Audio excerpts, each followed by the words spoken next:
Morning. How are we all doing?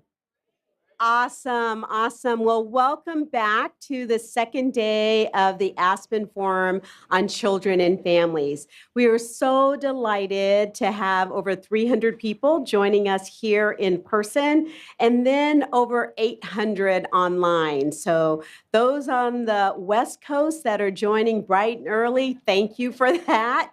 We deeply appreciate it. Again, my name is Marjorie Sims, and I'm Managing Director at Ascend at the Aspen Institute, and it is my honor to be able to do this work in support of all of the work that you all are doing.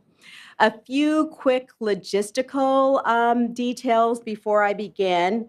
We are using Slido for audience Q&A and polling. And just so that you're aware, there will be a poll part of my remarks. So there's a QR code that you will need to use. We'll put it up on the screen, but just so that you're aware. And if you really want to engage in this conversation, please use hashtag AFCF as part 23 as part of your social media presence. So yesterday was a full day, but it was a half day. Today is a whole full day, and we are ready for you. But before I really launch into a few remarks, I want to remind you that yesterday, Sarah Haight, who's Ascend's director for 2Gen Practice, reminded us that we need to acknowledge the ancestral land on which we are gathering. We recognize the Nakatank, or Anacostan people, and the Piscataway people, who were the original inhabitants of this land. And we really want to make certain that we pay respects to their elders, past and present, and take time, please take time, to reflect on the legacies of violence, displacement, migration, and settlement that brings us here today. So yesterday, again, full day, we heard from policymakers, philanthropists, practitioners, and more importantly, we heard from parents. And centered us on, the values of Ascend, that we really want to always center the voices and recommendations of parents. We have parent advisors. I acknowledged them briefly in my remarks as I was closing yesterday, but I really want to give a full-hearted acknowledgement of our parent advisors. So they are here. I'm going to ask them to come up. Here they are, and introduce themselves. So these are the parent advisors. Yep, come here, come here. I'm coming. Yeah. Okay, we met Nelson yesterday, but I would love for all of these parent advisors who are informing Ascend's work, but also informing your work. You have an opportunity to meet these folks, ask them questions about how you're designing your programs, and make certain that we're listening to the recommendations. So each one of them will share their name, where they're from, and a little bit about what the organization is that they're working with. So Nelson, please. Hi, my name is Nelson. Good morning. So I'm from Albuquerque, New Mexico. Hi. And what I do with the organization is we do like monthly meetings, and we just kind of discuss what could benefit us as parents and what resources we might be needing help with. And we have one coming up, I think, on Wednesday, so I'm excited for that one. It's always fun speaking with all the peers and everything as well. Hello, everybody. My name is Elmira Marcus Garcia. My name is pronounced like Elmira, for those of you who need help pronouncing it. I am from Oquewingue Pueblo, New Mexico. It was formerly known as San Juan Pueblo, but we reclaimed our name to mean place of the strong people. I am a co-founder of Project Impact, or Invincible Mamas Pushing Action and Change Together. We're a project under National Crittenton. We have been going for about 4 years now, and we are pushing a national alliance of 100 young moms. So if you guys would take the time to network with me to grow our network, we would really appreciate it. Thank you.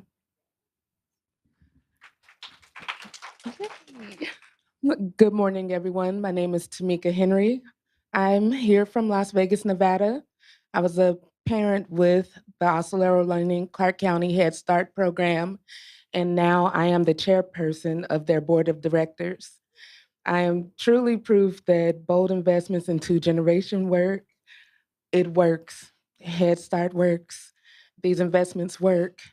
Um, I I was a parent who had young children in the program when I started. I'm what they call an OG parent advisor, right? And so my youngest daughter is, well, my oldest daughter is now a sophomore in college. And so this work is so important. And now I've transcended my work into the Abodo Collective, where we're really fighting multi-generational poverty by way of a two-generation approach. So this investment works, and I'm taking the work with me to empower and inspire other parents. Thank you. Good morning, everyone. My name is Janine McMahon, and I am from Hartford, Connecticut. And I think my quote was, Yay, Hartford! So I think my quote was shared yesterday. I had the honor and privilege to be in this very space almost 5 years to the day. It's actually 4 years and 10 months, but who's counting? And I sat on this panel and I had the ability to give my final remarks. And I encouraged everyone to not just meet people where they are, but to also meet them where they dream. And thank you. And so now I am getting to live my dream. I'm currently working for the National Parent Leadership Institute. And yes, I literally started in February of this year. I am their operations and special initiatives specialist. So I get to work on the operations of the organization and make sure we're a well-oiled machine doing this capacity building work with organizations, but also building the capacity of parents to sit at the table and make these decisions that are impacting families in the community. So I'm excited because not only do I get to tell you to meet people where they dream, I get to live my dream and pay it back as well. So thank you so much, Aspen, for inviting me to be a parent advisor. I was one of the OGs with Tamika back in 2018, and I'm so excited for all of the work that's being done. The last thing I'll share is when Nat spoke yesterday about reframing and frameworks, it made me think of the work that we did together, Tamika. We had this moniker of how we wanted to kind of like explain who the parent student is within the educational platform, whether it's in a certificate program or a degree program. And we thought of a parent riser, right? And that is a resilient individual secure in education, raising scholars. And so we reframed who that parent student was, and that's the moniker that we came up with. So I encourage you to do a little reframing of the work that you're doing, and yes, meet people where they dream. Good morning, everybody. My name is Valeria Martinez, and I'm from Albuquerque, New Mexico. I am partnered with Southwest Creations, and they basically help Latin families like their path to college and any further jobs if they need to. And yes, I'm a mom of 2 boys, 2 and 1, so busy.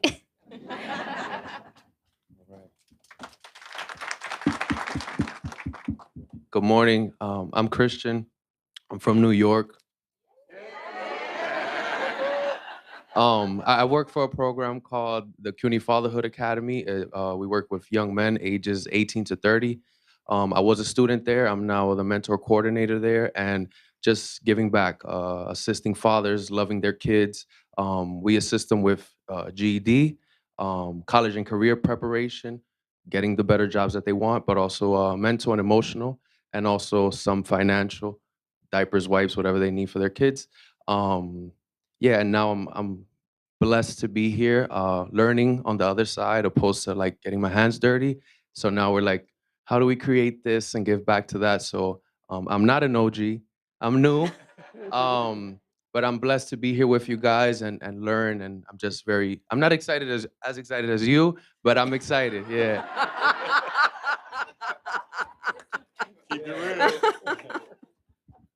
Hi, I'm Jessica Pelton. I am at I live in Ann Arbor, Michigan, recent alumni of the University of Michigan, and I work I work at the University of Michigan as the student caregiver coordinator. So I work with student parents and caregivers. We work on like policy change and creating resources. I fell into it by just trying to advocate for my own needs.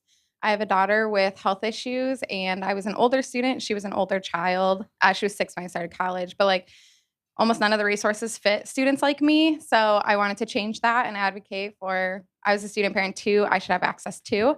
And that's how I got into this work as well. So.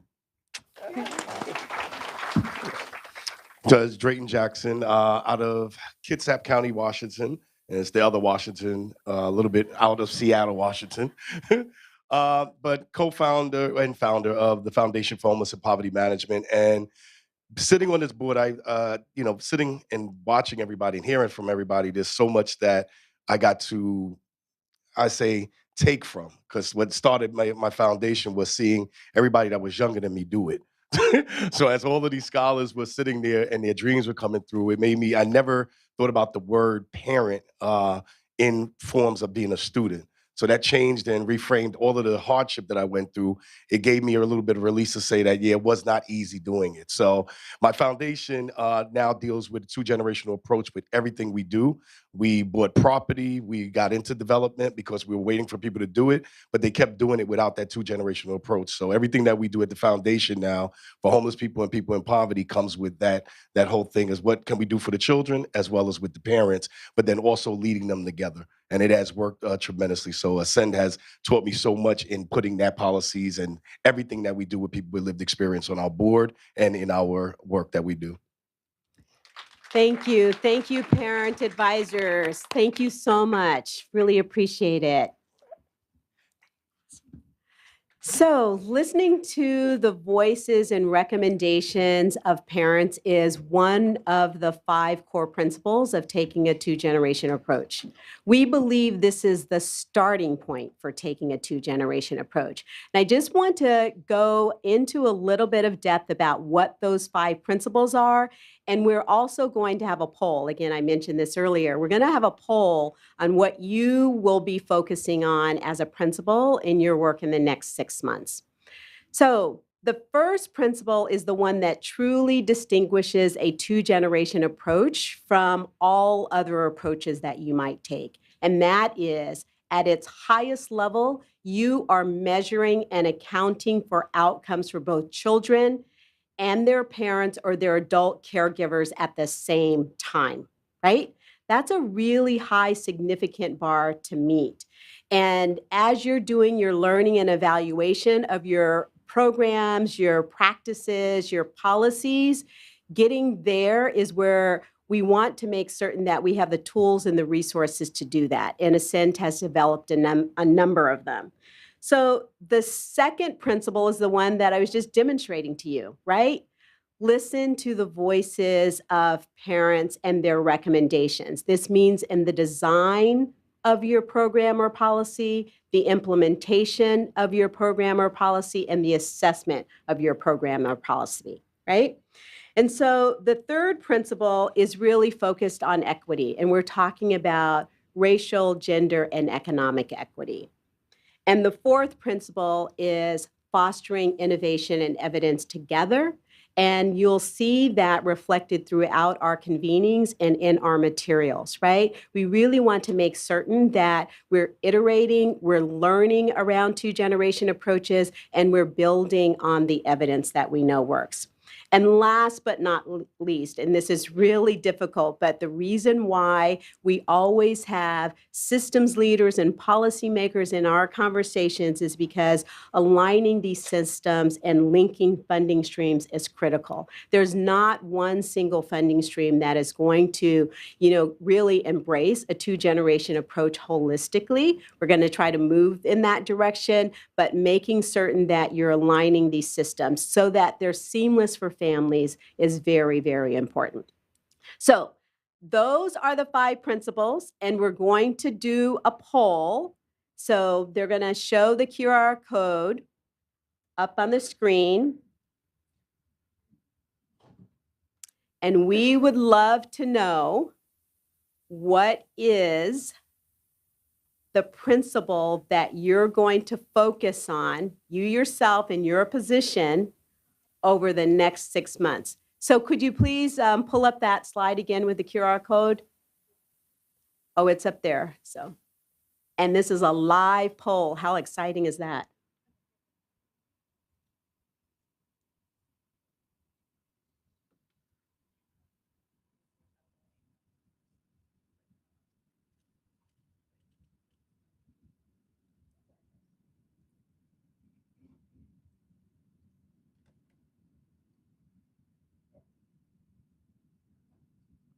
Wonderful, wonderful. We'll keep it up and we'll share the final results with you. But we have a lot to do to operationalize these principles. And the momentum that is already demonstrated by people in this room, but across the country and now around the world, among practitioners and policymakers and researchers to advance two-generation approaches is really centered in these principles. They're a helpful frame for doing your work. Again, you know, most of the principles, 4 of them, you can use regardless of what program or policy, but if you're distinguishing yourself from a two-generation approach, it's the very first one, measuring and accounting for outcomes for both children and their parents or adult caregivers at the same time. So, next, I want to center us on what we call the two-gen core components. And these are the elements, all of the programs, policies, practices that families need to thrive. And you'll notice if you've been following Ascend for a while, these have been built out, right?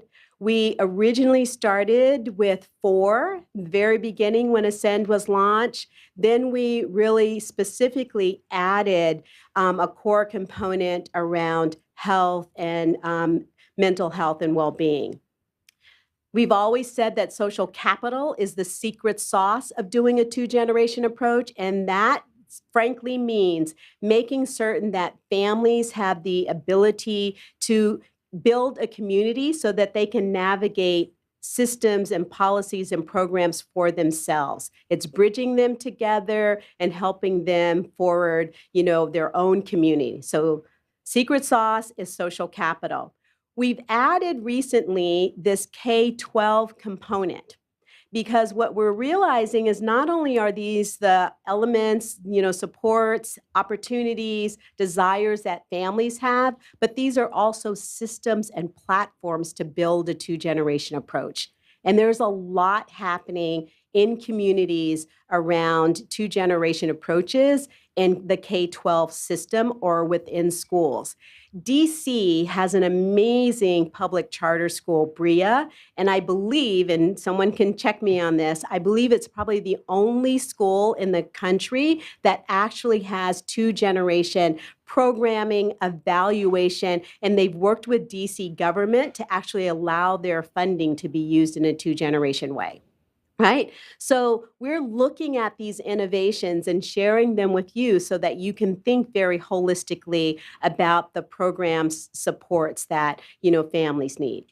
So finally, I want to share with you what we see as a continuum for doing two-generation approaches. This is really important. We wanted to be able to delineate how people start thinking about two-generation approaches, and then what's the highest level of doing a two-generation approach. Because you heard from Anne and other panelists yesterday, our North Star is family prosperity, right? Economic mobility and well-being.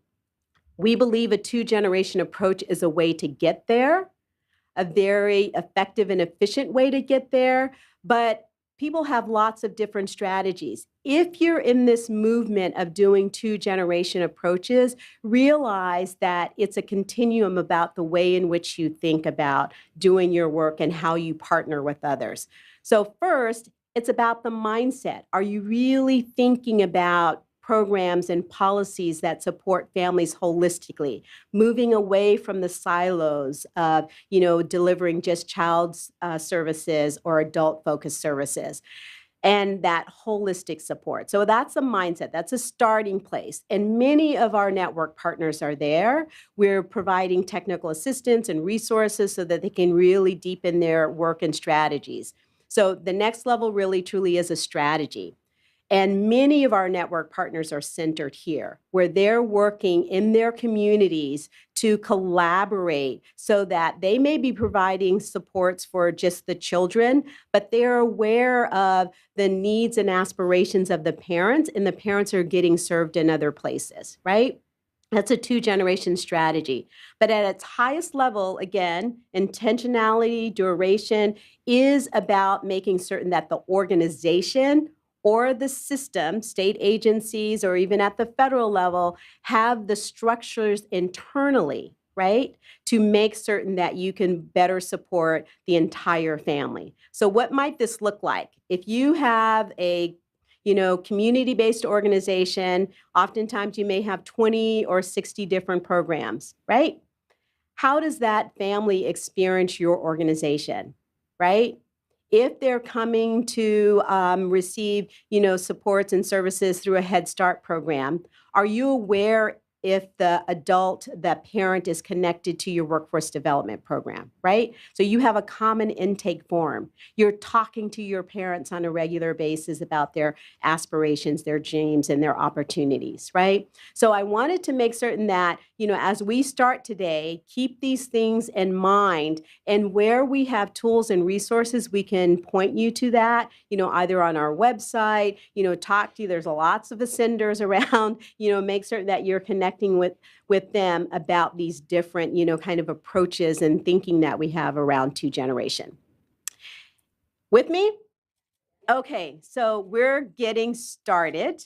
And as you noticed, one of the COGS, the core components of two-generation approaches, was very focused on post-secondary and career pathways, right? So our first panel is centered on that, and I would love for my colleague, David Kroom, he is the Associate Director for our Post-Secondary Success for Parents initiative. He's going to introduce the panel and lead the discussion. David, come up.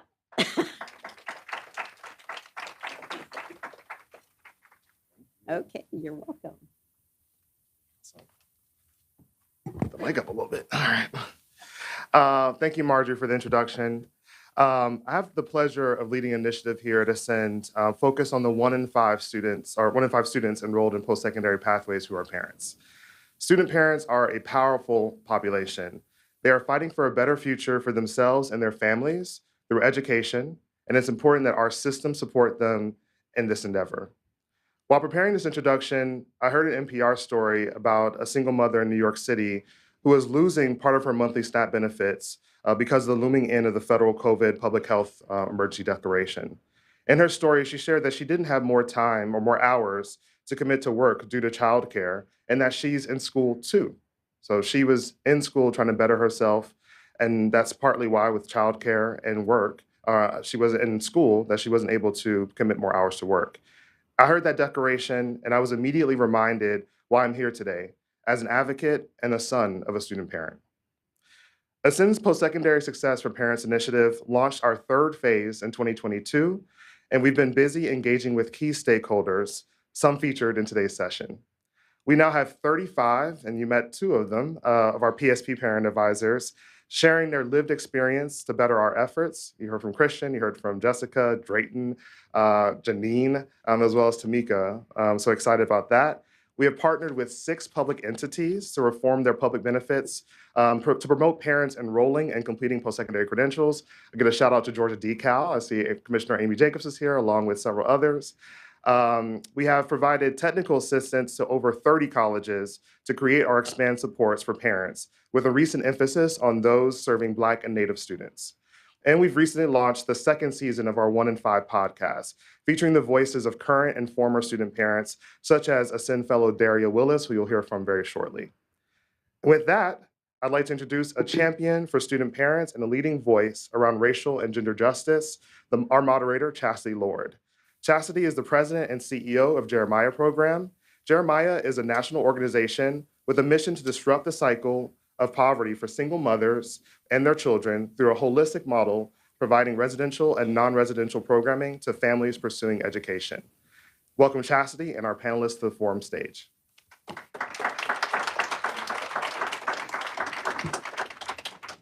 Thank you, David. Good morning. Come on, I know it's there's a lot going on, but good morning. Good morning. So what we're going to do this morning is we're going to have a conversation. Ultimately, we're in my kitchen right now, and we're having a cup of coffee with some incredible humans here on my stage with me right now. We have the president of Howard Community College, Dr. Daria Willis, known as Dr. Willis. We met Jessica earlier, but we have Jessica Pelton. She likes to go by Jess. And we have Assistant Secretary, Mr. Nasser. Good morning. And so we are really going to be in conversation with each other as much as possible in my kitchen. And yeah, there are about 1,500 folks listening in. But then we're going to create a space for you to ask questions and to be in conversation with us. The goal of this session is, in a lot of ways, is anchored in what we believe at Jeremiah program. You know, at Jeremiah program, we understand, we wake up thinking about single moms living at the financial margins with small children in pursuit of economic mobility. And similar to my mom, most of our moms are told to put their head down and bet on their kids. But we lose a generation when we do that. And what we do is that, like most moms, JP moms, single moms living at the financial margins are great moms. And they're looking for an opportunity to pick their heads up, bet on themselves and bet on their children. And we curate a world that allows them to bring all of their identities to the table. And so this morning, we're going to talk about that. We're going to do a little truth telling. We're going to talk about the fact that you can't talk about generational poverty in this country, generational poverty, without talking about the role of race and the role of gender. We're going to talk about how we have really limited the conversation around economic mobility to sprinting instead of the marathon. And so what better people to have in the conversation than the folks that are on the stage with us right now. And so the first question I'm going to pose to Jess. And Jess, I'm going to anchor it around in one of my favorite authors is this woman named Audre Lorde. We're not related. She has an E on her name. But in Sister Outsider, Transforming Silence, she talks about it's not our differences that separate us, it's our silence. And one of the things I love about the story you told earlier and your time at Michigan is that you used your voice. Could you talk about how your current role at Michigan, how the fact that you were a student parent and that you used your voice influences how you actually support students? And ultimately, the lens is the value proposition of not just being proximate, but being vocal, and I might say loud. Yeah, so a lot of it started when I was a student myself and was a parent and realized how different I was on my campus. I didn't meet any other student parents except for my husband, who was a student parent, but he was doing an internship while I was on campus. Was he your husband when you did you guys meet at school? No. Okay, so he was a student parent too. Okay, got it. Yeah. I thought I had a love story. I was ready for it. Modern love. I was ready for it. Okay, I mean, continue on, Jess. I have to let it go. We met at 18, got pregnant at 19, and he wanted to go to college for my daughter, and then he really pushed me to go to college for our daughter. And I didn't think it was possible. She had been diagnosed with a brain tumor and had hydrocephalus, and by the time I finally said, let's go, she was scheduled for brain surgery. So I never thought I could even go. I was worried about who was going to take care of her. I had advisors tell me not to go, but I decided because of all that, I was going, and I wanted to go for her. I wanted to show her just how possible it was. But when I got to the University of Michigan, I realized it was so hard to not only be a student parent, but be a student parent to a kid with health issues. She was 6 years old, so she didn't fit the criteria for the childcare subsidy or the childcare centers. So I didn't have those resources that were on my campus because she was older, because she had health issues. Her doctors told us not to send her to daycare. So when the pandemic hit is when it really sank in. She was online, I was online. I loved online college. It was the best fit for me. So How it old was she when she was online? What grade? She would have been starting second grade. Okay, I had one of those. That was comedy. Yeah. That was comedy. Remember that? That was comedy. Okay. It was hard. Yeah. And like in her school pushed us to do this Yeah. online program where they Yep. gave no support. Yep. It was literally the parents fend for themselves. Yep. It was the worst program. Yep. Her school was terrible for It was doing worse everywhere. Don't worry. You were you Yeah. weren't alone. And then to like for her to be online and try to teach her online and me to do online, you know, I'd be in my classes and I'm looking over at her and she's hanging upside down on the couch. Yep.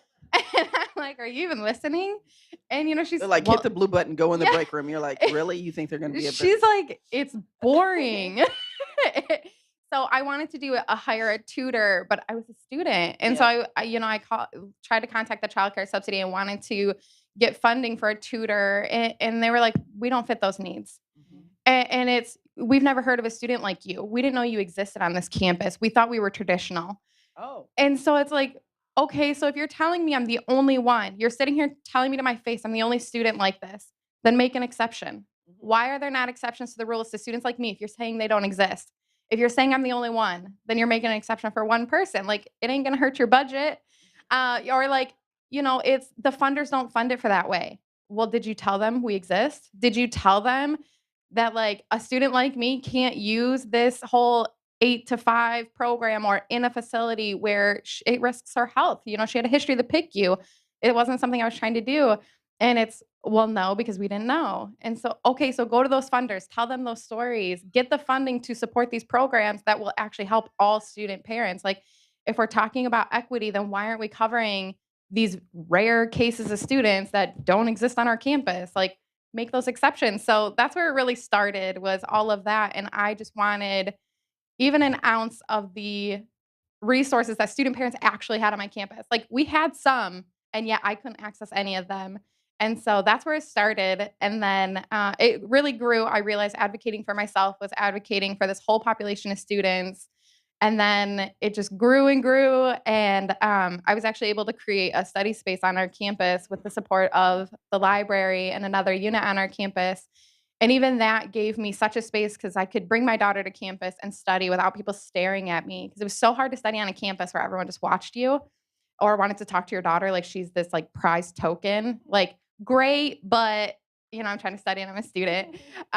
So even like creating a space like that really opened up all new doors for me and for a lot of other students where we could go, we could bring our kids, they could be crazy and loud, and it was allowed.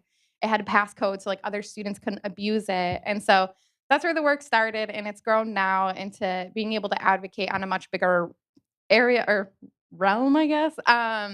And I just think it's so important to have a student parent in the work because, like, as much as the stakeholders are a great support, if you weren't a student parent, you don't know my story, you don't know what I lived through, you don't know the struggle. Like, you can sympathize 100%, but you don't know the actual struggle. So I find it so important to have that student parent in the mix. If you create a coordinator on your campus, make it be a student parent or someone that was a student parent. Like, if it's just some regular staff member, all you're going to get is sympathy. You're not going to get the knowledge, the experience, the real life of it. I love that. I love that. All the things, Jess. There's a couple of things I just, you know, in the spirit of just, you know, speaking truth to power, you weren't asking them to make an exception. What you're asking them to is honor their commitment to students, and you too were a student. You weren't asking them for something outside of the ordinary. You were just asking them to reimagine definitions of what students look like, feel like, sound like, and engage with. But I want you to hold that it's not just giving voice just for you and your daughter. You have actually shifted for a generation of everyone that enters into that campus. It's legacy building stuff that you did. So congratulations. Thank you. Yes. So, Dr. Willis, I was listening. Yes, ma'am. So, you know, one of the things that I love, I think you're the 5th president at Howard Community College. But one of the things I was listening recently is the 1 in 5 podcast. And so Sin has a podcast. If you don't, you should completely check it out. And Dr. Willis was on there and she was talking about being a student parent herself. And it wasn't lost on me the importance of having folks proximate to the mic, not just to advocate for student parents, but to also set vision, set strategy, and to lead. I'd love for you to talk about how your experience as a student parent is influencing how you're leading at your college. Thank you for that. And Jess, amazing job, like amazing work, speaking up, speaking out. And I mean, it's just, your story is very similar to mine. I remember the days walking around Tallahassee, Florida, pregnant, big belly. Hot. Dear God, it was hot. Y'all think global warming's an issue now. When I was pregnant in Tallahassee, walking around, it was hot all the time. But I was really big, but I was invisible. And back to what you were saying, Jess, it's like our institutions don't want to acknowledge that we exist. And I say we because I'm in that paradigm as well. And I also think that we need professionals and presidents and VPs and all the administrative staff who have had the lived experiences that our students are living, so that we can put the resources behind it and not just say this is what's up on our mission, vision, values, and goals for our institutions. So when I come into the work, I honestly didn't think that this would be my mantra or my calling. Like, I always said I wanted to be a president. Yeah, I'm gonna do this thing.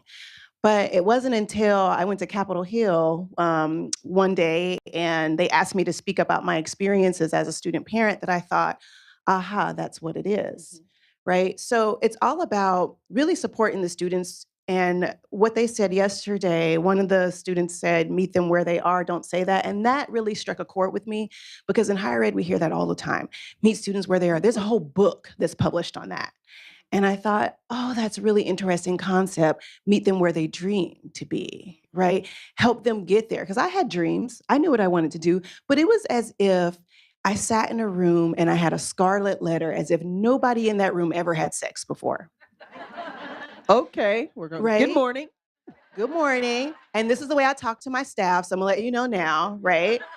I remember one day at my last institution when we were talking about student parents, and they were like, well, why would we do that? And I went, so how many of y'all had sex before? And the whole room fell silent. Okay, how did you get here? Immaculate conception? I mean, help me understand, make it make sense, right? The other day, I said, make sure we put some condoms out there. And don't put them in the brown paper bag, just throw them out. We need to normalize these conversations on our campuses so that it's not this hidden thing. We need to recognize that our student parents are there and that they have struggles and that they have needs, and we need to be able to support them in that. And it's not the exception to the rule. If you look at a lot of different institutions will say, we're here for the student. We're here, but you can't be here for the student if you don't even recognize that they exist. And then when you recognize it, do something about it. I'll tell you a quick story. So we just opened up a student parent study space in our library. Yay, it was awesome. But let me tell y'all, that was a 9-month process.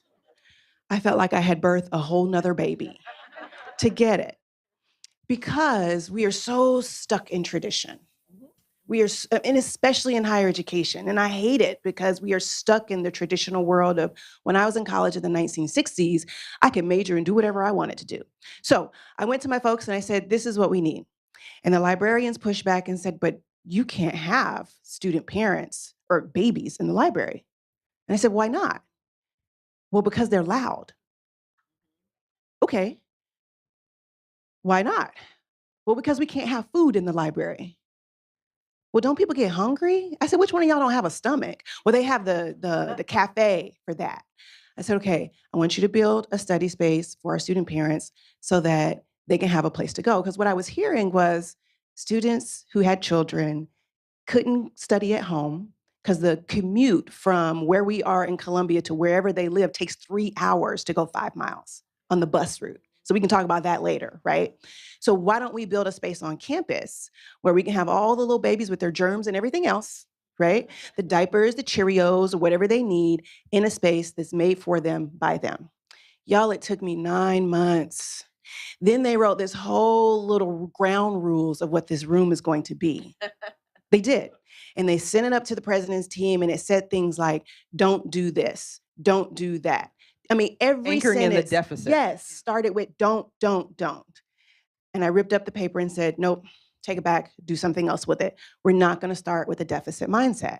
And I said, I joke with the team now, and I say, so can I have Cheerios in the room? Can I have a snotty nose if I want to?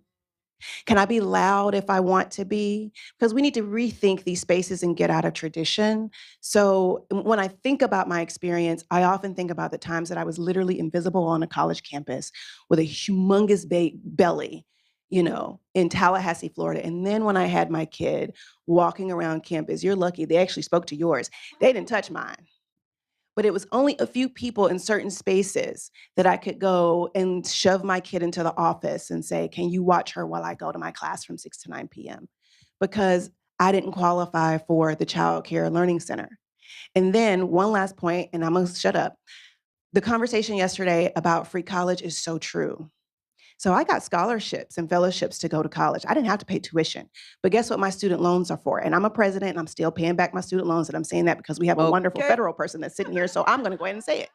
Yes, because no one thought about the wraparound support that I needed. The food, the housing, the cost of childcare. That's what I took my student loans out for. It wasn't for textbooks. It wasn't for my tuition. All of that was covered. So my fear is if we keep talking about free college, we're going to forget that life happens. And even if you offer that free, quote unquote, free tuition, which ain't free, you know, it comes on the back of somebody at some point, then our students will not be successful. So recognize that our student parents are there and then put them in the spaces and let them tell you what they need to provide the supports that are necessary for them. I love that. All of that. All of that. A college president who's able to hold identities of so many people on that campus and able to not just advocate for them, but to be a proof point in so many ways. It's not magical regarding dreams that you can actualize. You know, there's something you were saying, Dr. Willis, around ordinary.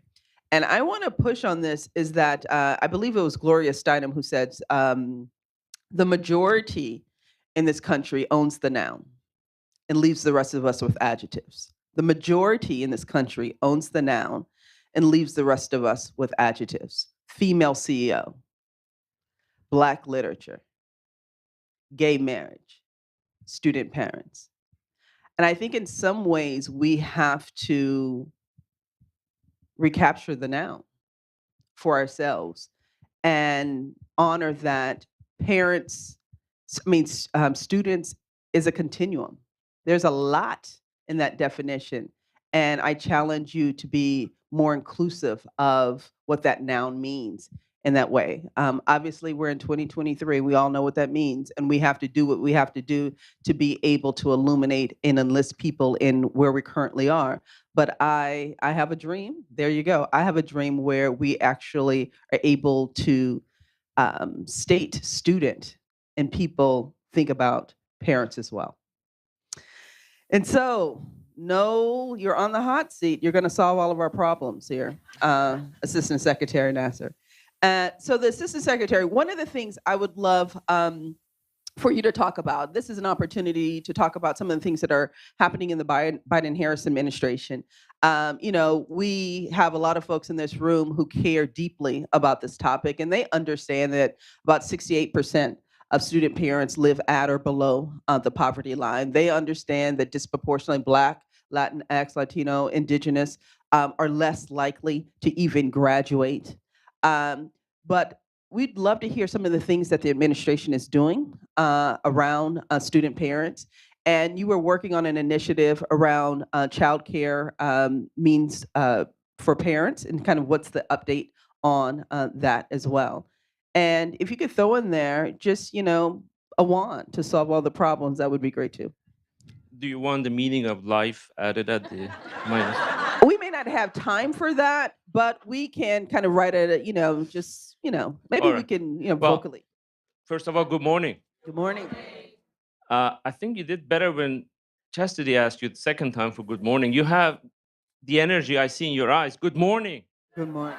Wonderful. I'm delighted to be here. Thank you so much. Just thank you for being such a role model for so many people. And what a great story that you shared with us there.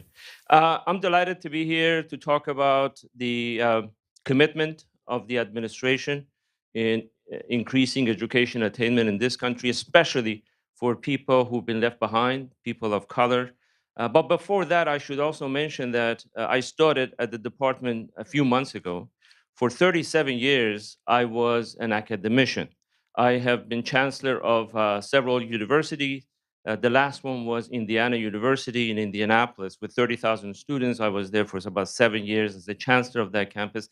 So I have seen the situation and the issue that we are talking about here. I have seen how students are struggling. I have seen how people have been left behind.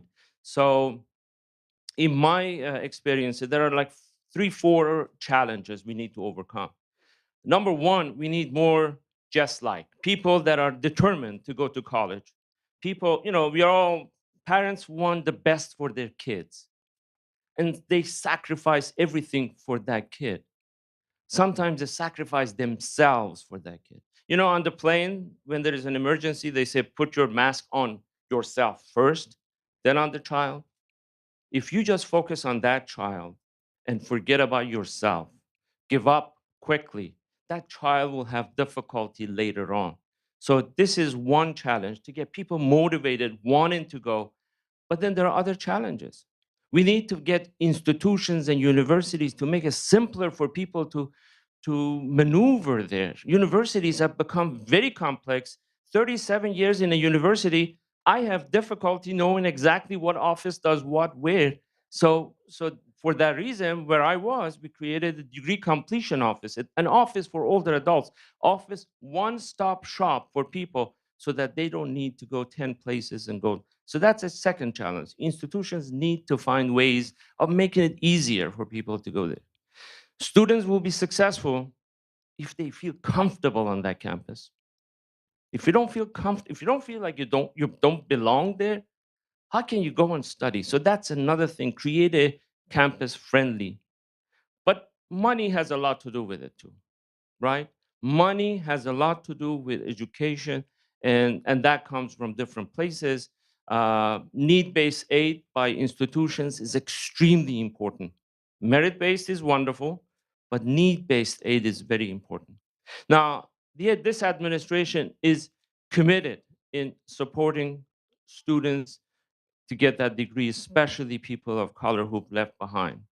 Uh, in the last recession that we had, big recession in 2009-ish, so people lose jobs, they get it afterwards.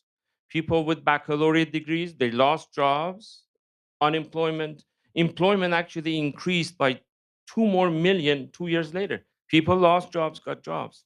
People with high school diploma, about 6 million of them lost jobs before that recession. How many of them got back? 6 million stayed where they were. They didn't get the jobs back. This is the power of education. This is what we need to do. So you mentioned when I joined, by the way, the federal government, I noticed that there are lots of acronyms being used. So I learned that now. I'm sorry, I only know acronyms, but C campus, that's what you were talking about. Child care assistant means Parents parents in school program. program. C campus. C campus is a form of funds for institutions to create child care centers for parents. Parents feel more comfortable if child is with them in the same institution and safe. So this year we have $75 million that we are distributing. Uh, Next year, the administration is asking 20 more million for that, 95 million. So that's one way of supporting students that need that support, childcare that we need. The other thing is, when I went to college in the 70s, you could get a Pell Grant and work a little bit and be able to pay your tuition. In this period of 30, 40 years, tuition has increased significantly, significantly. Pell Grant has stayed constant in this period. Thanks to this administration, last year we increased it by 500. This year we are increasing it by $900. We are requesting another 820 for next year, on the way of doubling Pell Grant by the year 2029. I think that deserves a hand. So those are some of the supports that the administration is putting out there. There are a number of other areas that we are supporting. You know, we did talk about free community college or free college. That doesn't solve all problem, but solves part of the problem. I think that the a seamless, affordable education of community colleges in 4 years is the best way for people to go through college. And not everyone needs to get a PhD, right? A certificate, a 2-year program, something that gives them a leg up or a program. So that's one of the things that we are pushing, and we are asking states to consider increasing funding for community colleges because they are closer to people, they're everywhere, and they could provide, and they are less expensive, and they're easier to maneuver. That's ideal for people. So a number of other areas that the administration is working to try to make it easier for people, but the culture of institutions need to change. They need to appreciate and understand the issues that parents have, people of color have. And that is something that you know, when you go on a diet, you can't just one day pay attention to it in a month and 29 days not pay attention to it. It won't work, whatever that is. When you Are you talk picking about, on me? I'm sorry? Are you picking on me? No, I'm making a general statement. But the thing is this, talking about importance of diversity on a campus, in a state of the campus address, in an annual report, in a report to the government is not sufficient. You've got to be committed to it every day at each institution. You've got to make all of your deans and faculty really appreciate the importance of it and set policies against issues that is stopping people there. So those are some of the things that we work with institutions to make sure that that happens there. So thank you for allowing me to be here. No, with thank you. And I want to make sure this point doesn't get lost too. We're talking about folks with lived experience being proximate to the mic, being able to influence strategy policies that really influence and create spaces for folks to matriculate, persist, and graduate, especially student parents. And I want to echo and celebrate the Biden and Harris administration for having a practitioner sitting in the post-secondary office to be able to influence and to be able to build policy and strategy, because I think that matters when you are able to grapple with and give voice to what is really happening on college campuses. Because we have seen a lot of great ideas that when it goes into being operationalized, it just doesn't work once it hits the ground. And so thank you so much for being there. So we are going to just open up for a couple of free questions here on the panel, but then we're going to have 15 minutes for solid Q&A. So I want you to start getting your questions ready there in the audience, but also virtually. One of the things I want to kind of push on to Assistant Secretary, and this is going to open up for a conversation for the panel, is you're talking about going to school in the 70s and what you were able to do. In the spirit of vulnerability, I went to college in the 90s. Very low income, but I benefited from everything from Section 8 to free and reduced lunch to Pell Grants to Perkins loans to arts and schools. I played the saxophone for 7 years. We were deeply transient, moved around all the time. And I want you to know that even someone who went to college in the 90s, that journey is impossible today. We have to demystify the erosion of the safety net. This whole idea that I'm a proof point. Perkins doesn't even exist anymore. Pell Grants have been eroded. Cost of tuition has risen exponentially. Free and reduced lunch. We have kids who are walking up to get their lunch and being told they have debt on their account and not being able to eat. We have arts in schools. Yeah, you can play an instrument if you can afford to rent one. And so literally in just this short generation, we have to understand and remember that we have really eroded that fragile safety net that we had even just, I'm 20 and a savant. No, not too long ago.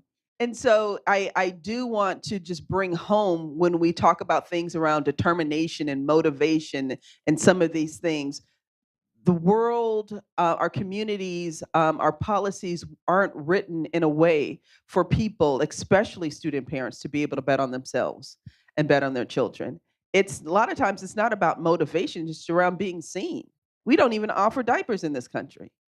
Sit with that. And so I don't want to just give voice to the mythical. I do want us to talk about some of the practical things that we've seen around student parents strategies that are happening on college campuses. And so what I would love for each of you to just share just one concrete, innovative idea, strategy that you are seeing folks do that enable student parents to matriculate, persist, and graduate. And it would be great if it doesn't cost $1 million. And it's great if it's around shifting mindsets. And if it does cost $1 million, that's okay too, because we have some money bags in the room, right? Yeah. But I do just really let's truth tell and share an innovative, concrete strategy that you're seeing around student parent and post-secondary. So I'm going to jump in. We're working on, and at my last institution, we did this as well, but family-friendly classrooms. So y'all know when you go on social media and you do the endless scroll, whether you do it in the morning or at night, and you're just looking to see what's hot and what's cool, you see that teacher that's holding the kid in the classroom, and they're all above the board, and they're like, oh my God, they're a saint, they're a hero. In my mind, I'm thinking, so why is it that parent, the professor has to hold the baby in the classroom? So what are the deficiencies in the environment that's making that possible?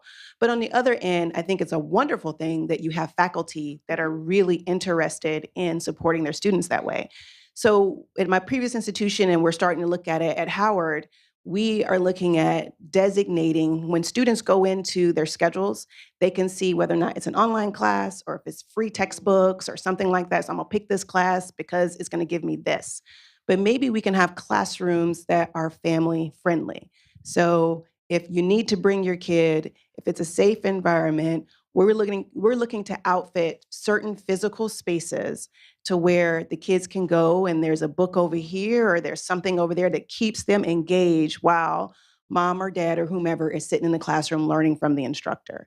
But that also means that you have to change your curriculum up a bit, where you're not just standing at the front of the room lecturing all day, but you have a space where you don't necessarily have to be quiet, but there's more collaborative.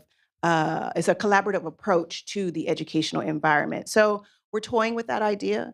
It's one that we hope to pilot really soon, but it's one where I have to say that my faculty are really excited about. And in certain spaces, not all of them. Okay, so don't go out and say that all my, faculty said we're going to do this, because then I'm gonna get a no confidence vote or something like that. But that's fine. But come from. Yeah, we'll take it and I'll frame it. But it's a matter of, I've seen so many students and even myself where I didn't feel like I could bring my kid in the classroom. So remember what I said earlier, I had this lady, Mrs. Green, who I talked about in our 1 in 5 podcast, where she would be in the grad studies and research office. I went to school at Florida State and I got my degrees from FAMU, but I went to Florida State as well. And at that time, there was nobody at FSU that I could drop my kid off to.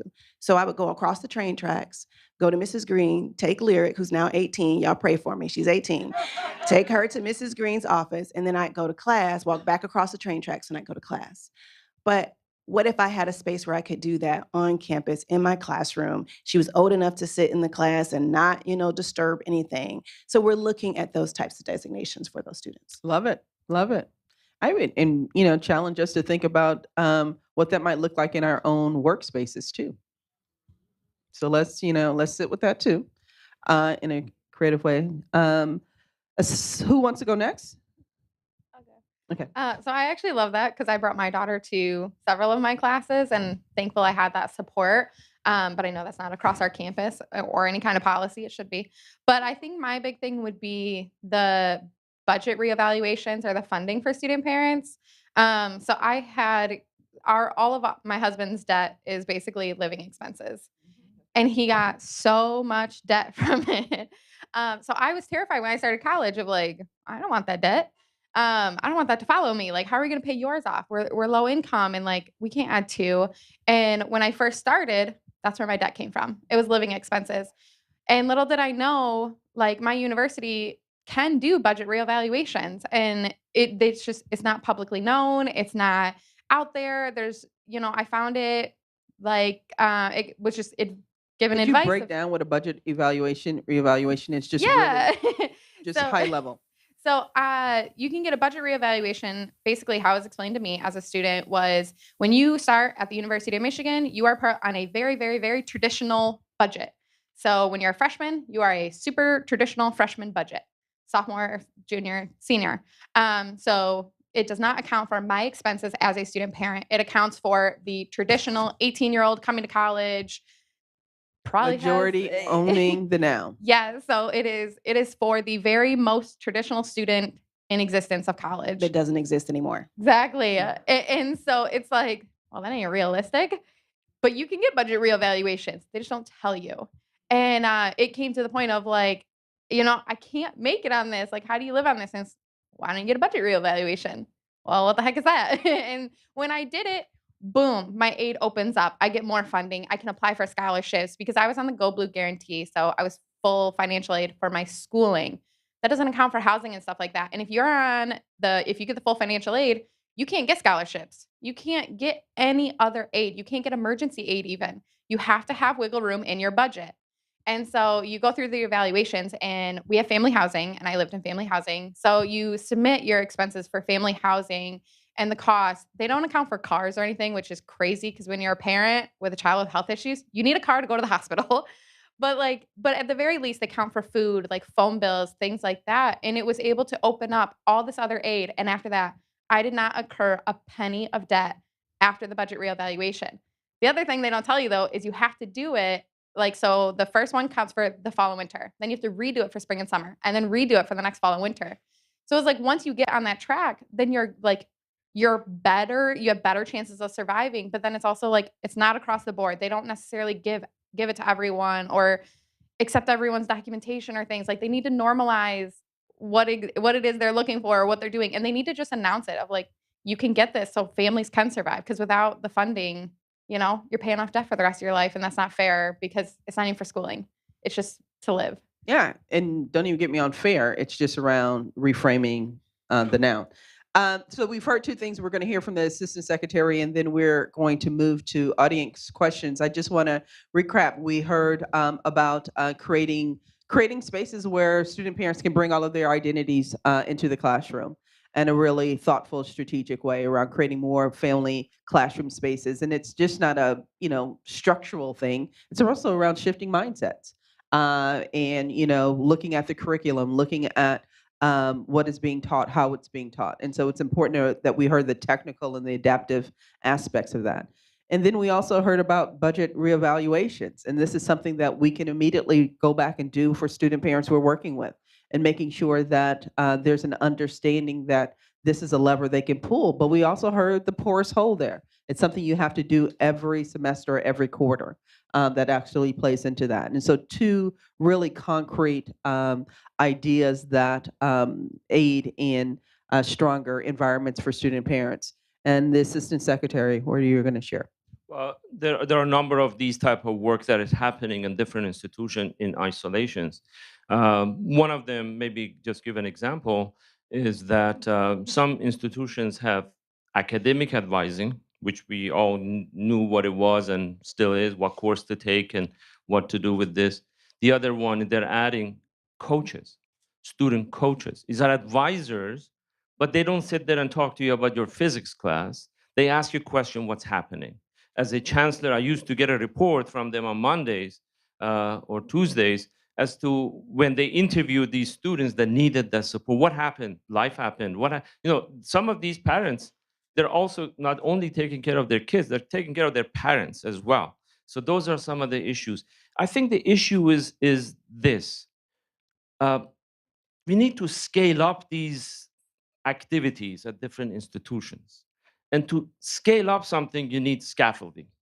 You need know-how. You need sharing things. So administration believes in sharing best practices. So on May 1, Department of Education is bringing 33 institutions together here in Washington to talk about best practices to reducing the graduation gap, equity gap? How do you reduce that? What are the best practices?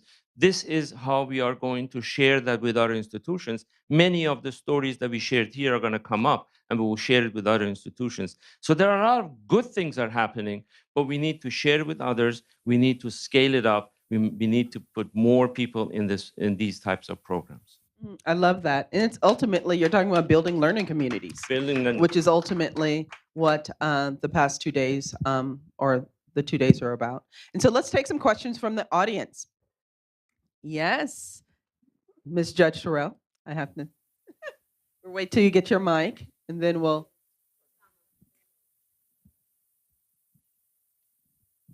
I think that this is all very interesting, but no, because you got to deal with, you're talking about meeting people where they are.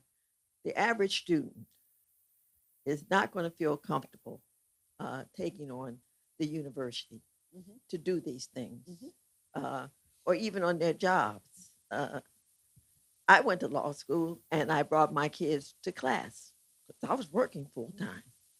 But people don't do that. Every job I've ever had, I took my kids. I told them, the people, they're coming. But you got to have that state of mind. So how do we prepare the young people to take on an institution? Well, that's right up there to the meaning of life. But I had the pleasure of sitting next to Ms. Judge Terrell yesterday. Incredible story. If you get a chance to spend some time with her, was elected under the Clinton administration. I am going to answer that because I think it's an adaptive question and that we can kind of move on. And I think what Judge Terrell is lifting up in this space is that moving our student parents from a space of gratitude to agency.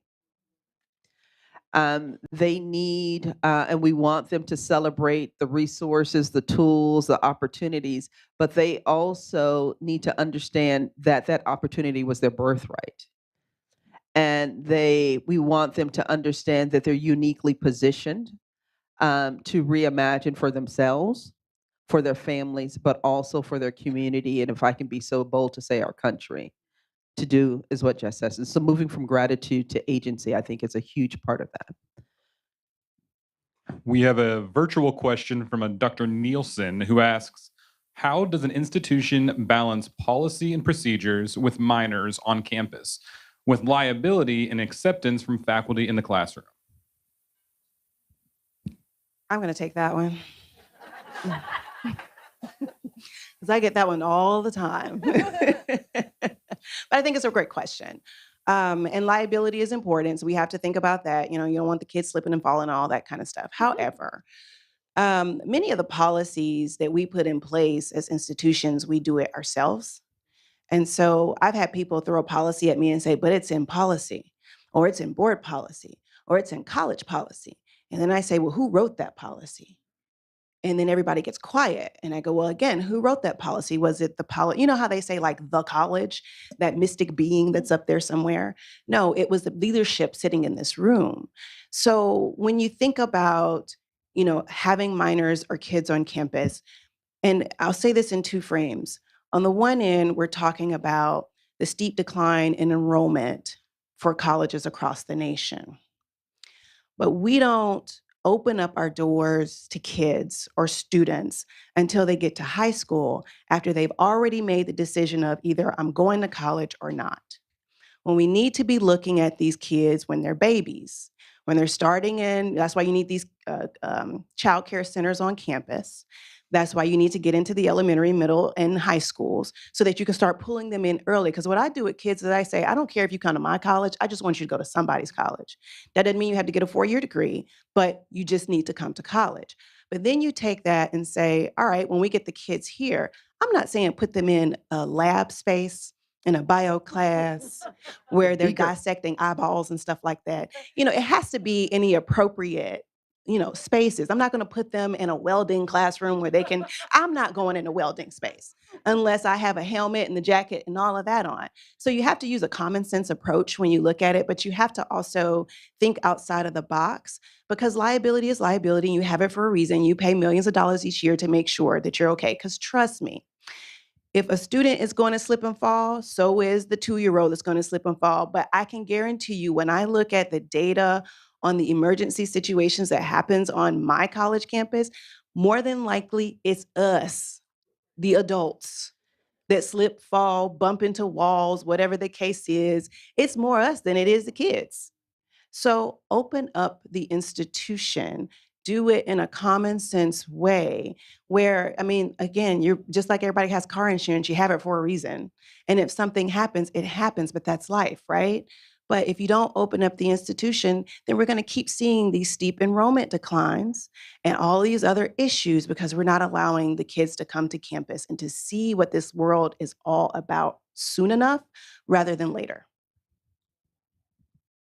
I think too, families visit campus even without being a student. I've seen kids on campus that are not necessarily the students. So what's the difference?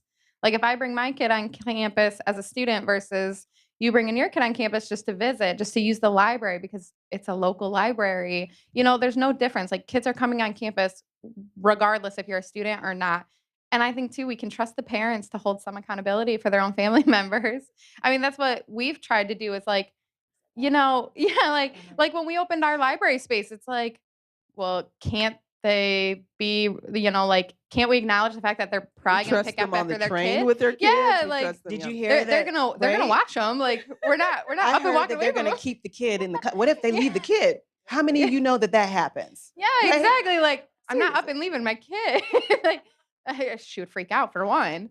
But like, we can trust the parent and kids are gonna be on our campus no matter what. So like why not normalize it? Mhm.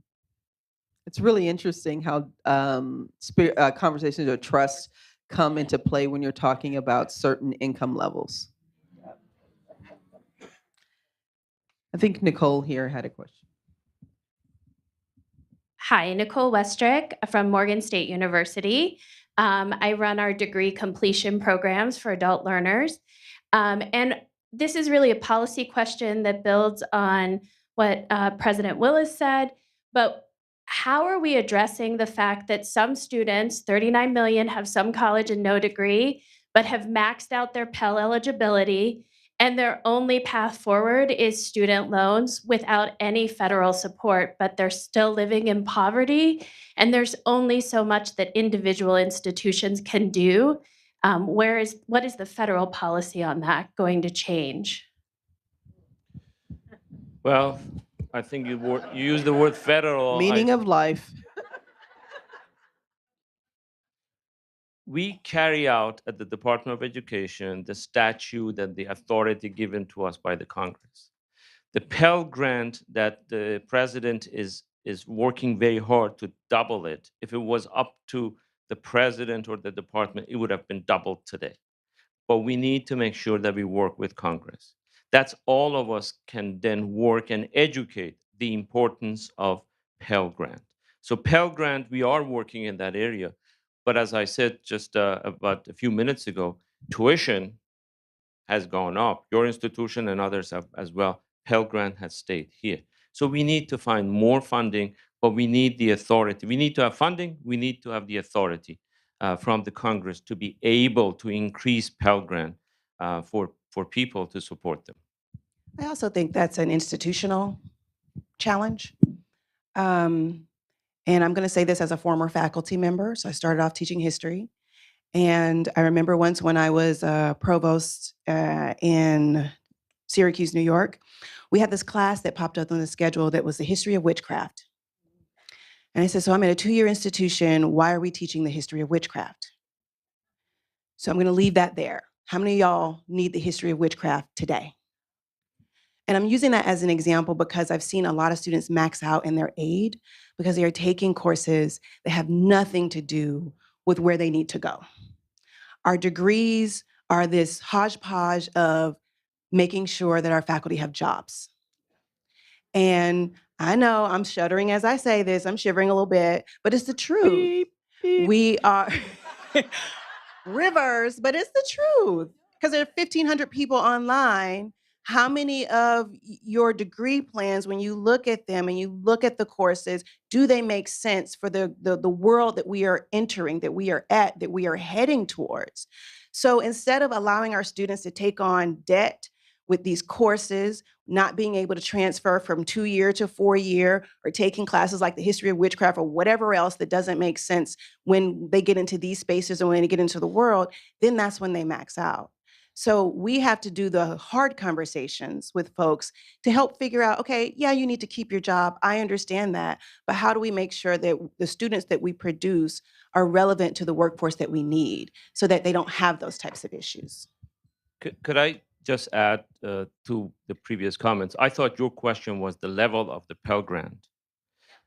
I got it. So first of all, you mentioned you were a history faculty. Faculty have their own dynamics at each institution, and that's something that we need to work with, or institutions need to work with. I believe that you can change the course of history much easier than changing a history course in a university. I'll give you a chance. It took some time for do that, but this is something that institutions can do. This transfer problem that exists, there are system universities that you go from one of the campus of that to the other, and they don't accept credit hours. That's a loss. This is where the advising needs to come in. This is where institutions need to come in. This is where states need to come in to make sure that the students are not asked to take courses that are not. There are people who go from one program to another, and then they have to redo so many other classes. Of course, they max out. But even if they don't, even 120 credits that they take is exactly what they need.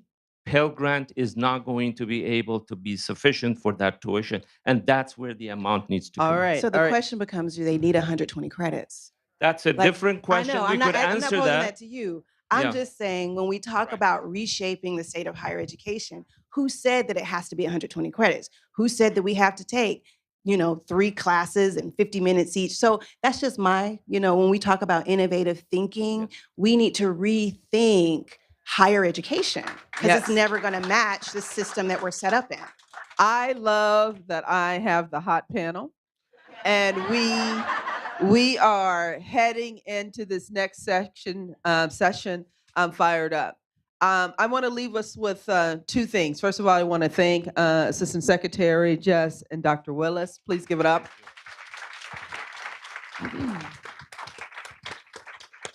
But I want to highlight 2 things that that bubbled up through this conversation that's very clear, that puts the ownership on folks in the seats as much as the folks here on this panel. And there's 2 things: public policy and systems change.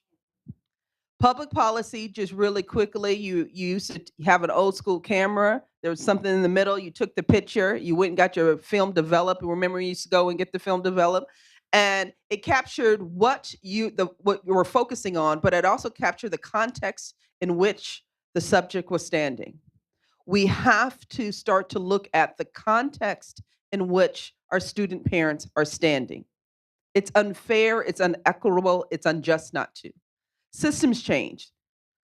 When you have a heart attack, stick with me. I'm just going to play a little, Grey's Anatomy here. When you have a heart attack, the cardiologist is charged with making sure to stabilize you. They defibrillate, EKG, medicine, whatever it is that they need to do to stabilize you. But pretty quickly, what do they start to do? They start to understand the root cause, because they're trying to prevent the next heart attack. Where do you live? What's your diet? What's your exercise? What's your stresses? We have to understand, everybody in this room, that we're in the business of our direct service, our day-to-day realities of what we need to do to stabilize student parents, families, communities. But we also have to understand we're in the business of preventing the next heart attack. To not do both is unequitable, it's unjust. And nobody's going to invite us to the table. Shirley Chisholm, I'm going to end with this. If there's not a seat at the table, bring your own folding chair. Thanks, everyone. Thank you.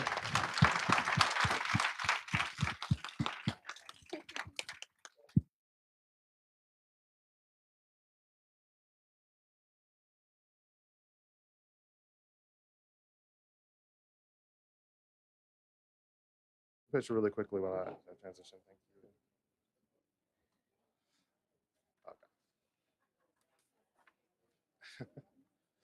Okay. Let this picture be taken really quickly, and then we'll transition. Okay, great. Awesome.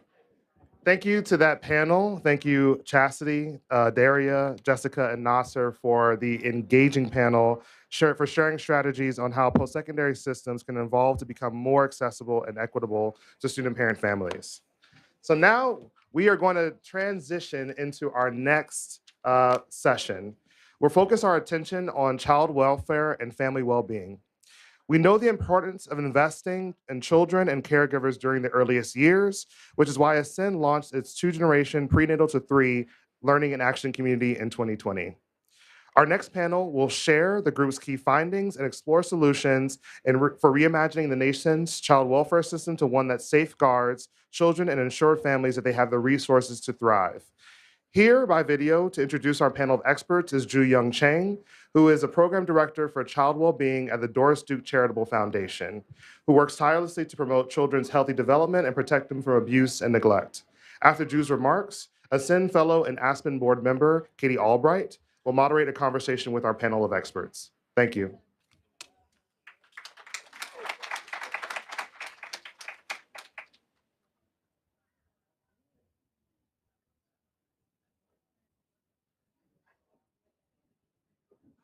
Good morning, everyone. My name is Ju-Yeon Chang, and I'm the director of the Child Wellbeing Program at the Doris Duke Foundation. I'm sorry that I can't be with you in person, but I'm so grateful to Aspen for organizing this important conversation about moving from a child welfare system to a prevention-oriented child wellbeing system. At Doris Duke, we believe that all children deserve the opportunity to thrive. And we know that children thrive when they are safe with their families and in supportive communities. We also recognize that all families need help sometimes, and help should come from those who understand, respect, and love families, their own communities. The child welfare system we have created is simply not designed to support most families in this way. It's not a critique of the people who work in the current system, rather is a design flaw that has been decades in the making. The current child protection system has been designed based on a set of false beliefs, supported through a set of problematic policies that promoted practices that has over time resulted in a surveillance-driven, deficit-based system that overly relies on foster care. We must challenge false beliefs that child welfare agencies must rescue unsafe children through family separation from bad parents, often defined as such because of their race, ethnicity, or socioeconomic status. We must also challenge the belief that keeping children safe and well is the responsibility of one agency. And we must change policies and practices that refuse to see or help families until their challenges become crisis. The good news is that we have started to make significant changes in federal policy with passage of the Family First Prevention Services Act. We now have a federal guarantee for prevention services, and states can define for themselves those who are eligible for preventive interventions. And a few bold, innovative leaders have done so expansively. In addition, states must oversee the safety of children receiving services, but can do so without involving children and families in the traditional foster care system with its traditional rules of surveillance, and a few bold, innovative leaders have done so. As a result, some jurisdictions are demonstrating how to build a multi-dimensional child well-being system for families who we know are at risk of foster care without waiting for children to experience harm compounded by the trauma of family separation. But as incredible as FFPSA is, and as important as it is for us to work with jurisdictions to maximize this new policy, there's more work to be done. In particular, we must examine definitions of maltreatment that conflate poverty with neglect. Nearly half of all state definitions of maltreatment do not exclude a parent's inability to financially provide for a child. This must change. Poverty is not neglect. Poverty can make it difficult for parents to meet some of their child's needs, but it doesn't mean that they don't love or care for their child. But changes in definition aren't enough. Our new prevention systems must include concrete supports that address all family needs, including material needs.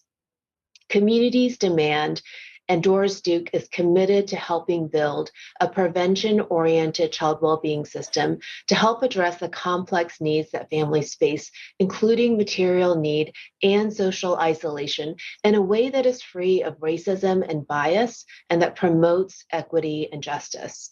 Our goal is not merely to improve the current child welfare system, but rather to help create a new system that is based on family and community strengths and focused on promoting child well-being, as opposed to merely intervening in abject abuse. DDF will focus on two key strategies to accelerate progress in creating this new prevention-oriented child well-being system.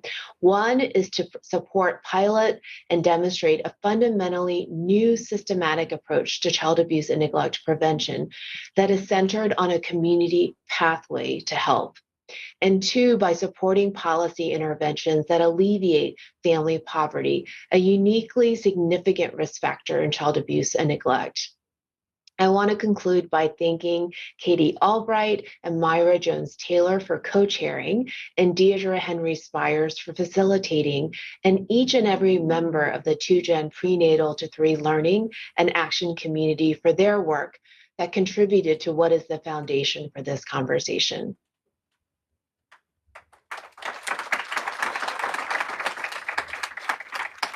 Good morning. It's wonderful to see everyone here today. It's not working on. Hi there. It's great to see everyone here today. What a wonderful, wonderful morning. We are going to start with a little bit of a trauma-informed check-in, expressing some gratitude. But before we get there, I am thrilled and honored to be joined on the stage by Asia E. Schoenberg, Associate Commissioner of the U.S. Department of Children's Bureau Administration for Children and Families, as well as a 2021 Ascend Fellow. Exactly. Christine Norbert Beyer, Commissioner of the New Jersey Department of Children and Families.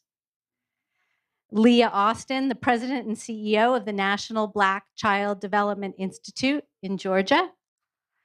And finally, Randall Baylor, the program lead for the Community Engagement and of the Early Childhood Innovations Network, as well as a parent representative, and join me on the Learning and Action Committee that we'll be talking a little bit more about. As was introduced, I'm Katie Albright. I'm with Safe and Sound. We're a community-based organization in San Francisco, working every day to strengthen families and end child abuse, neglect, and trauma. We start our work every day in meetings and in collaboration in community, very often trying to practice trauma-informed systems, trauma-informed practice. And so I thought I'd bring a little bit of that here today. The first is just ground yourself.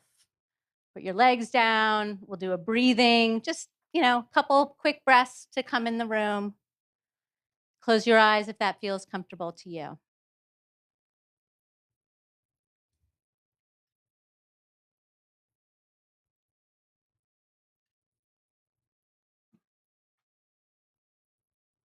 Thank you. The second practice is about gratitude. And there is so much to be grateful for, and sometimes often hard to see the gratitude. So I'd love if you could take just a moment and think about what you are grateful for, and turn to your neighbor next to you. And if you're online, maybe write it down or think about it on a piece of paper. Just one thing that you're grateful for in your life. And then we'll start our conversation. Thanks for being here.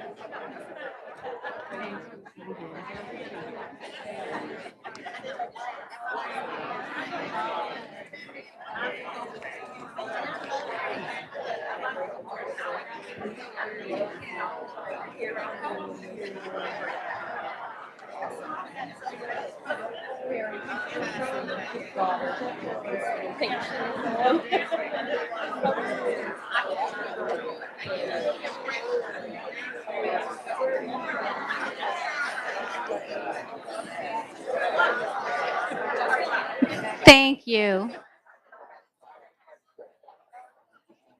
Thank you so much. Aspen and Ascend is all about relationships. And so it's oftentimes nice to see who you are sitting next to. Absolutely. So thank you. I am super grateful myself, not only for my incredible panelists, I'm honored to be with you today. I'm also grateful to Ju, who introduced us, and the Doris Duke Foundation for their vision, their leadership, and always thinking about family and child well-being. Ascend and the Doris Duke Foundation were part of this, as Ju talked about, this 2-generation prenatal to 3 learning and action committee. We've recently issued a report. You'll find the postcard on your seat, and I hope you go to that QR code and download it. I wanted to share a little bit about that report just as a framing of our conversation today. The Learning and Action Committee came together virtually in January of 2021. We set out this path to reimagine the child welfare field and our approach to child protection to reflect prevention and a strength-based whole family orientation, drawing on the provisions of the Federal Family First Prevention Services Act, as well as thinking about state, local, and tribal innovation. The report was just released, and I have a deep amount of gratitude to Ascend colleague James White for making this report happen. Thank you, James, and bringing us all together. I'm also super grateful for my co-chair, Myra Jones-Taylor, and my co-facilitator, Deidre Henry Spires. And most importantly, I want to thank the parent leaders who are part of the Action Committee, who really guided, led us, and really advised us on how we think about this work going forward. We tried to listen deeply, and I wanted to share just a few learnings as well as just a brief overview of our recommendations, and then we'll get into conversation. We heard at an individual level that families are seeking food. Kristen talked about this yesterday, about the father who's helping to care for their child and his own stomach is rumbling, about housing, healthcare, the need for mental health, the need for childcare, that is half of us, right? Valerie talked about childcare as half of us, the importance of mental health. And I think Christian also said this yesterday, that he's made a decision, or families have made a decision to chase wellness as opposed to their economic success. So how do we do both of those? How do we not make that choice? And families, we learned in our learning committee that families are both grappling and balancing joy in their life as well as crisis. Maybe that is part of the human condition that Matt talked about. We also heard in our Learning Action Committee about solutions at an individual level, as well as at a community level. How do we change conditions in communities to strengthen and support families, build those protective factors, and how do we think about systems change, reimagining or dismantling systems that are systemically oppressive? So the Learning and Action Committee came up with 4 recommendations, and I know you'll read the report and learn more about them, but just at a high level, we talked about centering equity and prioritizing prevention, really for outcomes, improved outcomes for families, like 2-generation outcomes for families. Oftentimes, our child protection system is focused on outcomes for children, as they should. What would it look like if the protection system focused on outcomes for families? The report mentions innovation like family resource centers, home visiting models, and other protective factor building models, changing the definitions of neglect, as Ju spoke about. The report, that was the first recommendation. The second recommendation is about ensuring that both child welfare system and the larger system of care, of education, is culturally congruent and responsive. The third recommendation is about investing in workforce.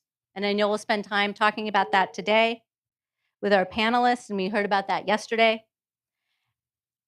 And the final recommendation is about considering the potential and impact of leveraging existing and new funding. And Marjorie spoke a little bit about that this morning, and that certainly a hallmark of Aspen Ascend is thinking about leveraging funding. So with that, I would love to be able to introduce the panel and have our thoughtful discussion.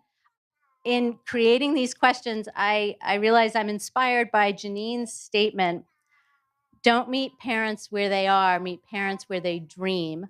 And so we're going to be spending a little bit of time today talking about our own dreams. But let me talk first about what keeps you up at night.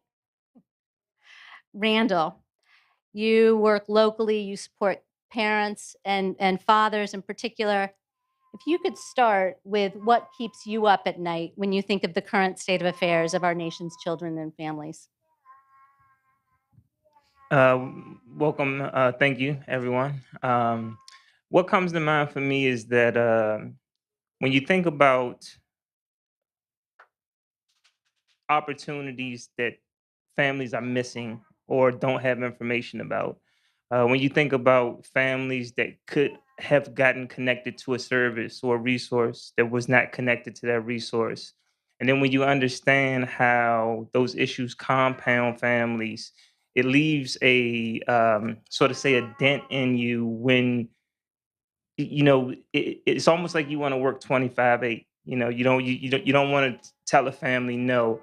And then one of the bigger issues is that when you're good at something or good at helping people, that the need grows. So as the need grows and understanding that you're just one person, but still trying to find ways that maybe you can duplicate your efforts through others, or as my job always says, try to clone myself.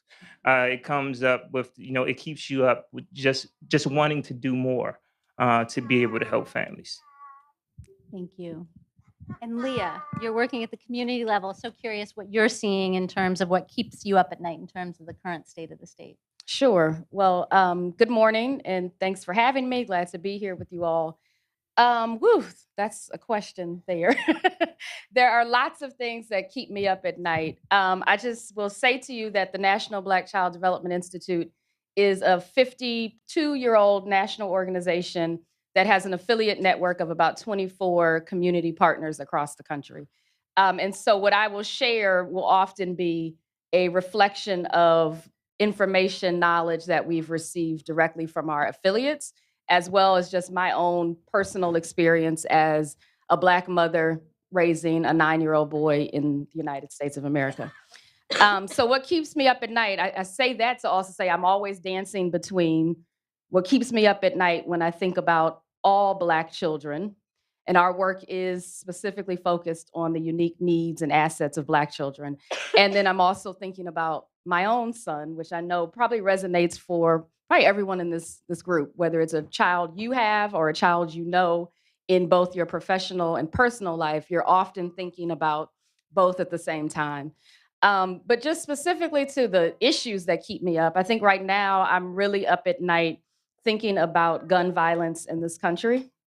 And in particular, just how it almost makes me want to cry to say it out loud, but how quickly we just move on from incident to incident. And we as organizations find ourselves in situations where not only are we working directly with our affiliates, we have an affiliate in Hampton Roads, Virginia, which was very close to the horrific shooting with the 5-year-old student who shot his teacher. So we're working with them directly on how they're dealing with that sort of violence in their communities.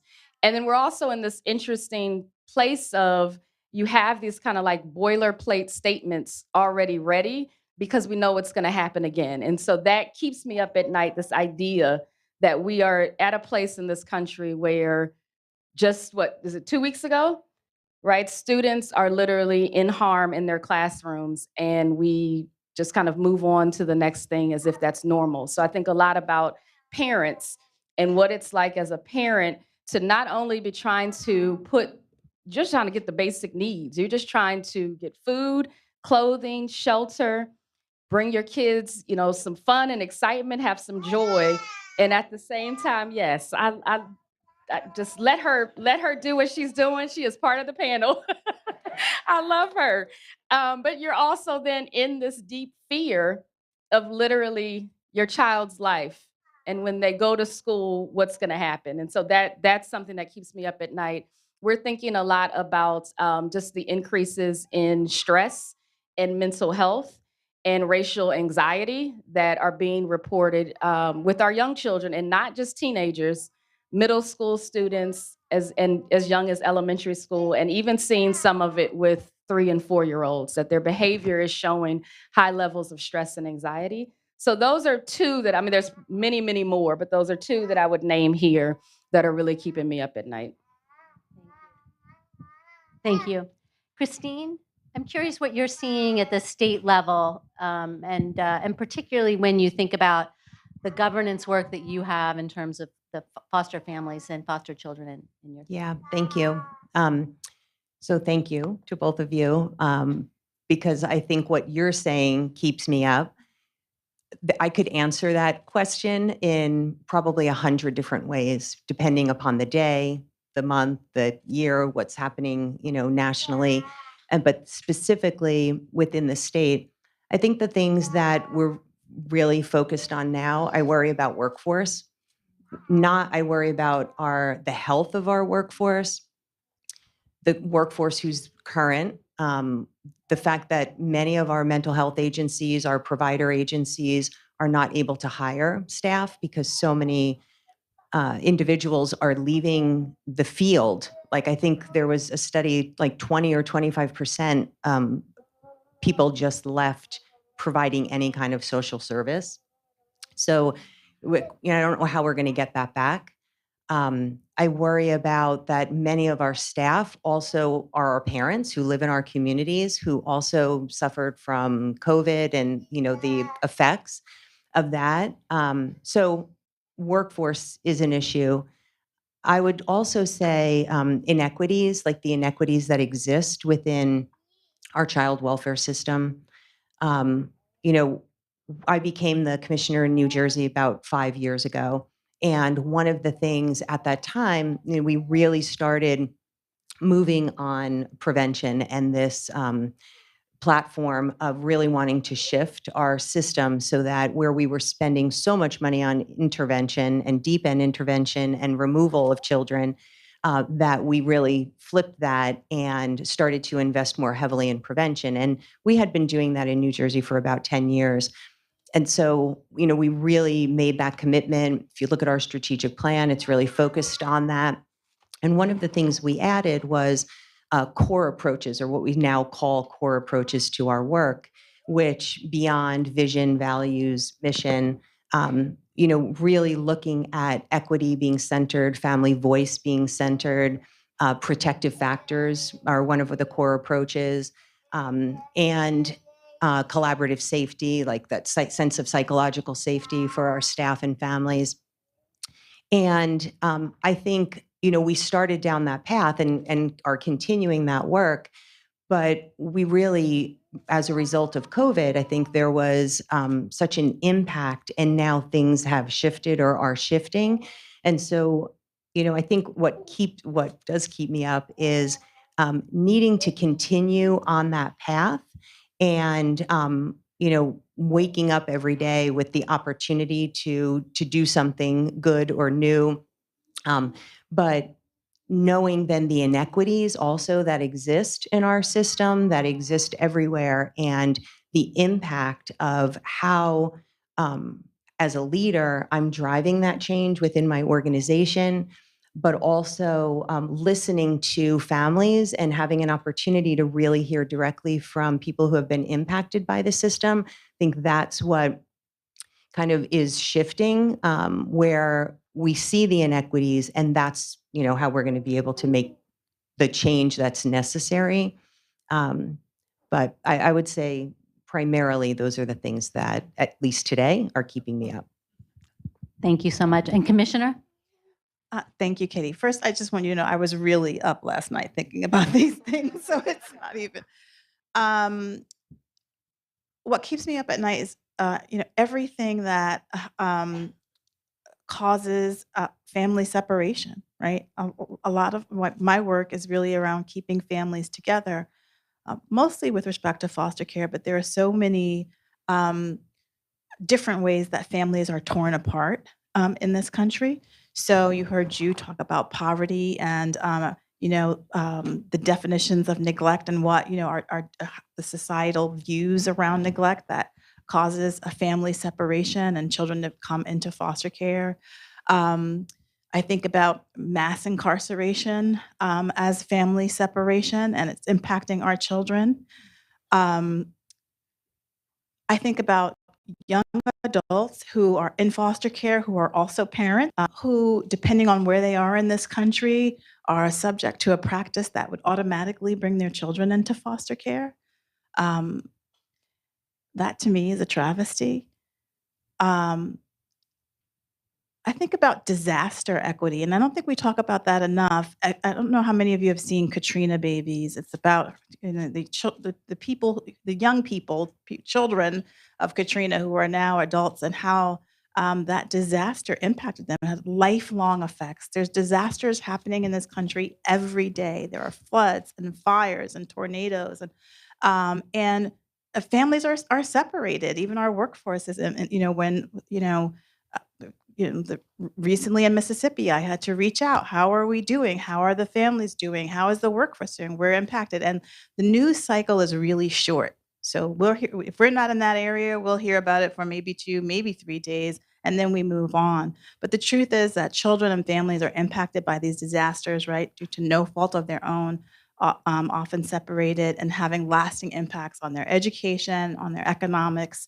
So I want to really lift that up. And I know it's administration, we are really trying to hone in on how we can be supportive, and we're from a human resources perspective, human services perspective, where disasters are concerned. And then what we call ICWA, the Indian Child Welfare Act, this is on my mind, right? This is, being questioned, right? Cultural connections, tribal sovereignty is being questioned. But we shouldn't have to abandon our cultural connections, our culture, to get the help that we need for our families. So that is present on my mind right now.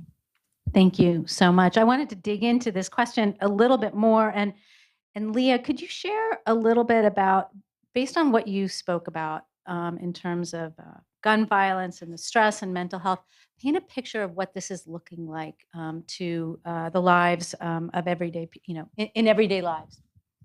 Yeah.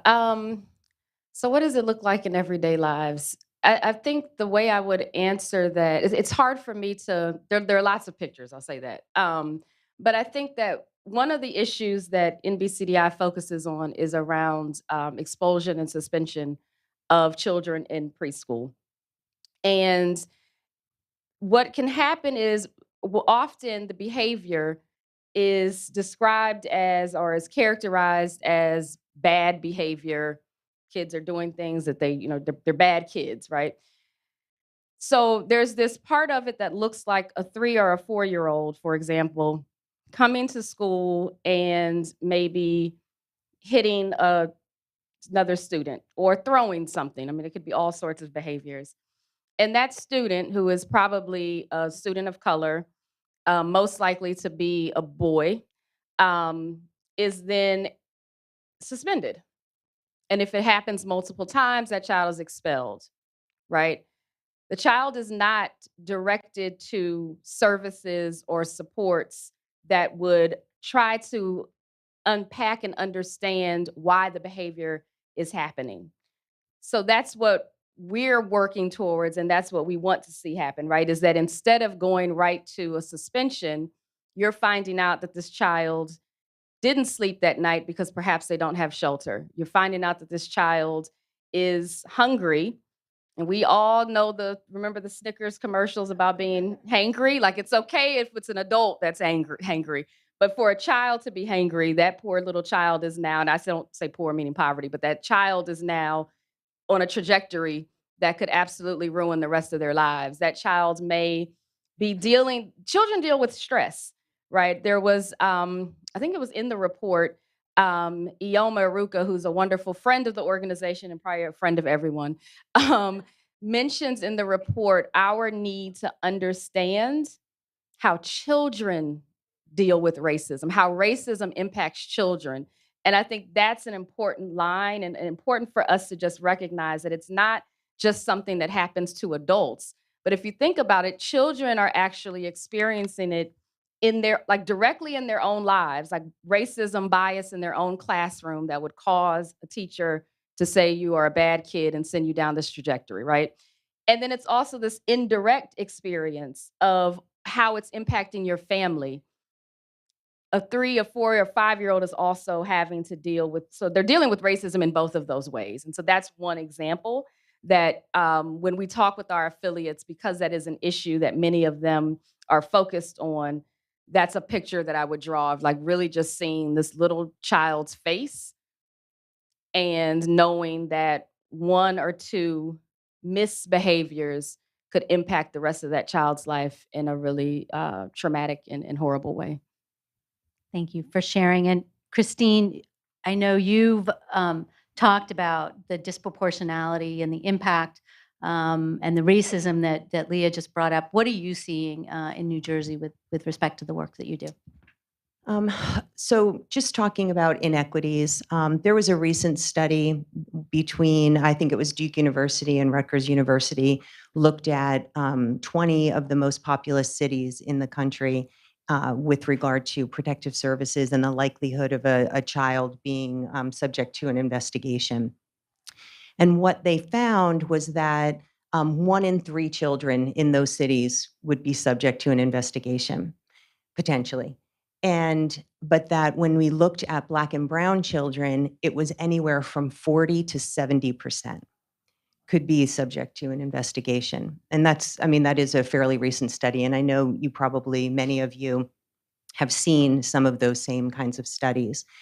But how that plays out on the ground is even when we look at reducing the number of children in foster care or putting more upstream prevention services, it's still a matter of what happens when a call comes into the hotline and there's an investigation or somebody goes out, and then like what's the result of that. And when I became commissioner, I engaged in a listening tour and had the opportunity to speak to probably upwards of 500 or 600 people who were impacted by our system. And one meeting in particular, we were sitting in a circle at one of our family success centers down in the southern part of New Jersey. And there was a woman sitting directly across the circle. Maybe there was probably 30 people there. And I was talking about, the reduction of kids in foster care, and that, at our high, we had about 13,000, just over 13,000 children in care back in 2003. And today, I'm proud to say we have just about 3,000, a little less than that. But, so that's been 20 years of work to really develop services. And we weren't there yet. Like at this time, we probably had still close to 7,000 kids in care. And so as I was talking and describing that and saying that we had this reduction, a woman across the circle said, "I don't believe you. Like, that's not true." And I said, "No, I promise you it's true. Like, I can show you the information, the data, where it comes from." So besides the fact that I'm government and you don't trust that, like, why, right? And what she said was, because everybody in my community, everybody I know has a child in foster care, either did or does or will, and that stuck with me because it really struck me. I think Marjorie, you said something about social capital, and that this person, this community didn't have a lot of social capital. They didn't have others that they could really lean on, or because that was everybody's experience. And I think it was really at that moment that I knew we really had to double down on prevention and looking at the inequities in the system, and really focusing on, digging deeper into what was happening in communities and began to do work around, creating, like trying to think about creating the community conditions to really eliminate the need for foster care, or now we say non-kin foster care, and really trying to build strong families and not destroy or end families, basically, because we've ravaged so many communities across this country through the work of protecting children, and we're really not doing anyone, not the children and not their families, justice. Thank you. And we are seeing the harm in the system, and also reform. And we're going to talk about what that reimagining looks like.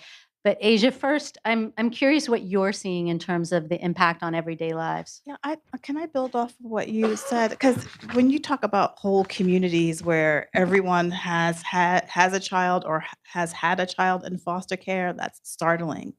But we talked about concrete supports. You heard Ju talk about the need for concrete supports for families. So we're seeing families have needs. They need housing. They need cash. They need food. Right. Stomach. But that call, right? That one call. We're talking about racism. We're talking about bias, and so we know that there's racism and bias, and who makes the call and why, and who's subject to the call. But the one call, most people don't even realize how that impacts a parent, right? Their ability to get a job later on. You might make that call. You think maybe you're saving the family. Maybe you're mad at the family. You're making that call, and so it has a ripple effect, and that I think a lot of people are unaware of. And so, so that one call, right? Let's say a call was made to my grandmother. Because she was, let's say, for example, she didn't have the food that she needed, or let's say, her children, their clothes were dirty, and someone thought, oh, let's call child protection. And so, if my grandmother's children come into foster care, it's more likely that my mother's children are now going to come into foster care, right? So we're talking about what we're talking about. You all know, right, that multi-generational sort of trauma, and so then that's how you also have communities of people where everybody has had some sort of impact on the system. Exactly why we need a 2-generational strategy, right? Because that's one way of impacting the multi-generational trauma that we're seeing in communities. So we see this all over the country, which is one reason why young people in foster care, young adults having their own children, right? They are our parents now. It's concerning for me as to how we are supporting them and helping them and keeping their children away from foster care. Thank you. The numbers that, Christine, you talked about in New Jersey are happening all across the country. I can give you California numbers. 25% of white children in California will be investigated for abuse and neglect by the time that they are age 18. 50% of African American and Native American children have that same investigation rate by 18. This is happening across the country. And so it's something that we all deeply are looking at and thinking about different ways of doing our work. And I'd like us to dream a little bit about what that looks like given the state of what we just talked about. There's a movement around the country to reimagine child welfare, to create a child and family well-being system. A lot of us are doing a great deal of work around what does it look like to go from mandated reporting, that call that Asia talked about, to community supporting. And so what I'd love for us to do is spend a little bit of time dreaming. What does that look like in wherever we sit? And then after we have that conversation, a little start of that conversation, we're going to open it up for questions from you. So please think about your questions. We'll do it from the audience and then do it online and then have a wrap-up question at the end. And so, Asia, I'm curious, so much is happening at the federal level throughout the country. What are you dreaming about? First of all, I really love that question, so thank you for asking it. When I was developing my vision and I was appointed in March of 21, they were, "What's your vision? What's your vision?" And I thought about why I do this work when it gets really, really hard and I'm exhausted, why I do it. I do it for love. I do it for the love of the children and the families that I serve. And I put that word in my vision statement. Some of you may have seen it, and it was controversial, believe it or not. Like people were like, "That's not a professional word. You can't have that in your vision statement." Anyways, love drives me to do the work, and it drives me to dream. I'm really excited about this administration really putting forth so much effort in anti-poverty measures. Um, the Family First Prevention Services Act actually is a vehicle that hopefully will move this country in the direction of federal reimbursement for prevention services. And we need to move way more, but we have to start somewhere. So we're trying to do that, and that I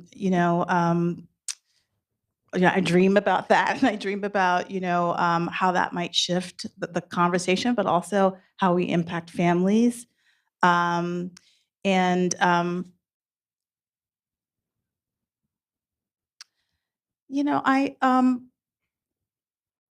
I'm excited also about organizations like We Got Us Now, who are just helping to support whose parents have been incarcerated, because there are a lot of children who are impacted by foster care and impacted by incarceration. And I'm also dreaming about the interagency connections and partnerships that we have. I have a strong partnership with HUD. I'm happy to say strong partnerships with our Department of Education. We are working more closely, I think, with CMS, Medicaid than ever before, because honestly, child welfare should be the absolute last stop, and so we know we have to be working with our partners in government if we're going to support families without having that separation be anywhere near necessary. So thank you for asking. Well, thank you for saying that, because I think some of us sort of think child welfare is the first, sometimes becomes the first stop. It answers all problems. And I love that you talked about just what that interweaving looks like. Christine, love to get your thoughts in on this. So I think about really eliminating the need for non-kin foster care. That, we know, being in this work, that there are some children who are not safe at home. And so, they do need to come into care for a brief of time as possible while we work with their parents to really get them whole and healing so that they can, take care of their children.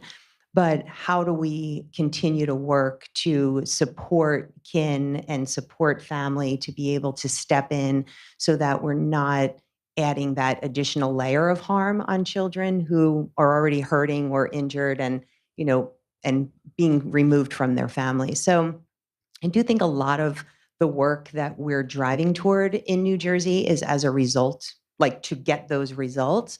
But one of the things I'm happy to say is this budget that will be coming out in July, we have probably about $120 million new state dollars coming into our budget. Half of that is for prevention services.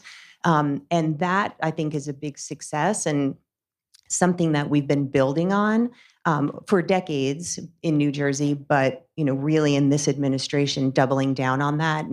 And some of that prevention is to support children, in home with their families. But because it's primary prevention, it's eliminating that a family may end up being a call to the hotline. Like that's, I think, what I'm really I get most excited about and most energized about is that there are opportunities that exist, and there are all of you here and those watching.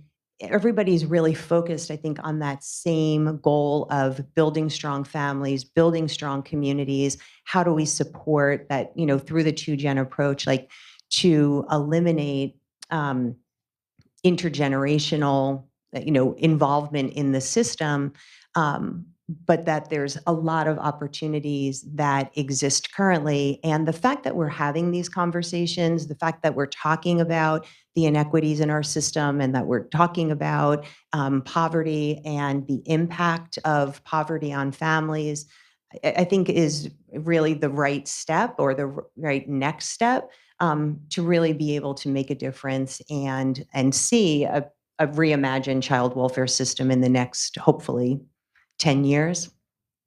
Thank you. Randall, what are you dreaming about with respect to this work? What I'm dreaming about is really system accountability in terms of really developing approaches that benefit families. I think that there's too many systematic, whether it be departments or agencies that are in place for families in the event that they don't do something. I don't think that there's enough in place for families so they don't get into that situation where they feel pressured or that they don't have the option to be able to sort of say move forward in life. I live here in Washington D.C. We are home to so much government, so much federal agencies, so much dollars. We've listened so much. I think that we have to lift community voice up to the highest decibel that we can and be able to utilize what these communities are saying so that governments can go back and actually put safeguards in place that benefit families. But it has to be done with intentionality. It can't be done sparingly. It can't be done in pockets. It has to be equitable access, an approach for all families. It should include full inclusion. Families should not have to feel they have to separate or don't have opportunities as a result of their income status, their marital status, or maybe their relationship status. So just very wide systematic accountability and understanding that we've listened, we've learned, and we know so much about what has not took place. So now we have to put those action steps in place for the things that are going to work for families so that families can live better, support one another better, and be able to remain with each other. I remember we had a conversation a couple months ago now, and you said people are talking, but no one's listening. And that was super powerful for me. I'm curious, when you talk about the system needs accountability, if it got there, what would it look like to you? What it would look like for me is repurposing dollars from different agencies that have traditionally not supported the full growth or well-being of families to more departments to enrich capabilities for families. Even from a benefit standpoint, if it's a matter of increasing benefits for families, increasing access to opportunities for families, families need more. Here in the district, we have a very, very sort of say, it's scary how real the disparity between minimum wage and living wage is. Like it's very, very much real. And so we have to take an accountability that families need help, need support. Families are not being met where they dream. Families aren't even being met where they are. Families are being met by their circumstances and by what they're going through. So what it would look like for me is to have a better inclusionary focus on success for families and what steps we need to take to get families there. Thank you so much. That resonated with a lot of us. Leah, what about you? What are you dreaming about? Everything Randall said. What I will say, and I in all seriousness, do ditto everything that my colleagues have said. I think for me, it's like the heart of the matter is how do we see each other and what's the value we place on human life? And so, I often think about how do we shift from problems and fixing people and really shift to leaning into the possibilities of each other. And so if we shift it in that way, you can see this shift from you could see a shift from child welfare to well-being because you're seeing people in a very different light. It's not about, oh, you've got all these issues and problems, and so we've got to fix you. And one of the fixes may be separating you and your children. But it's really looking at people in a different light and saying, but with everything you have going on, and I think about this a lot with in particular Black and brown people. You know, it always interests me when folks want to talk about helping people build their resiliency. And I'm like, okay, but do you understand that there's like resiliency is the reason so many of us, generation after generation, are still here.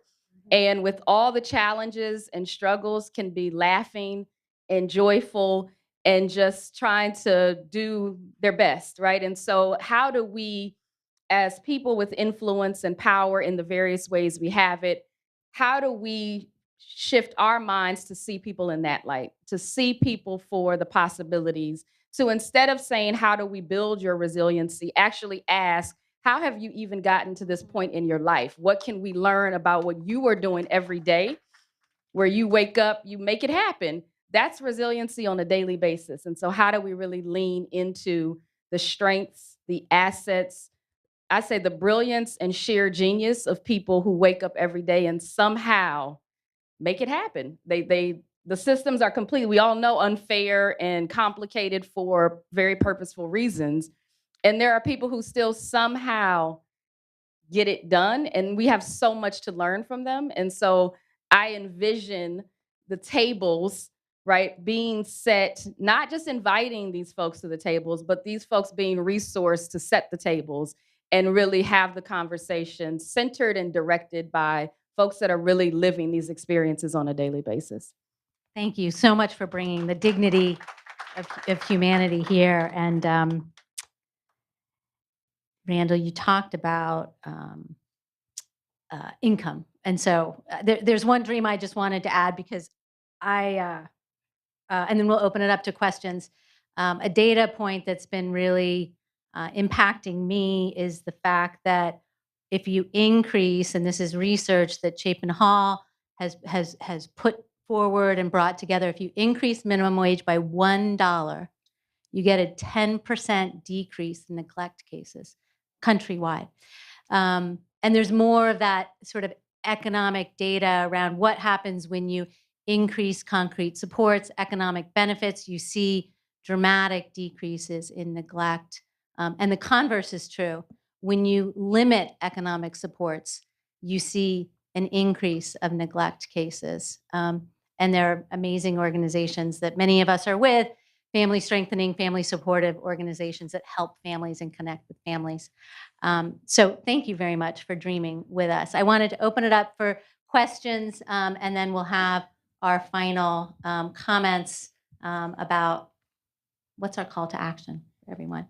I see a hand over here, and I know that we're going to go over here in a second. Thank you. Hi, thanks everyone. Super exciting to hear about the innovation that's happening in thinking about offering supports and services to families in a primary preventative way, as opposed to focusing so much on secondary and tertiary. My question is, in designing those programs and policies, we often think about the mechanics of it. What resources, what supports, what services can be offered? And we spend relatively less time thinking about the affective or qualitative dimensions of how they're delivered. So who's going to be giving these services? What are the administrative burdens associated with getting access to a resource? How are people being treated? Like, what kind of dignity and respect comes along with it, or lack thereof? So very curious to hear from any of you about who's thinking about that. What are you working on to make sure that the stuff that's on offer actually works for families from a user experience perspective? Christine and Asia, you may have. You want to talk? I can say something. So thank you for the question.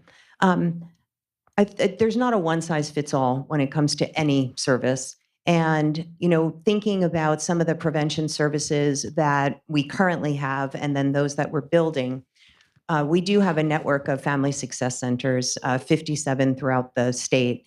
And those programs are driven by the end user. So, you know, the individuals who live in the community, who go to the center, they're the ones who, you know, develop the curriculum or develop, you know, what services are available or what will be offered there.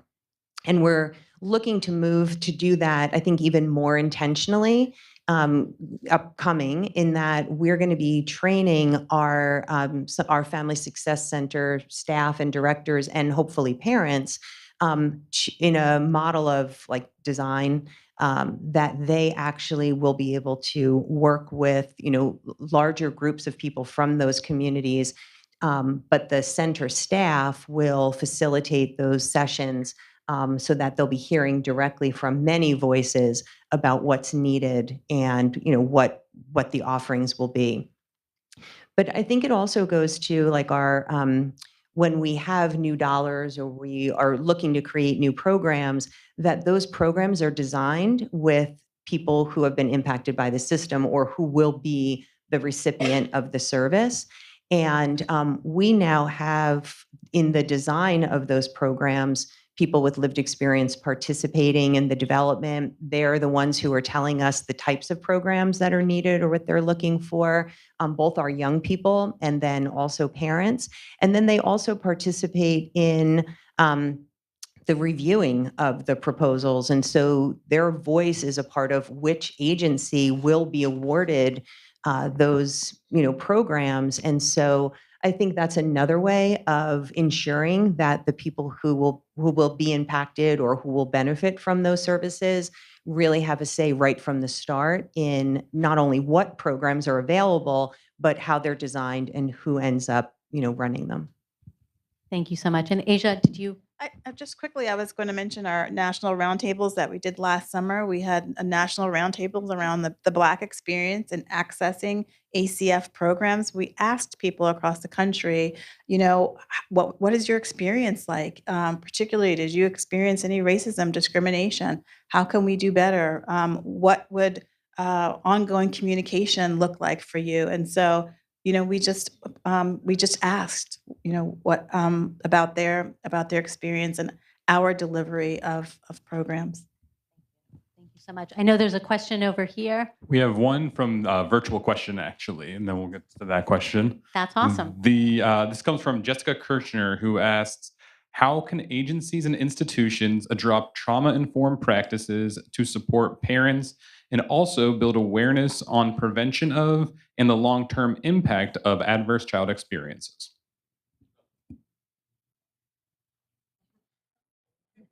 That's a great question. I'll take a stab at it. So hopefully I can remember the question. So one of the things that I think is really important and goes to the transformation of our systems is being able to understand adverse childhood experiences. But we're really also focusing now on positive childhood experiences and how do we build those in. It gets to the resiliency also, like how do you start building those, resiliency at an early age. But the thinking about, in New Jersey, we have an Office of Resilience and we have an Office of Staff Health and Wellness. And so we look at it as kind of the inside and the outside game. So the Office of Resilience is really focused on adverse and positive childhood experiences in our community agencies, in community with, anyone and everyone who about raising awareness. And then also being able to support kind of efforts toward becoming more trauma informed, whatever that looks like. And we're at the point of working to develop kind of a virtual technical assistance center to make resources available to, again, anyone who's interested, because that office has been focused on educators and law enforcement and we need to get to all of our community agencies.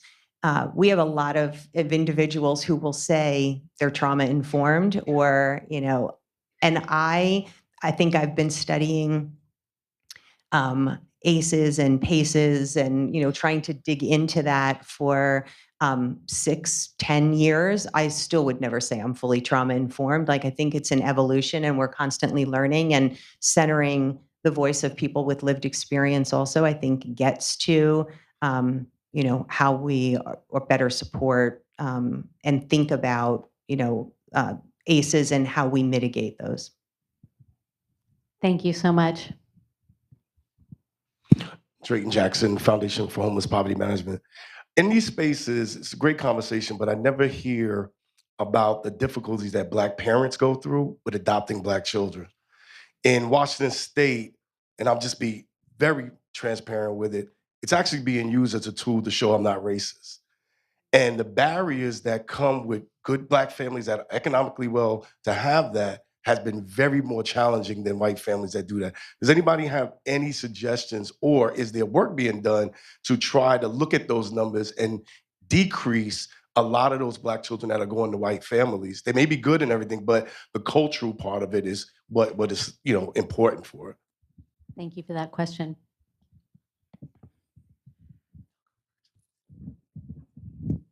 I mean, I think, yeah, it's challenging because I think to your point, it's not something we talk about, and so I honestly can't point you to resources that I know of offhand. I mean, I think so much of it is about how we're thinking about cultural relevancy and expansion, and how we value or devalue. But I feel like I'm telling you what you know, right? Like the value, how we value or we don't value Black parenting styles is a lot of what happens here. And so I don't know. I wonder if in some of the like family centers or parent training that happens, if there's any focus, or how do we kind of build a focus around understanding diverse parenting styles and sort of matching, I hate to use that word, but matching children with the parenting style, right, and the cultural experience that would best work for them, as opposed to thinking in these lines of like good parent, bad parent, and good parent often looks like one kind of parent. But I honestly feel like I'm kind of just reflecting back to you, which you probably know. I'll just say quickly, Multi-Ethnic Placement Act. I'm not sure if you're familiar with it, but it's too complicated in terms of the conversations that are happening around that now. But would be happy to connect with you offline and connect you with some people who are thinking about this on a very regular basis. Thank you. Thank you so much. I wanted to be able to give you the last word in terms of your closing thoughts, a call to action. Lots of people in the room with lots of networks and influence and innovation and thoughts. And Randall, I'll start with you. I guess my call to action, when I think about it, is that we need to stop investing in what doesn't work for families. But it's something that's been going on for so many generations that we have to break a generational societal problem. I heard yesterday that the Aspen, is close to their 75-year anniversary. That's something to celebrate, be proud of, and embrace. But we're less than 10 years from the 100-year anniversary of the Great Depression. So when you think about that and how it impacted America, how it impacted families, the legislation, the barriers that they put in place as a result of that time, and how it still impacts people to this day, we have to we have to take accountability. We have to look at what that is done to people, and we have to create change. We have to create intentionality around that change, or else we'll just spend the next 100 years really, so to say, rewriting all of our wrongs. Thank you. Leah? Sure. So I guess a call to action for me would be to continue to push on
Hello, forum audience. Apologies again for the technical difficulties. We'll make sure to get everything sorted for our next few sessions.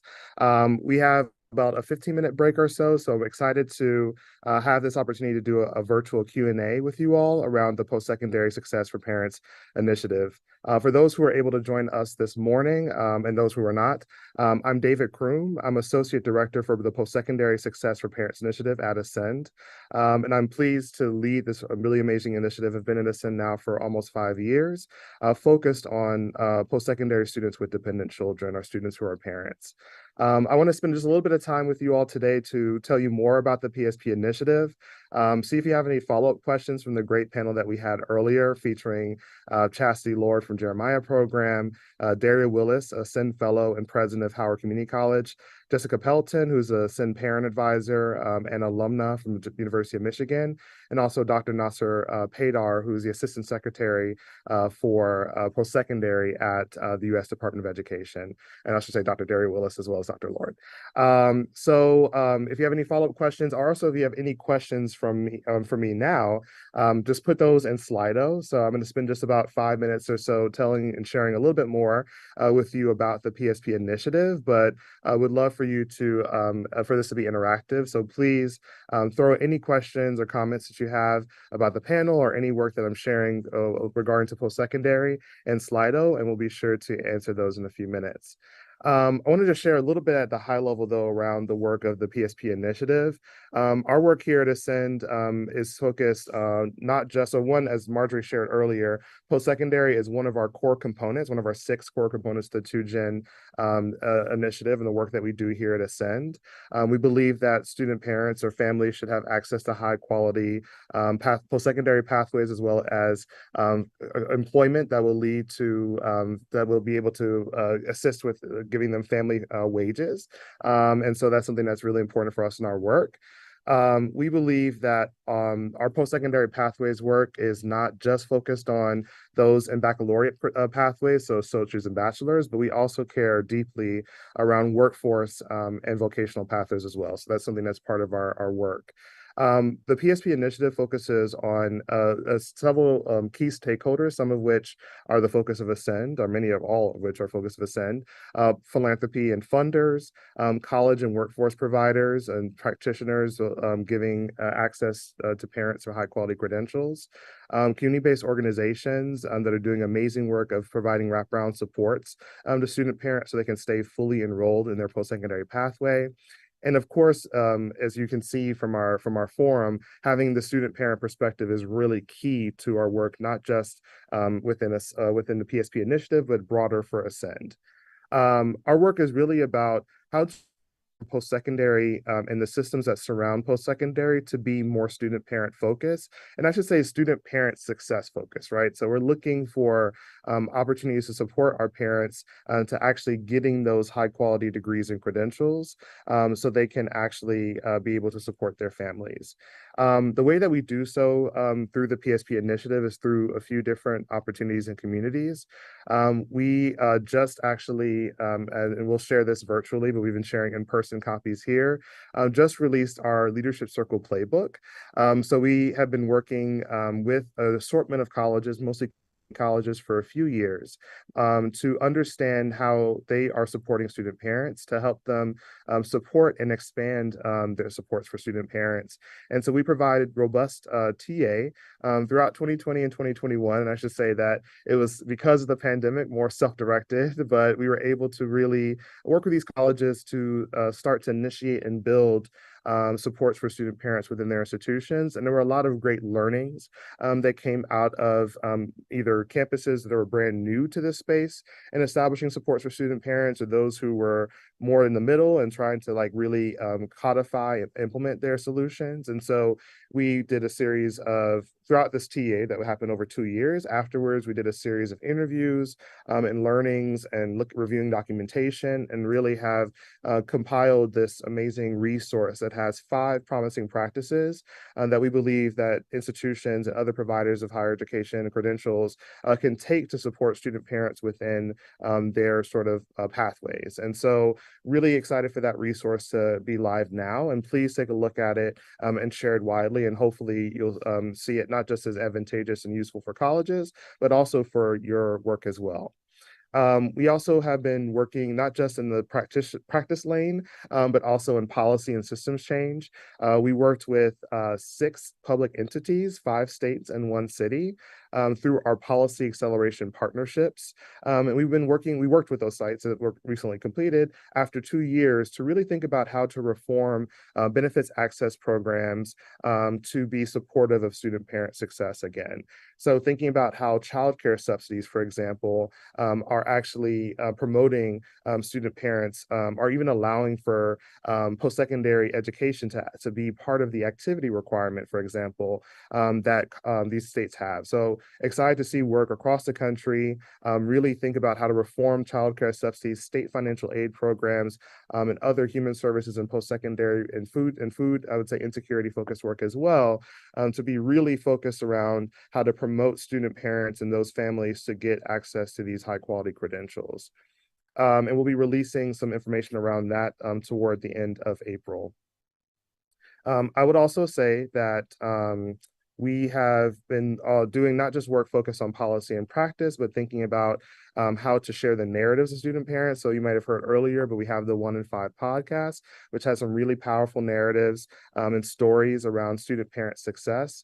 And those who are still dealing with student parent, still acutely in the student parent pathway, and those who have finished, and those maybe who have stopped out and haven't gone back, and sharing more about those barriers of the work. And then that's kind of like a little bit of a high level around sort of what we've been up to. There's so much more to share, but I want to make sure to have a chance to answer any questions. I also want to make sure to underscore the name of the report that I mentioned. It's called the Post-Secondary Leadership Circle Playbook, and we will be sharing information around it as part of a follow-up to the forum. So it's live on our website, but we definitely will make sure to share that resource as well. So I have some great questions. So the first question that I will answer is from Dr. Ariel Sylvester. So what has Ascend done to help student parents with affordable childcare? My research has been focused on this for single mother college students who use C Campus. So C Campus, as was mentioned earlier, is a federal grant program that provides subsidies to colleges to provide seats for childcare for student parents. And so really powerful program that we've seen right now is funded at 75 million and will be hopefully funded at 95 million in future. So I would say that the really great part about the work that we do here at Ascend is because the way that we think about student parents is in a really holistic way, really thinking about all the wraparound supports that student parents need, food and involving and recognizing that student parents are experiencing food and housing insecurity at higher rates, that they experience this concept of time poverty, that they have less time to dedicate to studying academic pursuits as compared to non-parents. And then also many of them have really unaffordable childcare. And we know from research done at the Institute for Women's Policy Research that childcare costs exceeds the cost of public tuition in majority, if not all states. And so childcare is really a part of our entire sort of worldview. Again, thinking about in policy spaces, how we're working with states to reform childcare subsidies, thinking about in practice spaces, how we're talking to colleges around how they're collecting data around parenting students to know and recognize how many parenting students need access to childcare, and to survey and do focus groups with those students to understand what sort of childcare that they want, right? Because on-campus childcare may not be the salvo that folks want. They might want to have access to vouchers to access affordable childcare closer to where they live or where they work as compared to their school. So thinking about all the ways that we're engaging with different stakeholders across the space and ensuring that they're bringing in student parent voice to understand how they can be providing more subsidy or more support to student parents needing high quality and affordable childcare. So I think that's it in terms of what I'd like to share. Last thing I'll say is that we had some really great themes that came from the panel around faculty engagement, student parents as advocates, which is really powerful, family-friendly campuses, seeing that as a really powerful lens. And so we want to make sure that we're continuing to engage and fortify campuses to be family-friendly. But I also wanted to just say too that the focus is not just on practitioners. We really want college policy and systems change to be a through point of this, right? That scale matters in this work as it does with all the work, and that colleges and student parents need to be supported through resources and subsidy to do this work well. Another question that came in through from Karen Hilker-Balkasoon over at GMU at George Mason.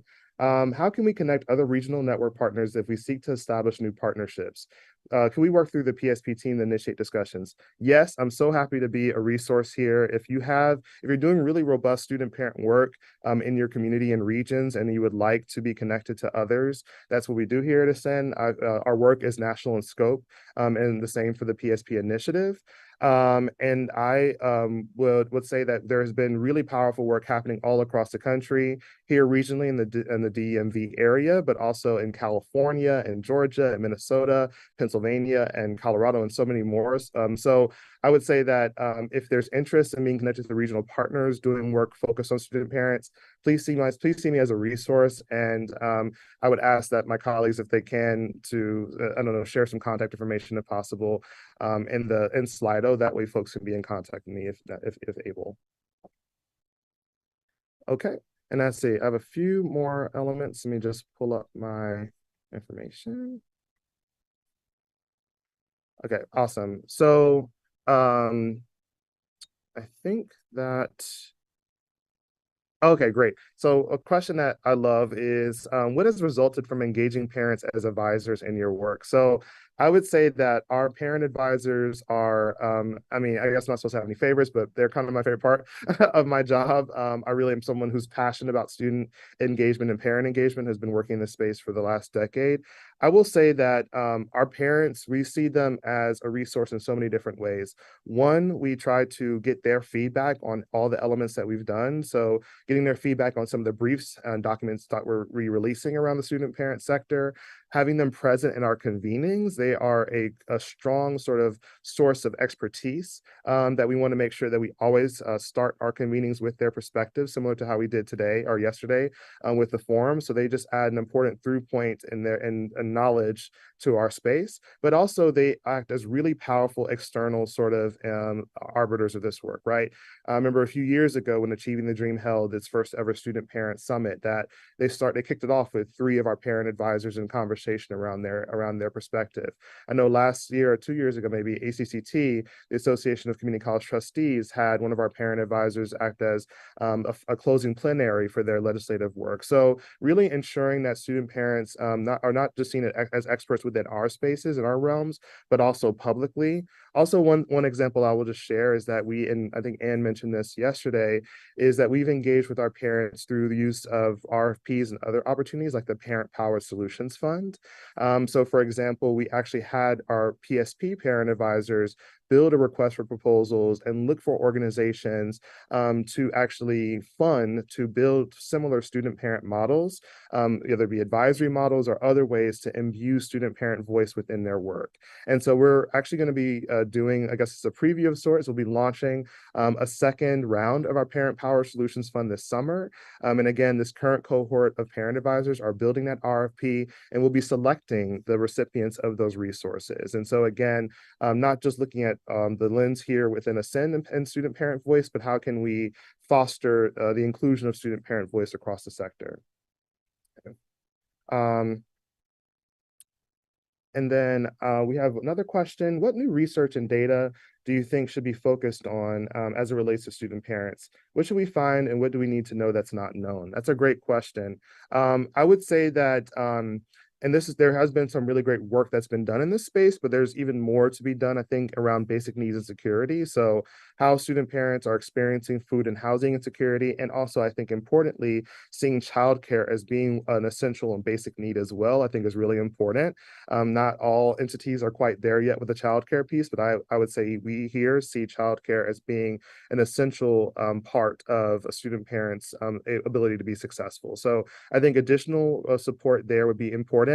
But I should also say, too, that there are not nearly enough colleges in enough states who are capturing data around parenting status. We now, as far as I know, have two states, really, Illinois and Oregon, that statutorily have requirements to capture parenting data. I know Michigan had a one-time cycle as part of their appropriations to capture student parent data. But we need more states actually understanding how many student parents they have and actually tracking their outcomes and seeing how they are different and distinct from other populations. But we also need more colleges too. Of the thousands of colleges that are in this country, we need more colleges capturing parenting status and not just capturing it alone, but actually looking at it over momentum statistics like persistence and completion. So actually seeing and tracking how those student parents are doing within their models, I think will be really important. So I think additional data, I would like to see more on basic needs and security. There has been some research done, but there needs to be more research done around childcare's impact on student parent completion. And I know that others have tried to do this research, but it's been a bit challenging to get the data. So those are just a few different opportunities. And then I would say one more, last one is around fatherhood. So that's something that I would love to see more attention to be done on. And we're actually going to be releasing a small brief focus on data around student fathers because there's so much more to be shared within that space. Okay, awesome. So I'm going to now wrap up and just say thank you again for this opportunity to share more about our work. We are going to move into finishing our break here, and then we are going to, we're going to go to our next panel, focus on radical collaboration. So thank you, everybody.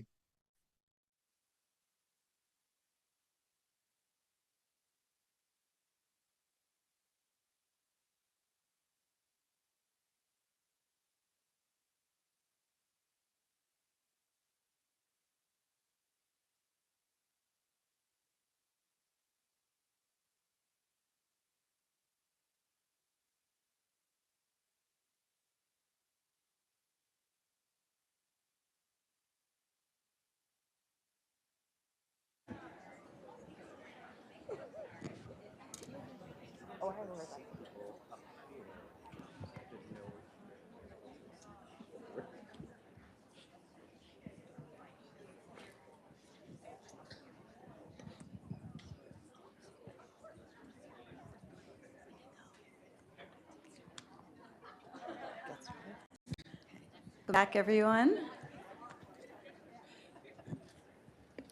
So I'm Romelli Bannock. I'm the Senior Program Officer in the Child Wellbeing Program at the Doris Duke Foundation.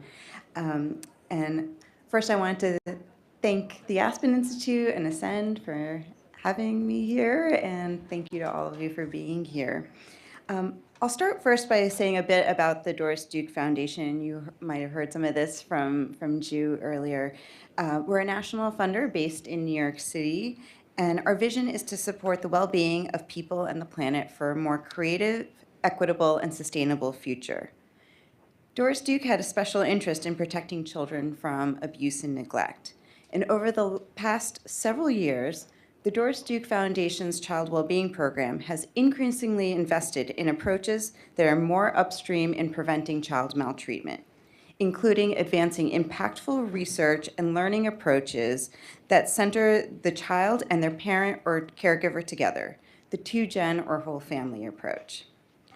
Our focus has been on building the capacity of individuals, organizations, and networks to be more inclusive of the voices and the actions, as we learned yesterday, of those who have historically had little to no input in the research and learning process beyond giving their information for data collection.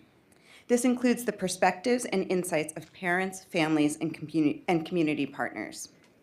So we want to support research that is conducted in partnership with families and communities where parents and people with lived expertise are involved in research from the start. And we want to test new approaches to evidence building and learning. One of the ways we're doing this is by supporting research practice partnerships, collaborations in which the researchers and practitioners and/or policymakers jointly produce research that is rigorous, relevant, and timely. These partnerships strive to better align the academic and practice communities in their efforts to improve outcomes for caregivers, children, and families as a whole, including efforts to gain a better understanding of family prosperity for families from a wide range of backgrounds and experiences. Through these research practice partnerships, researchers work alongside practitioners, people with lived experience, and community members to define the research questions, to design the data collection approach, and to interpret and share findings. We recognize that learning and evaluation that meaningfully engages the community to co-design research is hard to do. It requires time to build trusting relationships. It requires an understanding of culture and context and being grounded in equity. It requires a learning orientation and humility. And it requires skills to share power and to cede decision-making authority. This means that we need to embrace a range of research methodologies, not just randomized control trials, that can give us valuable insights if we want to understand what works and for whom. The Doris Duke Foundation is interested in studying and understanding how to do this type of research and evaluation well.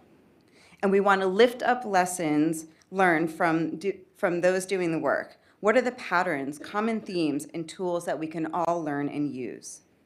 This is a key moment and opportunity for transformation for policy and practice in the ways we collaborate and authentically engage with families, employ a racial equity lens in using data for decision-making, and center the needs of families and solutions of those closest to the challenges we aim to address.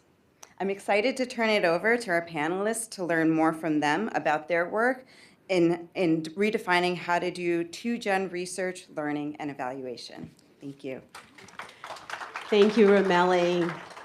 So again, I'm Marjorie Sims. I'm Managing Director at Ascend, and I am honored to be able to moderate this conversation. And our session is radical collaboration around a new research agenda. And we're very focused on learning, evaluating, and research specific to the two-generation approach. Over almost the last year, we've been able to host a learning and action community called Building Evidence for Two Generation. And that work has been supported by the Conrad Hilton Foundation generously so that we can bring together a group of parents, practitioners, researchers, evaluators, funders, and those at the federal level looking at two-generation approaches.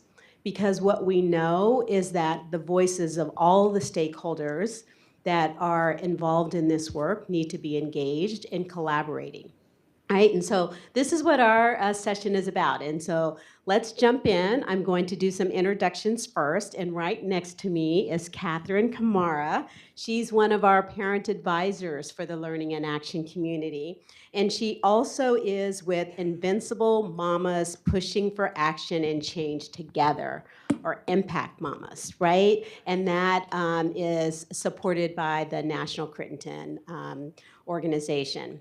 And then next to her is Uma Ruka, and she has the distinguished title of being the research professor, founding director of the Equity Research Action Coalition at the Frank Porter Graham Child Development Center at the University of North Carolina at Chapel Hill. And next to her, and I'm starting by saying he's an Ascend Fellow because that's one of my favorite parts of his work, and it's Darius Tandon. And he also has the distinction of being an Associate Professor, Northwestern University Feinberg School of Medicine, and a 2015 Ascend Fellow. And then next to Darius is Erin Kennan. She is Social Science Research Analyst at the Administration for Children and Families, Office of Planning, Research, and Evaluation. And then last but certainly not least is an amazing colleague, Emily Salma Miller. She's a principal researcher at Mathematica Policy Research. So this is our panel, and also really delighted that each one of these folks participated in our Learning and Action community from different perspectives, right? Researchers, parents, practitioners doing this work. So I want to start the conversation, as we do, grounded in the voices of our parents, and would ask Catherine to share with us, how she comes to this work, the work that she's been doing, and what her focus is on supporting other moms that are interested in grounding research and evaluation and learning in their experiences and recommendations. So Catherine. Thank you, and hello to everyone. My name is Catherine, originally from Sierra Leone and currently reside in Charlotte, North Carolina, but I was raised here in Maryland, DC. My experience, I could only speak on my experience in the foster care system and with Credinson. And I do have two moms in the audience with Impact, and if you guys need more questions for them, they're all the way in the back. They're all the way in the back, but raising their hands. And also a staff member with Impact, Lisette. I'm not really sure where there she is. Lisette. So, And and Shaq as well. So my experience in the foster care system, before my son and I entered the foster care system, I was 17 years old. He was 6 days old. I was scared because growing up, I only knew the negative side of the system. I only knew you were placed in the system and you're lost in the system. So for my son and I to be in the system, the only concern I had was for us to stay together. And my social worker at the time, she was able to take all the concerns I had and I guess speak to her team or whatnot. And they came up with a group home in Charlotte, North Carolina, at the time called Florence Credinson Services, but now it's called Credinson Services. So when we were transported to the group home, I found out that it was a all girls group home. I don't do females like that, but anyways. So we got to the group home and I informed the social worker that transported us, and I was just like, we're not staying here, so you might as well just go ahead and pack our bags and take us back to Alamance County, which was the county that I was currently staying in. And but Florence Credinson, the staff members reassured me that they're here to service us, to help us and everything. So needless to say, I met the females that I lived with, and our time there, we spent about almost 3 years in the foster care system. But when I turned 18, that was where all my fears came in, because I know when you turn 18, you're supposed to age out of the system, and I was not ready. And when I entered the foster care system, I became an advocate for myself. I decided to have a voice for myself because growing up, I didn't have a voice. I was never heard. I was never seen. So when I entered the foster care system, I decided this is my chance to vocalize the voice that I had. So when I expressed to them that I was not ready to leave the foster care system because my child was about, I want to say 7 months old, and I was 18. What am I going to do out here? So main thing is I will step out of the system and I will either lose my child and he will be lost in the system, or somebody else will adopt him and I'll be out here in the streets. And till this day, I don't know who donated or where the money came from, but I was able to sign the CARS agreement. I'm not really sure if you guys know what the CARS agreement is, but it's for Can you those. explain it a little bit? Absolutely. So it's for those who are in foster care and aged out at the age of 18, but they're not ready and they're able to remain in the system until they're 21. And that's what I did because I never knew about the CARS agreement. But once I voiced not being ready and scared to go out there with a 7-month-old, they told me about the CARS agreement. So I was like, absolutely, let me sign it. So I signed it and I was able to stay in the foster care system till the age of 20. And there I received my GED, started college courses. I was able to have a part-time job, work, and save. So Florence Credinson provided my son and I with stability, security, and I said safety security because the household that I came from, it wasn't there. We did not have running water, food, heat in the wintertime, AC in the summer. It was nothing. And I was labeled as a bad child because I was leaving my home and going to my best friend's house to have those necessary needs. And my stepmother at the time was telling people that I was running away. That's not the point because I was in ROTC. I was in school every single day. How can I be a runaway when I'm in school every single day? But Credence provided, I guess, a motherly figure, because the women that worked there, they made sure I learned how to take care of my son. I was still a baby learning how to take care of a baby. And because of that, my son is now 16 years old, and my job and what I see, and what I see, and what the job that we try to do is provide security for those who are feeling helpless out here. And Credence is still doing the same work, and I'm still in connection with a lot of the staff members at Credence, and still have a huge voice within the Credence services. And the impact women, they will speak more on impact. Just let them know, and we support mamas as much as we are labeled with what society say about foster care kids. We're actually the gem of this world, the gem of this country. Thank you, Catherine. So we're going to come back to Catherine and get some very specific recommendations from her. But one of the things that I found really powerful in one of our learning and action community convenings is when we were talking about, and we'll get to this around, the evidence and who defines evidence. But one of the parents actually said, we are the evidence, right? And so let's center that as we continue to have this conversation. So for Uma, what would you like to share around your work in thinking about this learning and action community?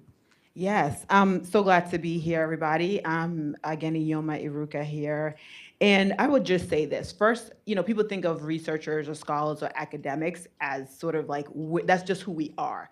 I just want to be clear, is just a vehicle to the work that I think I'm supposed to do. I'm a mother of 2 young children. I have a 6-year-old son and a 9-year-old daughter. And I feel like part of the work around learning, research, evaluation is that maybe it was hormonal, but I feel like when I got pregnant with my first, something changed and I realized I've been coding a lot of things. I was coding racism with poverty. I didn't even mention race. I just happened to work with Black families. I just happened to think about Black children.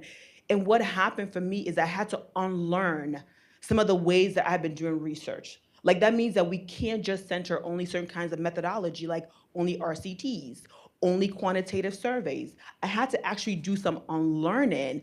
And I think for me, it was because I wanted to make sure that whatever came out was really truthful about Black people, right? For me, first and foremost, that the truth is never clear about Black people, Black families. There's so much richness in who we are as a people collectively across the diaspora. And I felt like for me, research and evaluation had to do that. But for me to be part of that sort of coalition and change effort, I had to do some unlearning. And so for me, part of my journey is where I am at UNC now. Yes, I picked UNC. We'll talk about that later. Okay, that's why I decided to start my center on purpose. It's the oldest public university. But the work that we do at the Equity Research Action Coalition is really about co-constructing research and policy. And when I say co-construct, I don't just say that because like equity is a word that's nice, but is that I have to literally give the space for our community-based partners, our families, our students to really be part of asking the right questions, figuring out how do we actually get the right answers to the questions. And then most importantly, we try to think about 2 things, anti-racism and cultural wealth. That means that we have to understand that racism is baked into not just society, but also into research. Like we all think research and evaluation is basically science and objective. It is not. So for me, it's also important that I also unlearn this sort of ideology, but also elevate the cultural assets of families, whether it's their language, whether it's their community, whether it's their aspirations. And so for me, I hope to center my work and continue to center my work on really those two pillars, but really to continue to unlearn and relearn sort of how do we do work that's not just about padding our resumes and our curriculum vitae, but about making sure that we're doing what Dr. Austin said, liberation and justice. To me, research is a tool, a vehicle for liberation and justice. If we're not doing that, then we're really not doing much of anything. So that's what I hope to continue to do in my work. Thank you. Thank you. And I know you're going to have a call to action for us, so I appreciate it. Darius, tell us about your work. But first, I do want to give some homage to Darius because he is in the cohort of the 2015 fellows, and they actually, a group of them are researchers doing amazing work. And they really encouraged Ascend to think more deeply about what a research agenda for two-generation approaches would look like. So I just wanted to give you that homage because we're on this stage partly because of you. So take it over. All right, no pressure. Thanks, Marjorie. Really happy to see old friends, be here with a bunch of new friends. So just reflecting a little bit on the work that I do that I think has implications for the work that we all do. A little bit about me, I'm a psychologist. I do a lot of intervention research, mostly in the context of home visiting and early childhood programs. We have an intervention called Mothers and Babies that some of you might know about. It's a depression prevention intervention. So three things that I'll just sort of lead with, and then we can maybe amplify them later in the panel. Number one, I think what we know is true of our work, and I think is true of all of our work, we have to know where we're going. We have to have a roadmap for what we are trying to do. Some people will call that a behavior change framework, some will call it a logic model, but it's really important that we have that in place. Just as an example from our work, even though reducing depressive symptoms is an end outcome of the work that we do, we don't intervene directly on those depressive symptoms. There are things that are more proximal outcomes, right? We want to improve social support. We want to get folks to reframe negative thoughts that they have. And I think we all need to be able to articulate, what's our theory of change? What's our logic model for getting to that end outcome? And then measuring things along the way. So I think that's one important learning. The second, I will quote Marjorie Sims from this morning, we need to be innovating at the same time that we are doing research and getting evidence. So I actually had it in my notes before I saw you say that this morning. But I think that that's really, really true. And just another example of some of the work that we've done. Again, for many years, we were focusing on mothers and maternal depression. We've developed a fathers and babies intervention called Fathers and Babies. We're not very creative with our names, right? So we did a small pilot study, really successful. And now we have folks literally around the country saying, we want to do this. Well, as a researcher, I'm a little hesitant to go into the deep end of the pool and say, let's do it, right? Because I want to build more evidence. So I think a lesson for us all to think about is how do we keep building evidence, but also things that are innovative. I think it does make sense to try to get it out there and implement at the same time and study that. So I don't think it's an either or. I think we can be doing both. And then the last thing that I will say, and I think this is echoing a lot of what I've heard folks say yesterday and today, the work that we need to do and the outcomes that we're looking at, they need to matter to the families that we are working with, right? So some folks will refer to that as patient-centered research. And how do you create patient-centered research? Well, you do it by collaborating with families. You collaborate with key partners. So I think that's a really important message and really needs to be a hallmark of all of our work moving forward. Wonderful. Thank you, Darius. So Erin, your work at the federal level in some ways touches, so many communities and people's lives. Can you share with us, what your focus has been specific to the two-generation approach? Sure. Thank you for the opportunity to speak. And I also want to acknowledge Kathleen Dwyer, who couldn't be here today, who really has spearheaded the two-gen work that goes on at OPRE, my office. So OPRE studies the ACF programs and the populations they serve through rigorous research and evaluation projects, and we aim to build knowledge and disseminate evidence regarding effectiveness and efficiency of ACF programs to improve economic and social well-being of children and families. ACF programs include child care, Head Start, TANF, child welfare, child support enforcement, and many others. I mention these because they're often, some of them are thought of as two-generation programs. And over the past 10 years, OPRE has had several initiatives related to 2Gen, but not tied to a specific program. But program dollars have funded this work. So we have specifically focused our 2Gen portfolio at OPRE on initiatives that provide early childhood education services and to children and economic security services for parents. But we recognize these are not the only approaches. So with that said, in 2013, we awarded 4 grants that through the Head Start University Partnerships Dual Generation Approaches Initiative. And this is where university researchers partnered with Head Start that had the early childhood services and integrated a parent intervention. And in 2015, we awarded a contract called Integrated Approaches to Supporting Child Development and Improving Family Economic Security. And that contract was awarded to Mathematica to assess the landscape of two-generation approaches across the country that were being implemented, and to really get a gauge on what effectiveness data, what evidence was out there. And the key finding was there's not, that these programs and initiatives are really new and developing, and there wasn't a lot of effectiveness evidence, I'll say. So, so this was the impetus for the contract that we're working on now called Next Steps for Rigorous Research on Two-Generation Approaches. And that has 3 objectives that were recommended from the previous work. And that was to conduct formative research activities to better understand two-generation implementation, and to strengthen program models and move them towards summative research. Another objective was building research and evaluation capacity more broadly. And then lastly, to conduct some measurement work to address measures that are really getting at the 2Gen-ness, that are 2Gen specific. So I'll let Emily provide some details on what those activities look like.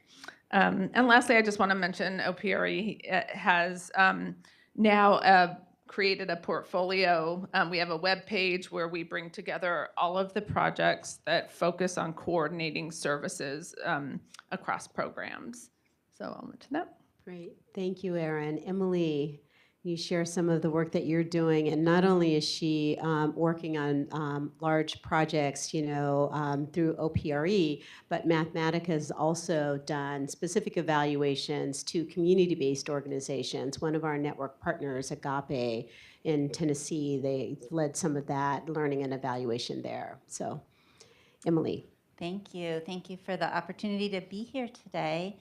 I can talk a little bit more about the NS2G project that Erin was mentioning. I can't speak about Agape. I did not work on that one, but my colleague Scott Baumgartner, somewhere back there, that maybe you could find him later, and some of my other two-generation aligned work. On the project that Erin was describing, we partnered with 4 two-generation initiatives to do what we call formative evaluation. I'm going to explain some of these researchy terms.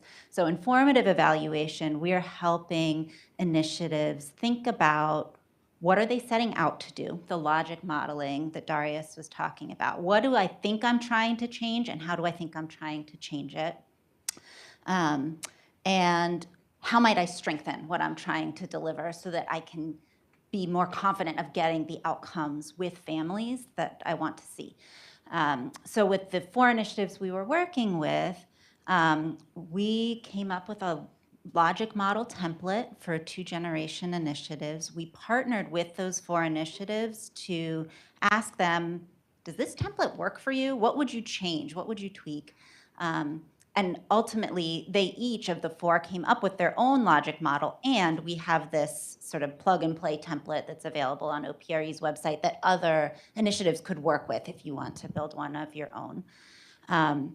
Once these initiatives had a logic model in place, we led them through a series of collaborative workshops. And when I say led, I mean we set up the time and the video call, but the input and the expertise was all coming from the people participating in these workshops, staff at several levels in the organizations, partners, parents who were either in the programs or had been and were sort of alumni of the programs, talking about what worked for them and what the friction points might be.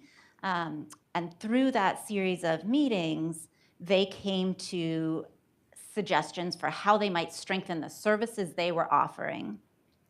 And we developed a worksheet that would help them and anyone who wants it, also on OPRE's website, with this process to think about how might I strengthen what I'm offering specifically? What am I doing tomorrow? Who's responsible for that by when? So that there is some sort of structure and accountability within an organization around what are we trying to improve and how are we going to measure whether it's working.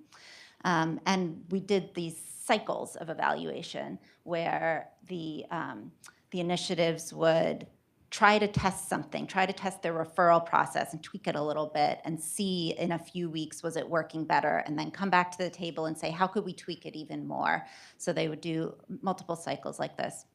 In addition to those 4 sites, we also had 6 other sites in a learning community that were learning from and with these 4 sites about how they could strengthen their own internal evaluation capacity, with the idea that they're doing this formative, this program strengthening evaluation so that eventually programs can be having a really strong model that might be ready for effectiveness testing for something like a randomized trial or a quasi-experimental study.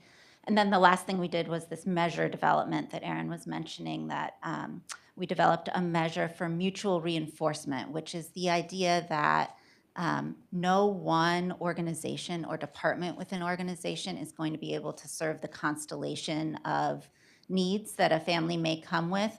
And so it's a measure of how those departments or organizations or partners might be working with one another to provide services that collectively offer more than each department could on its own. So that's an early tool, not fully tested yet, but is available for your use. And then beyond those things, I work on some of our other 2-generation aligned work, some home visiting work, and a project with Erin that I'm really excited about, where we are developing first a conceptual framework and then thinking about measures for work that ACF is doing around self-sufficiency programs. How would we measure well-being beyond just economic well-being? The other aspects of well-being we've been talking about over these days, we're calling it social well-being in that project, but things like mental health, physical health, child development, parent-child relationships, connection to community, all of these are components of well-being, and yet they often are not measured in programs that are trying to lift families economically. And so ACF is starting to think about that, and that's exciting to do together. Great. Thank you, Emily. And so OPRE has also shared a list of really strong resources for all of you as you think about your learning, evaluation, and research around 2-generation approaches. So that should be posted in Slido so that you'll have that available. But so now you see kind of like the different stakeholders within, our learning and action community. And our charge, as I shared earlier, is that we wanted to develop a research agenda for 2-generation approaches going forward in the next 5 years. What quickly surfaced in the first conversations and every conversation since that we've had as a learning and action community is, how do you actually authentically work in communities and with parents? What are the set of principles or values that are driving this work? And how do we articulate that first? So what is your starting point? Before you even start asking questions or designing something, what are the set of principles? So I'm just going to ask each one of our panelists to share with us, their thoughts on, what's the context around doing learning, evaluation, and research, and what are the principles that they, enter this work in. And so for you, Catherine, I'm really interested in, and when you're, working with, other moms and thinking about how to support them in their advocacy, what advice would you give for us? And, as we're thinking about, as practitioners or people running programs or designing programs. I wouldn't necessarily say for those in your shoes to be able to hear us, be able to see us as who we are and not try to make laws or policies based off of what you think. So asking those who have actually walked the journey, who have experienced mainly for me foster care. And the thing that really helped me to have such a positive outlook with the foster care system was every single individual that worked my case had a relationship with me. So I was just not another case or another number on their desk. My judge, my lawyers, my social workers, even my GAL. I knew every single one of them by name. What's a GAL? A guardian ad litem. Okay. Yes, ma'am. So they took the time out of their busy day, because I'm pretty sure they had multiple cases to handle. They took the time out to hear my needs, my wants, and my concerns, and they met every single one of them to ensure that when I left the system, I had full custody of my son, and that was the end result of it. So for policymakers to just throw rules and laws at us without hearing from the individuals who have experienced what they are working on. Right. Yeah, really important. Thank you for that. And so I'm going to start at the end here. So Emily, and your role at Mathematica, how do you think about principles in the context of doing your work? I think about, I'm going to answer a different question that someone asked before. What keeps me up at night? Okay, take it over. This is our community. Do what works. Can I tell you what keeps me up at night right now? Oh, you were on another panel. But it is how I think about these things. That a project I didn't mention is a big systematic evidence review of home visiting research. And we only look at RCTs and quasi-experimental designs to decide which programs are evidence-based.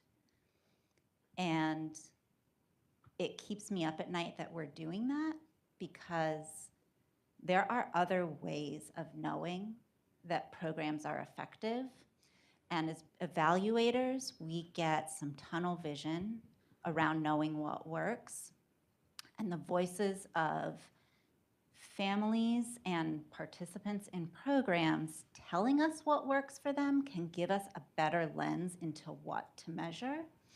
I think about Nelson telling his story yesterday about what made him feel comfortable to access mental health services that he needed. And one of those things he said was his Upward Bound mentor. Well, decades ago, Mathematica did an impact evaluation of Upward Bound. I wasn't working on that, but I'm guessing nobody was funding or asking questions about social well-being or mental health outcomes for the students participating in Upward Bound. And yet you see that that was formative for Nelson to have that mentoring relationship, and then for his daughter to go and seek out protective, proactive mental health services. We don't ask those questions in evaluation research about how you're doing now, how you're doing at the end of the program, how are your children doing years after the program ends. And there's need for funding to do that, but we have to start thinking about how we might ask the questions differently. Wonderful, thank you. Erin, principals at the federal level, what does that look like? Well, okay, we do have the ACF evaluation policy. Those principles are rigor, relevance, transparency, independence, and ethics, and dinner. I want to think a little bit about what's specific to 2Gen. And I think a principle is that there should be measurement of 3 units of analysis. We should always be measuring going for caregiver or parent outcomes, child outcomes, and also the family unit. I think that's really important. And also thinking about identifying the synergistic potential of 2Gen initiatives. Can we identify what that is and measure it? Wonderful, thank you. Darius. So I had to pull up my little cheat sheet, my smartphone. So one of the other hats I wear at Northwestern is I direct our Center for Community Health, which is all about trying to promote community engaged research. So we have 5 principles. I think these 5 principles apply here. You've heard some of them before: collaboration, respect, equity, transparency, and impact. So I would say if we do those 5 things, we're going to be in good shape. The other thing that I would say is, as researchers, and I am included in this, if you're really doing work and if you're doing it in a way that's going to engage families, you have to have a high tolerance for ambiguity. You have to be able to, as Ann Mosley would say, give the car keys to others, right? You're not going to be the one driving the car or the whatever vehicle of choice. So I would say those are important considerations. Wonderful, thank you. Yuma. So I would say, I mean, just all the great remarks here. I would say before I will answer the question, I will say what I didn't say earlier. This is what I love about this panel. They just, they're the designers. I've given the car keys. I know, but I will answer the question. What I do want to say is that I do work in the prenatal age space, and when I think about what are the things that I want to see, right, that I think is really important for families, particularly families of color, especially Black families across the diaspora, I think of it like the 3 Ps, right? So one is really around the protection of families from trauma, from discrimination, from material hardships. Like, we have to say that we got to make sure we protect, families on the deepest of levels. And the next one's real about promotion. You can protect me at first, but now you got to promote my health, my wealth, my access to education or excellence, right? So how do we sort of move beyond just like, we got to service you? We got to really promote you in the deepest of ways. And then the other piece real around preservation. How do we preserve the best of what family is, the best of what communities are, the best of what children are? To me, we should not be going after trying to fix somebody because they didn't fit this ideal, but how to preserve people. And so going back to your question about what are the principles, I would say for us, part of the principle is, and I'm using, one of my good community-based orgs that I really engage with on a deep level, they talk about community rootedness. Like, so for me, if we think about certain communities of color, Black communities, Latino communities, other communities of color, a lot of times, at least researchers, again, some of us, right, we've often gone into those communities and extracted information. We've extracted it, we've built so much out of it, gotten our Benzes and Lexuses, but we actually never actually gave back in ways that were meaningful. And so part of the principle about being community rooted, so that means that you have to know the history of how research has intersected with that community on one part. The other part I do want to flag is that it's about positionality. So for me and the folks that I work with, whether it's our families, our advocates, our policymakers, et cetera, you need to know your position, right? Like, what is your lens? What is your privilege? If you don't know that, then you're bound to kind of have it come to fruition when you're making decisions, right? So if you're engaged with a community, for example, I'm a researcher. I know I'm a researcher, and I know that because I have a doctor or PhD, bless you, that gives you a particular, I know it's a habit, that gives you a particular sort of like privilege, but we have to keep that in mind that when somebody gives you that privilege, there's an accountability with that. So we think about our positionality and we make that present in our conversation. So for example, we have work that we're engaging in called like the Family Census Study we're about to launch. And part of that is not just me saying, here's all my questions. It's about asking our families and asking our other community partners, what are the questions that we need to know about our Black families that we've never had the opportunity to ask in many ways? And that means that we have to kind of step back and just actually literally listen and actually act on that. We can't just listen. People want to have people come and tell me your story. And is in many ways is great, but it's also dangerous, right? Because I don't want to use a word I would use. It's a P word. I won't use it here. But people begin to gather the stories, but they never do anything with it. They sort of like engage in like, oh my goodness, you poor child, you poor baby, you poor whatever. But it's that you don't actually do something with that information. And that to me is the danger of gathering stories without actually acting on it. So we think about our positionality. And then finally, the other principles that we do have is that, again, I'll go back to the anti-racism cultural wealth. If we are not talking about systems, in many ways, systems, the way we function as a culture, we're a white supremacy culture. We have to be able to talk about that. We have to be able to actually measure in the way we do our science and the way we do our evaluation. So how do we sort of measure anti-racism in our work and also cultural wealth? So for me, those are kind of the three big sort of principles that we sort of lean in on when we're doing our work. Wonderful, thank you. And this is just a demonstration of kind of the energy, enthusiasm, kind of intellect that has been driving, our learning and action community. And we have a few minutes left, so I would love to open it up to questions from the audience. Over here, Shakira, we'll start with you. And please introduce yourself.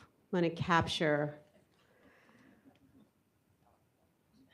Hi, my name is.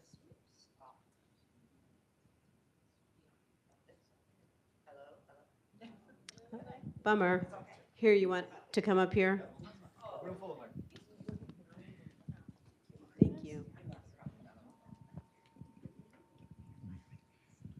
Hi. Yeah, that's different. Okay. My name is Shakira Washington, Vice President of Research at National Crittenden. I love research. Research is a fabulous way of getting to know people, communities, etc. But as someone who's sort of gone through the academy, sort of looked at all of this research stuff, I think we oftentimes fail to take into account, which I think you've already alluded to, just the impact of systems that people and communities live in. So when we're talking about evaluating programs, what's a positive outcome? One of the examples that I have is we were doing some conversations with some young folks in Ohio, young people who have been survivors of commercial sexual exploitation or trafficking. And, they were a part of this community-based program. And while these young folks were basically like, this program is fantastic, I have all these new goals for my life, the reality is, you know what? We don't have electricity in my house. The water's not running. So I have to continue to do what I am doing for survival. And I think too often we talk about like, okay, well, let's build up your resiliency against these crazy things that none of us should ever have to be resilient against or to or around. So my question is as researchers, like where do we really start taking into considerations the impact of the worlds and societies that we live in? Like how do we start measuring how those systems prevent us or individuals from thriving and from being well? And then how do we redirect our research to really to focus on those issues versus the individual? So I'm just kind of tossing that out there. So. Can I get a mic? Yeah. I'll be quick. Thank you. I'll be quick, but I think that's a really amazing question. And to me, that is where we have to go, right? Because we can continue to sort of do the service driven.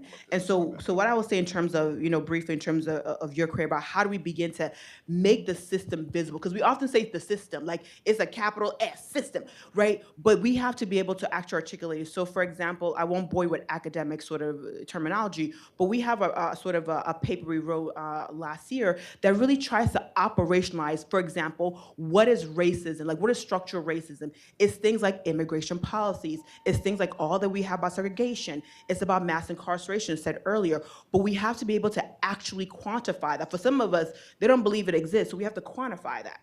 So one example that we can begin to use is begin to understand what are the environments our children in. So I think, is it Tufts? I can't remember. They have the Child Opportunity Index.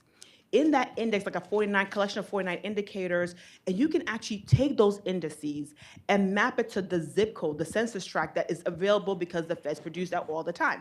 And so we can begin to map where are the opportunities or lack thereof. And what you will see, and we've done this for North Carolina, and we're going to do it actually across the country, to really show the disparity in terms of where children actually live, because we understand the lived environment is one of the biggest ways we can determine. We can literally take your zip code, as we all know, and literally map it to not just your early years, but your later years. So I think we have to begin to crystallize what is structural racism, structural, other isms. The more we can do that, but that means that our research core, we actually have to talk about it. At least in early childhood, we just started talking about racism. So I think in some sectors, we've talked about inequities writ large, we've talked about poverty, but we haven't talked about the racism part. And until we begin to talk about that in our sort of scholar world, I think that we're gonna continue to sort of be backpedaling and focus on poverty. Again, poverty is bad, but I would push on even wealth. We don't talk about wealth. Wealth is really the actual system that says, you know what, over generations, we have actually created policies that ensured you would never actually get ahead. So we do have to think much more in an empirical way. How do we measure these systems and be very clear about that? Can I just add real quickly? We as researchers are very good at following instructions. And so when I write a grant, if I'm told to look for those things, I will build it into my grant. 99.9% of the time, I'm not being asked to look for those things or study those things or examine those things. So to the funders in the room, ask us to measure these things. Ask us to look at these things. We will, but right now we're just sort of following instructions. Wonderful, thank you. I wish we had more time for questions, because you can see the brilliance of the panel, and I'm going to let them close by 30 seconds. What is your call to action for this group? You've got some people that are providing direct services, you've got policymakers, you've got funders, you have parents. What's your call to action? Emily, we'll end with Catherine. Depends on who you are. If you're a parent, do this. If you're a funder or a researcher, ask this. Where are the people who are subject to the research? Are they in the conversation? Is the research and learning with them or about them or to them? It needs to be with them, or we're not going to measure how people are doing. Wonderful. Thank you. Erin. It's not really a call to action, but to build on that, I just want to mention that participatory methods, whether it's research, whether it's evaluation, whether it's learning in your culture, you can bake in participatory methods in all of these, and it will make your research more rigorous. So there's that. And I would also just advocate for also measure what matters to parents. Wonderful. Darius. I really worry that we're going to be at a place a few years from now where it's going to be very, very difficult for us to compare things that are being done by all of the amazing people in this room. So my call is we need to, and there are things that OPRE, Mathematica, Ascend has done to say, here are outcomes that we know are meaningful, that could matter. We need to be studying, we need to be examining them consistently across projects so that we can make comparisons about what's working. And I fear that if we don't have the ability to do that, it's going to be very hard to give a very strong message about the impact of 2Gen work. Wonderful. Thank you. Ioma.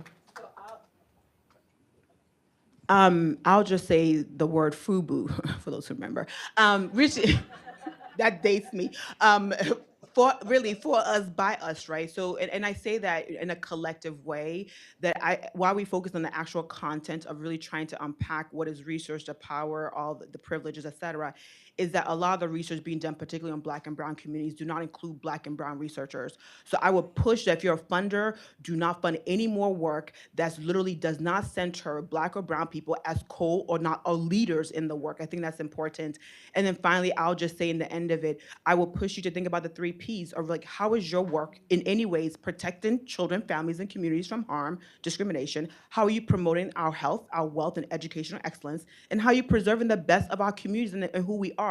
Don't make me who I am not. Wonderful, wonderful. And Catherine, you get the last word.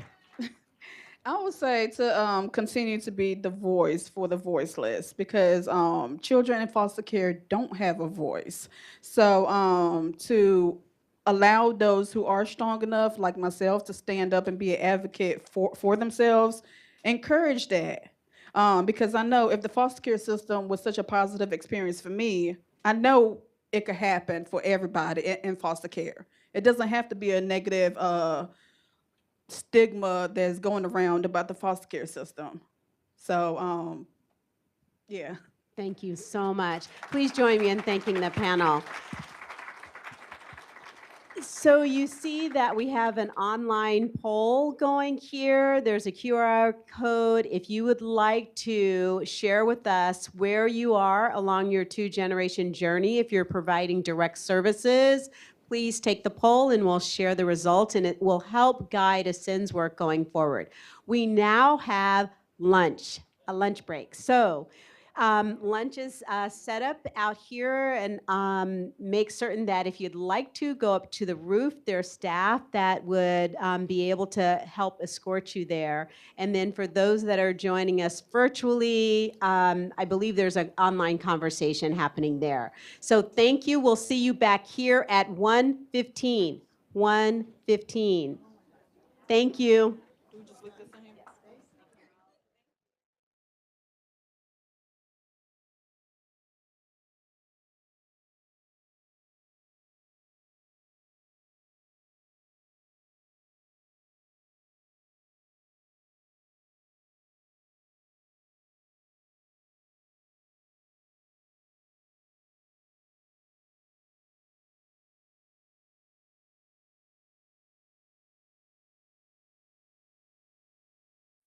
Hi, I'm Shilpini Yogi, and we are thrilled to have you join us for a very special virtual lunch session with my colleague Julie Sweetland from Frameworks Institute.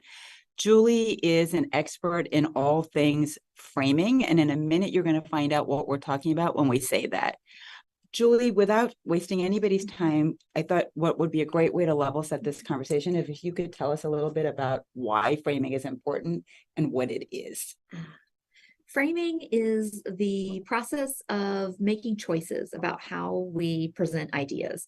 So where to start, what to emphasize, how to explain it, often what to leave unsaid.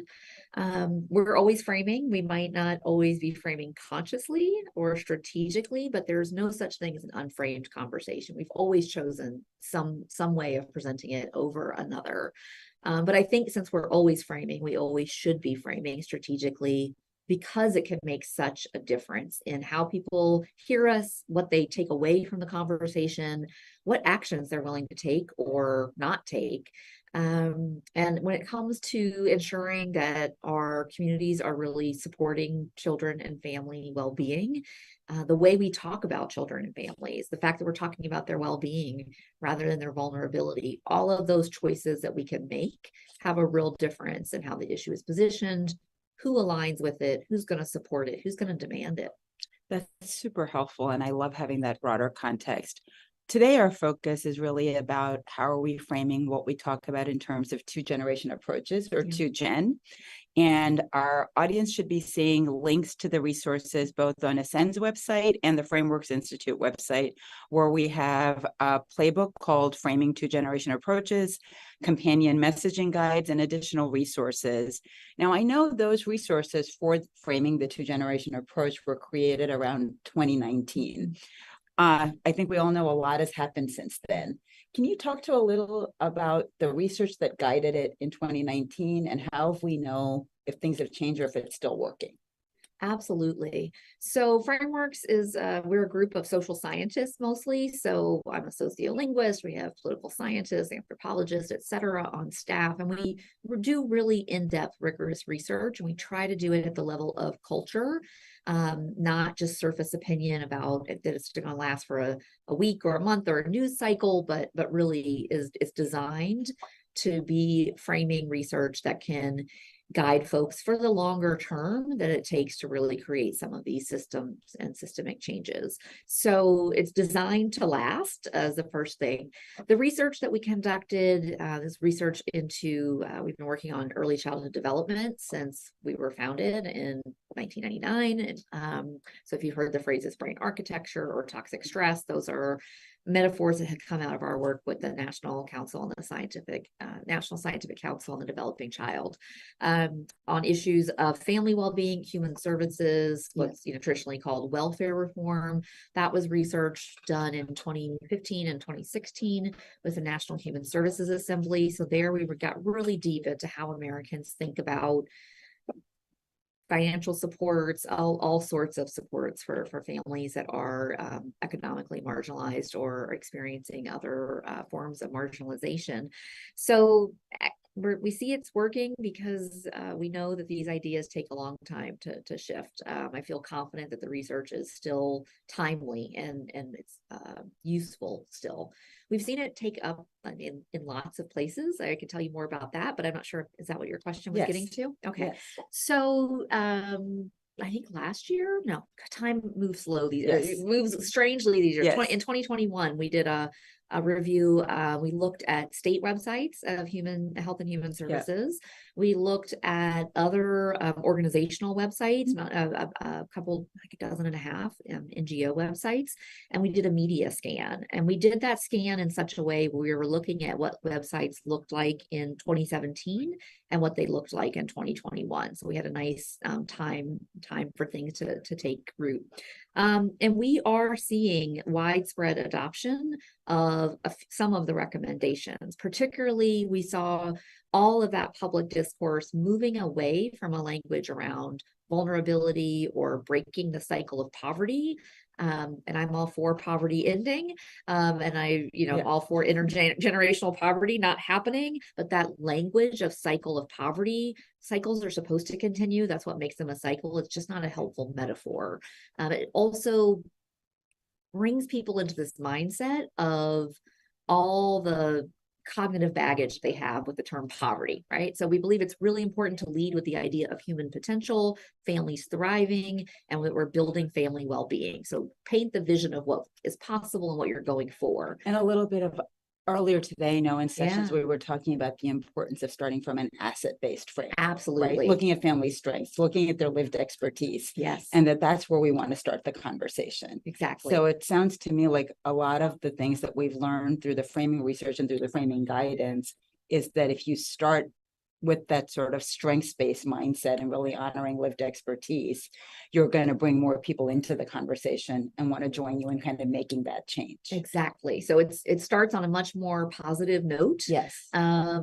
These days, our most communications challenges are not to convince people that a problem exists, it's to convince them that it can be solved. And so starting with that positive vision of where we want to go to is much more effective, we found in our research, but also in people's use of this work. So we're seeing that frame of human potential, thriving, and family well-being all over the place. I even saw it just in GQ last week. So tell me about that. Well, it was Jamal Bowman was being interviewed, and he was talking about a range of issues in the work that he's doing, but the headline was Jamal Bowman talks about building well-being in marginalized communities, and so that phrase, building well-being, yes, could have 10 years ago, I think it would have been tackling poverty, right, or reaching out to the most vulnerable. So we're seeing that sort of work.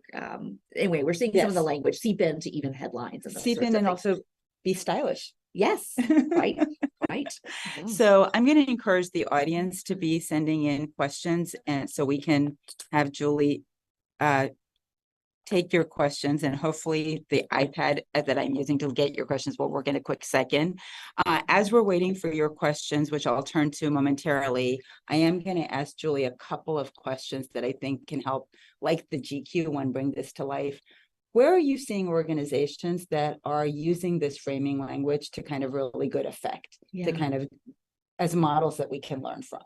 Well, I think one of your earliest states that were really just highly present in and still is in the 2Gen movement is Colorado. And the work, the language that I'm seeing coming out of Colorado, I would just really recommend it as a model. It is super well framed, but also if we think about framing as the template or the larger narrative, the big ideas, and the messaging is the way you're really expressing it, at both of those levels of framing and messaging, it's just really excellent. So I would point people to that.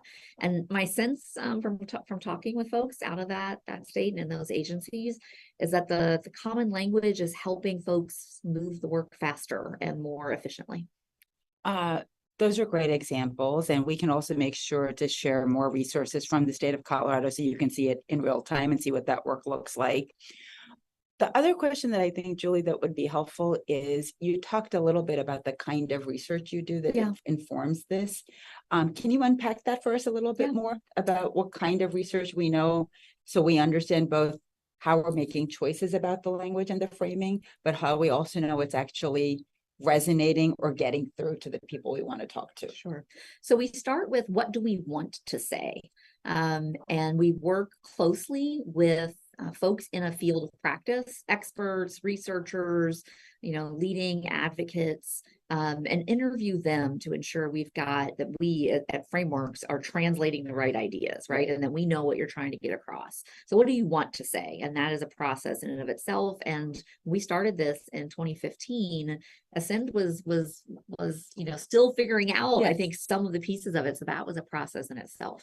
Then what do people think about these issues? How do they think about these issues? And so that's when we send our anthropologists out to exotic locations like Boise and Baltimore, where they first wish they had done something more exotic, but second, really get into how Americans are thinking about these issues. It's their long form interviews, looking at, again, to uncover people's mental models. So what do we want to say? How do people think about it? Then we start to do research on where we're systematically developing and testing different ways to make the points, get the ideas you want to get across, trying different values with them, trying different metaphors. We do that in a qualitative, qualitative sandwich. So start with rapid intercept interviews, on the street interviews. They're very short. We code across all of those.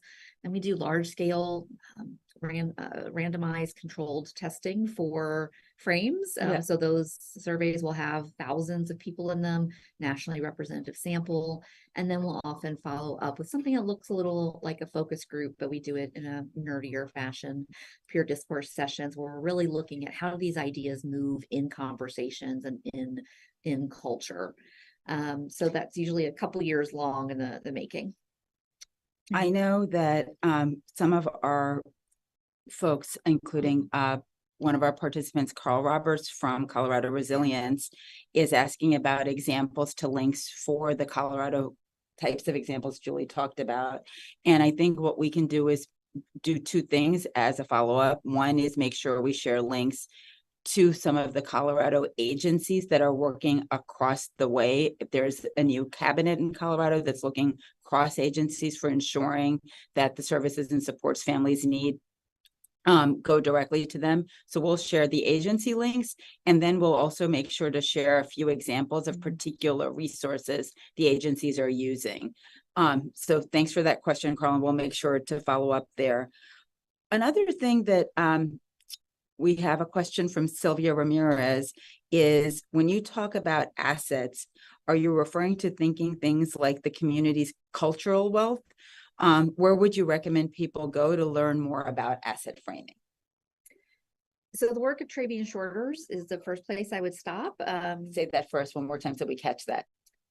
Now I'm worried I messed his name up, but Travian Shorters. Okay. And I'll double check and send Okay, the link. and But we'll be sure to Yeah. get the right spelling for everybody. Okay. Yes, thank you. So I would look at his work. In terms of work that we've done at Frameworks, we did an inclusive language guide for you all, and that is very much grounded in person first, respectful language, and very much in line with the asset-based framing. Yeah. So you want to And I'm going to hold up the guide. This is the person first, people first language guide, which you can find right on the Ascend website. And we'll drop a link to that. And all of the resources we're sharing, we will make sure are widely available. They're also all downloadable from the Ascend website. But I think to answer the question, asset-based framing is, yes, absolutely thinking about the cultural strengths, the the language, the traditions, the ways of being and supporting each other, the traditions of care, all of that a community brings. And it can refer to more tangible assets in the community. So the school that everyone loves, the church that everyone has gone to for forever, those institutions and community amenities. That's super helpful.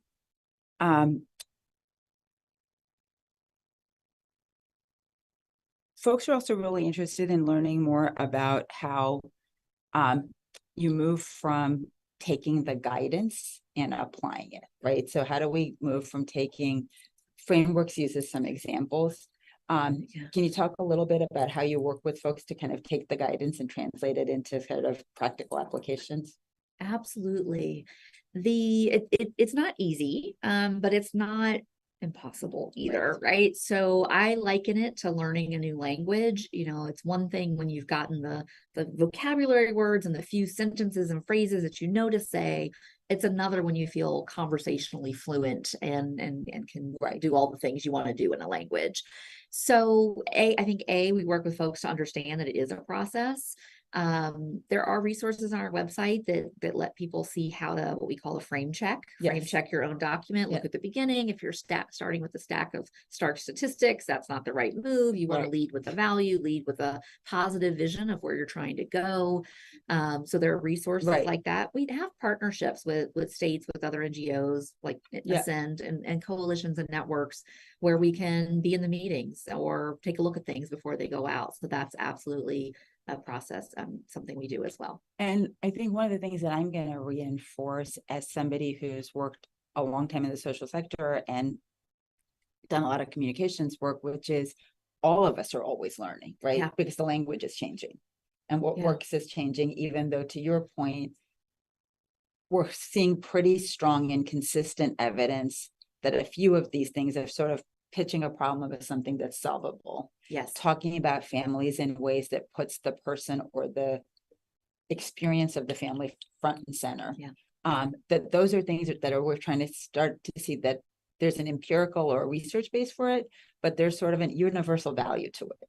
It feels like it cuts through some of the polarization or the division sometimes, that this isn't about just having politically correct language, but language that actually makes it easier to talk with and for people. Absolutely. I think that one of the ways we do our research, because we are using that more anthropological approach to understanding what ideas are common in a community, no matter what opinion segment people are they blue or red, or politically, that we're working at that level. And so that it's a broadly resonant strategy baked in from the beginning. That large sample and the testing, again, it lets us know that this is, it gives you guidelines that are going to be applicable in any community. Absolutely, you still need to do the work of making it sing for that community and making it feel culturally familiar and local and all that work.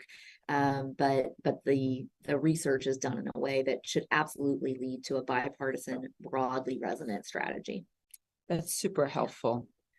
I know we're coming up on time. So fast, but I want to make sure we know that everybody has a chance to send in a couple of more questions. I think we might have time for one or two more.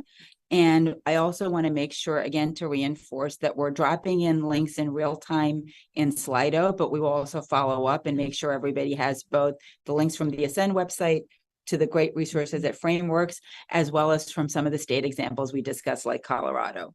So the final question, I think, is a perfect one from Sahar Mitchell, which is, do you have any guidance about implementing 2Gen language across several nonprofits, so that if there are nonprofits who are working in a collaboration together and coming from slightly different parts or systems or sectors, how do they sort of align? That's absolutely the type of conundrum that this work is designed for. So I think it's pretty common now for us in the social sector to recognize that we need to speak with a common language, and that the more places that people are encountering our ideas, the better. How that sometimes plays out is people get into a room and decide they want to land on shared messaging. Those meetings are life shortening and you end up with one of two things. One, it's something so watered down that because everyone can agree with it, that it's like the same as saying nothing, or it's so sharp that it only really resonates with the people in the room, and you're alienating people outside the room. So I think that our work allows a third way, which is to say, here's what we want to say. Here are ways that we can look at evidence and see that this way will work better. Can we all get around this? So I think taking the framing messaging guide and having it as a discussion point with that coalition is great. Looking at some of the webinars on your website that we've done for you and starting that as a discussion point. If you need to go deeper, reach out to us at Frameworks. We'll see if we can partner up. But reminding people, again, that they're always framing, so they need to be framing strategically, and we don't have to guess. There's science available to us. And the combination of the framing two-generation approaches guidance and the messaging that was done as almost like a cheat sheet and companion piece with it together give you a resource that actually is by design for working across systems and sectors. Yep, absolutely. We have one more question, and I'm told we have the time. So let me make sure I read this correctly.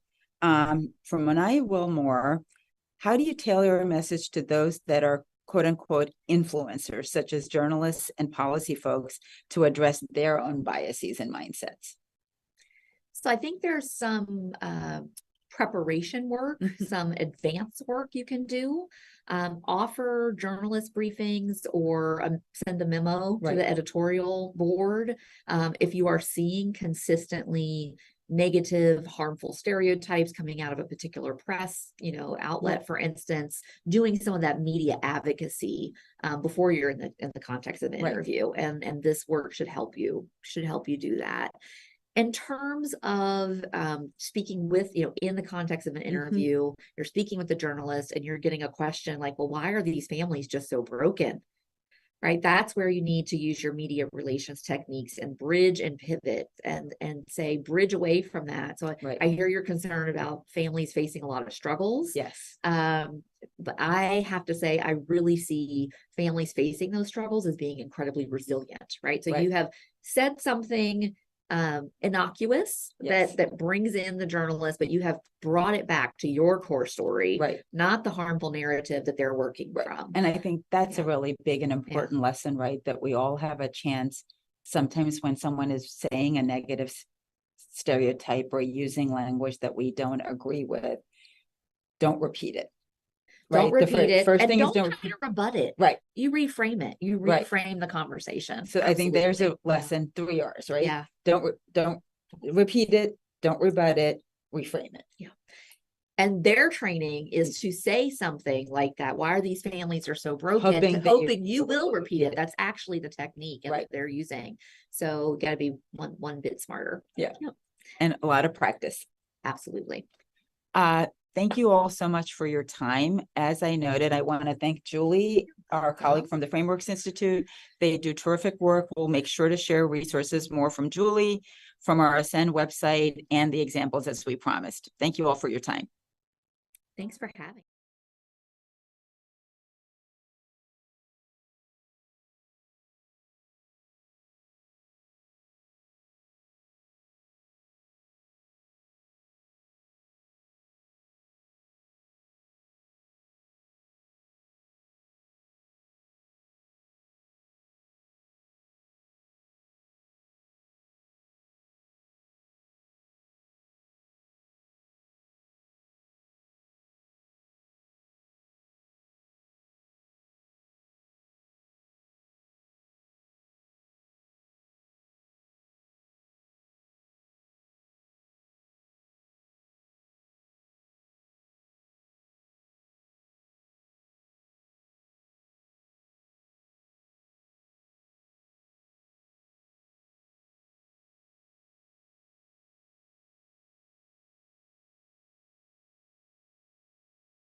Welcome back.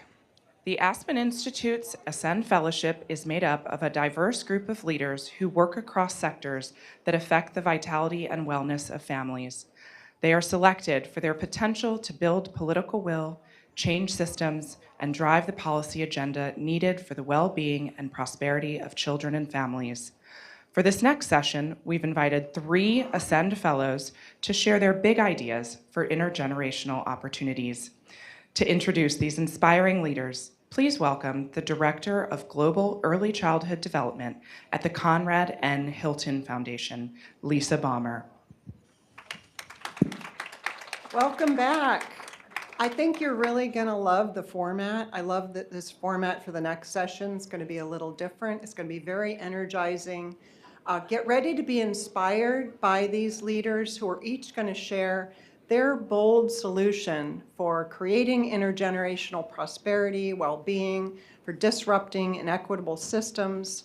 All, as you've just heard, are Ascend Fellows. They are each going to spend 5 minutes telling you very succinctly what their idea is, and I'm really excited to be able to introduce them. First, we're going to hear from Atiya Weiss. Atiya is Executive Director at the Burke Foundation. She leads efforts in New Jersey to foster policies on the health, well-being, and resilience of New Jersey children. She oversees strategies to promote healthy pregnancies, birth, parent-child relationships, and high-quality early learning and care. She champions birth equity by expanding the perinatal community workforce to deliver enhanced care to women and families and create new employment opportunities. Next up, we're going to hear from Jesus Gerena, who's Chief Executive Officer at Up Together, which is an anti-racist organization that trusts and invests in low-income families to move them out of poverty. And under Jesus's leadership, the organization's expanded to 50 states through the adoption of a strength-based approach and a technology platform called Up Together Community. The Schwab Foundation named Jesus a 2020 Social Innovator of the Year for leading their work to support families during the pandemic. And Jesus was included in the Care 100's Most Influential People. And we'll conclude with Layla Zadaine, President and CEO at the Millennial Action Project, which is a large nonpartisan organization of young lawmakers throughout the United States, working with over 1,600 millennial and 2-gen elected leaders in Congress and state legislatures to bridge divides, collaborate on future-oriented policy, and scale a healthy culture of democracy. A nationally recognized expert on youth engagement, Layla has been featured in numerous media outlets. So with that, I'd like to invite Atiya to come up and tell us about the first one.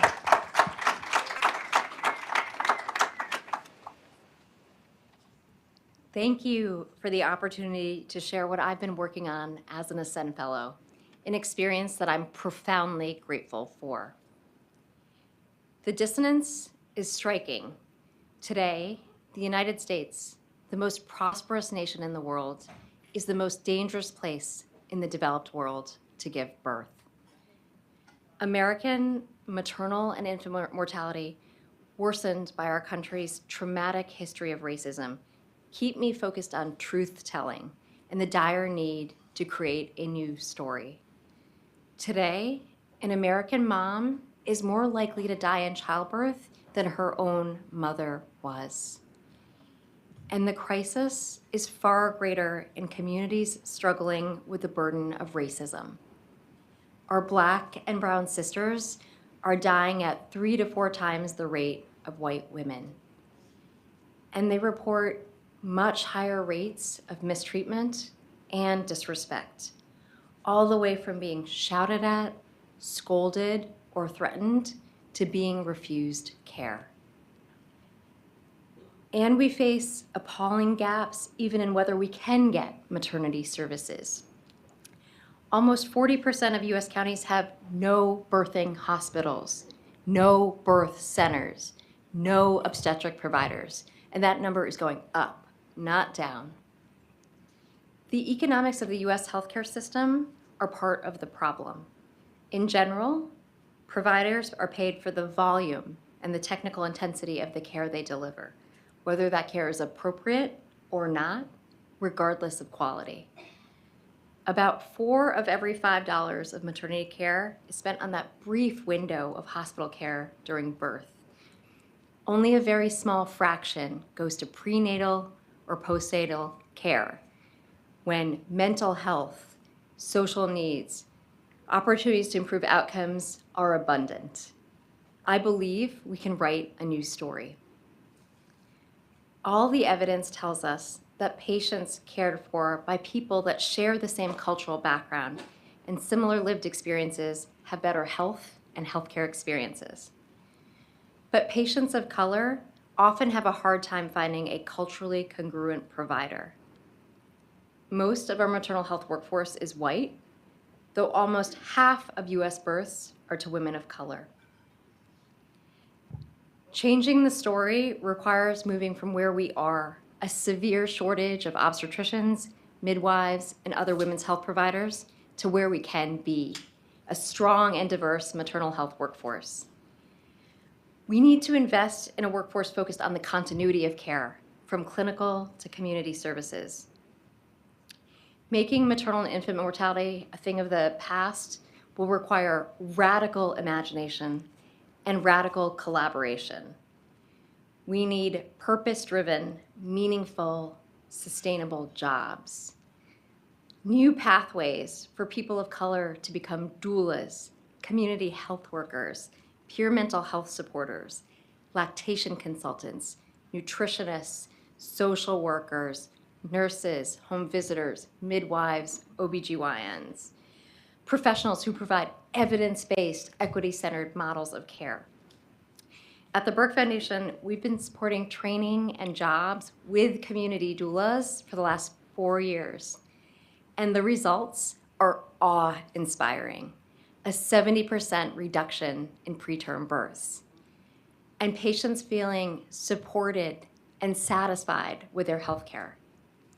We're beginning to invest in midwifery education for women of color and advocating with midwives to practice at the top of their licensure so that they're valued and fully integrated in the healthcare system. We're partnering with the New Jersey Department of Children and Families under Commissioner Byers' leadership to support nurses with universal newborn home visiting. Together, we can grow a perinatal workforce that creates a cycle of improved health and community well-being.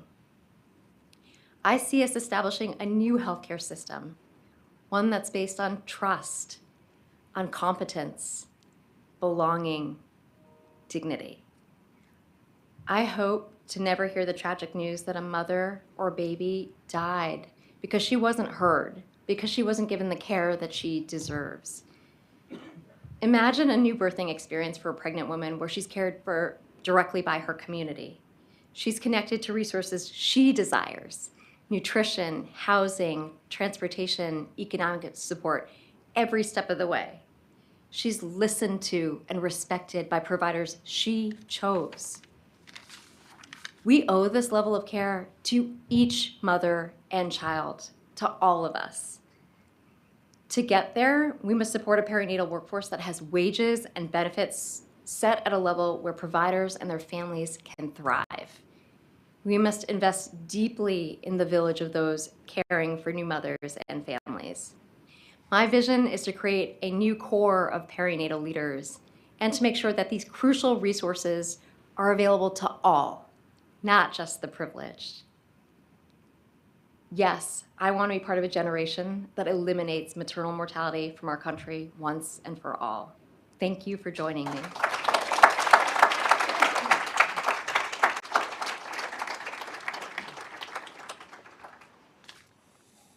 Excellent. All right, and it's great to be here with you all. Sadly, this is not my comfort zone, getting in front of audiences and giving these sorts of presentations, but 2 things continue to force me to be here. And the first is my understanding that poverty is a policy choice. Let me repeat, poverty is a policy failure, not a personal failure. Federal and state governments, philanthropy, and the nonprofit sector continue to ignore the lack of investment that perpetuates the cycles of poverty. Instead, they concentrate on the symptoms, which ties to my second reason to being here, my children. I have 3, ages 5, 10, and 12.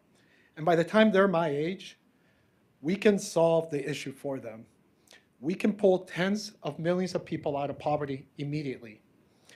We can do even better than that. We can put them on a course to build wealth and address the inequalities that plague our country and position them to deal with a new set of problems, not the ones that we've been battling for decades. So how do we do this? We need to recognize the solution to poverty lies in our biggest resource, people. Every day, people who struggle with financial hardship are finding ways to overcome their economic condition, yet we do not see it or invest in it. To do so, we need a new formula for wealth redistribution in the US. Now, this is not a new idea, although it's supposed to be a big, great idea. It already exists today. The one that exists today benefits the already wealthy, mostly white, top 20% earners of our population. Those households receive about 70 times as much support from wealth-building programs as do households in the bottom 20%. We're driving hundreds of billions of dollars to the already wealthy, leaving the rest to fight for crumbs. The result of this formula is a widening wealth inequality and a large racial wealth gap. Now, before I move forward, let's make sure that we're clear on the subject of what is wealth. Wealth is the measure of an individual's or a household's net worth and a key indicator for economic well-being. It allows people to build community, celebrate their culture. It provides the capital to start a business, go back to school, or leave school debt-free. Wealth pays for expensive medical procedures, as well as transitions between jobs and the ability to withstand emergencies. Wealth is passed down between generations. Yet as a sector, wealth inequality is rarely addressed when discussing economic mobility, even though income and wealth are both key indicators of financial security and economic mobility. This is especially true for those most affected by decades of racist policy of disinvestment, African American and Latina households. Even if incomes rise for them, the racial wealth gap leaves many of these households in vicious cycles of economic struggles. The billions of dollars per year spending to solve poverty is not moving the needle.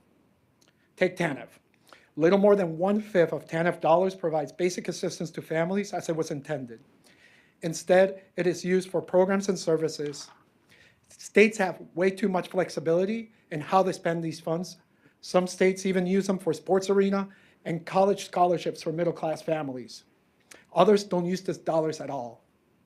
Not to mention that most traditional welfare systems that include TANF penalize people if they make too much money.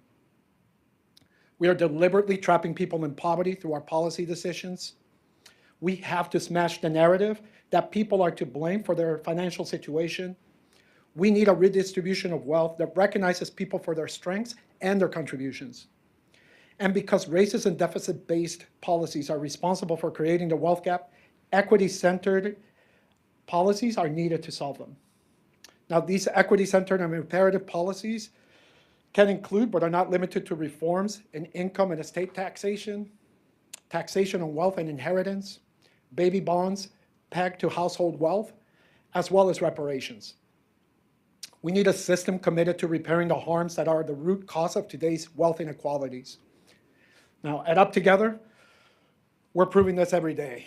We provide capital and choice centered in community, and we have learned that people thrive when they receive unrestricted cash to invest in their own lives, because giving people cash works. The 2021 expanded child tax credit lifted over 3 million children out of poverty overnight. When it ended, we put them right back in.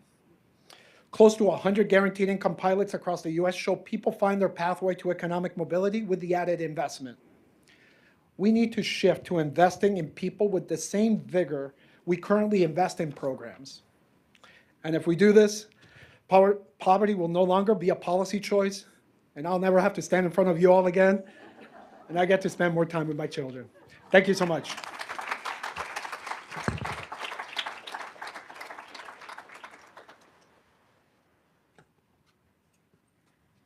All right, I'd like everybody here to remember back to when they were 23. Just remember that time, the possibilities, the uncertainty. Maybe your diet still consisted of mac and cheese and PBR. Maybe you were trying to figure out how to be a good partner or a good parent. Maybe you had just started a job that came with no instruction manual. Now imagine you had 61,000 constituents on top of that. And every time you came up with an idea that met their needs, 50% of your colleagues just rejected it out of hand. For hundreds of millennial and Gen Z lawmakers, this is their reality. They ran for office because they had big dreams about how to create a more dynamic future. And now they actually have the power to bring those ideas into fruition, but our broken politics too often holds them back. But what if they had the networks, tools, and supports to get past that? For the past 6 years, I've been working with these young lawmakers, Democrats, Republicans, and independents, to help them navigate the toxic polarization that they face and help them translate their good ideas into successful policy. And today, I'm going to tell you why mobilizing this cohort of young leaders to rise above political polarization is the key to unlocking action on every issue you care about. I run an organization called Millennial Action Project, a bipartisan network of young elected leaders that we mobilize to build bridges and work on policy together through local chapters called a Future Caucus. They do this so that political polarization is not an obstacle to solving big problems. Let me ask you this. Did you know that 1 out of every 6 state lawmakers is a millennial or Gen Z, but 1 out of every 3 successful pieces of bipartisan legislation was authored by a millennial or Gen Z lawmaker? So the next generation is not just hungry to escape this artificial binary that is stifling progress, they're actually statistically better at doing it.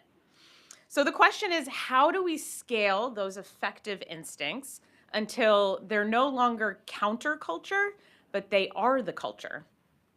Turns out there's 3 things we can do.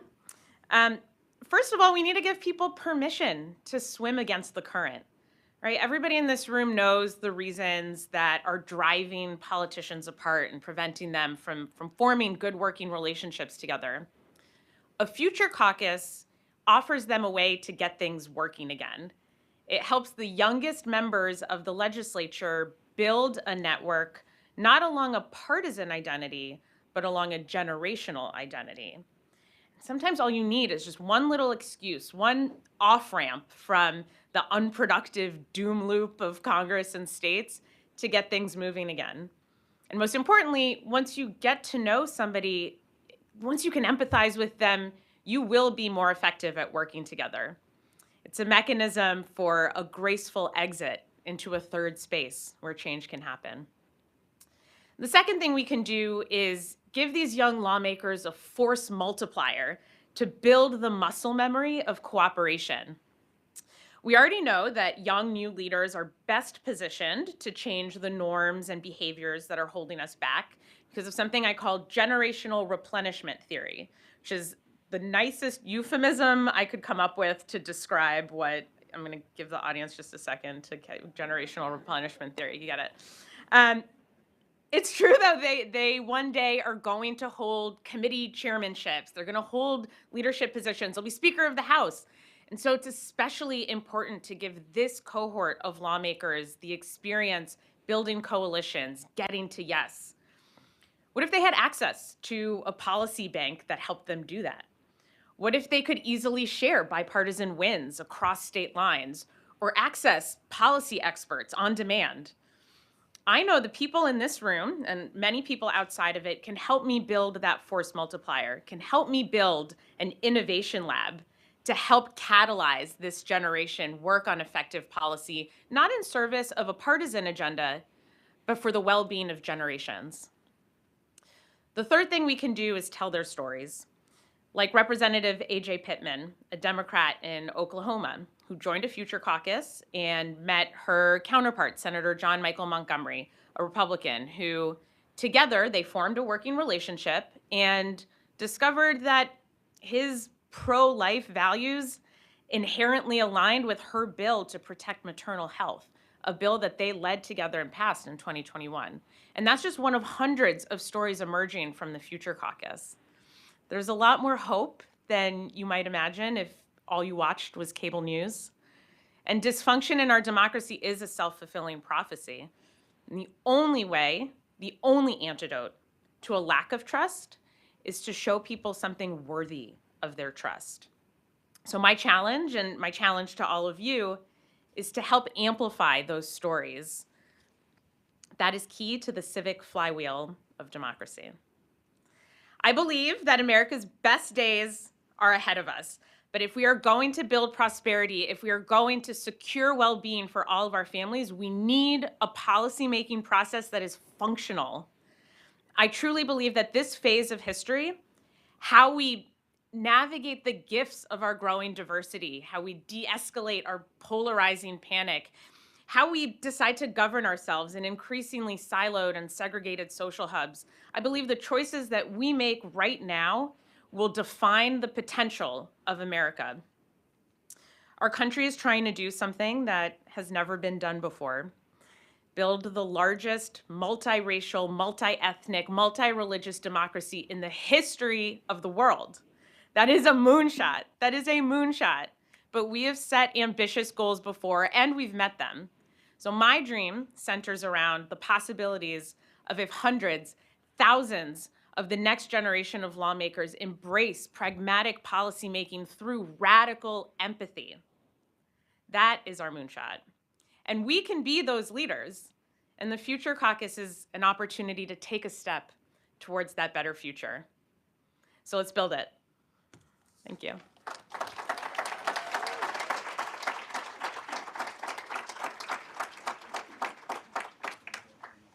Next up, we're excited to hear from elected leaders representing two of the places the Aspen Institute calls home, Colorado and the District of Columbia. Thank you to Mayor Muriel Bowser and Governor Jared Polis for sharing their stories and insights with Aspen Institute President and CEO Dan Porterfield and Ascend Executive Director Ann Mosley. I'm pleased to present To Jen in Our Own Backyard. The District of Columbia and Colorado have such special places in my heart and in my life, as well as with Ascend's work. One of the most important things that anyone who wants to help families can do is to engage with families, build trust, listen, and co-create together recommendations, ideas that can then help those in a family to be able to pursue their goals, whether it's the children to get an education or the parents or caregivers to work and to provide for their children. Ascend is all about co-creation. There's nothing Ascend does on behalf of families that doesn't involve families as sense makers, experience providers, strategists, and leaders in the development of new approaches. We created the network because we believed in the power of the levers of change and working with those types of organizations across sectors that believed in the power of a two-generation approach and the values of racial, gender, and economic equity.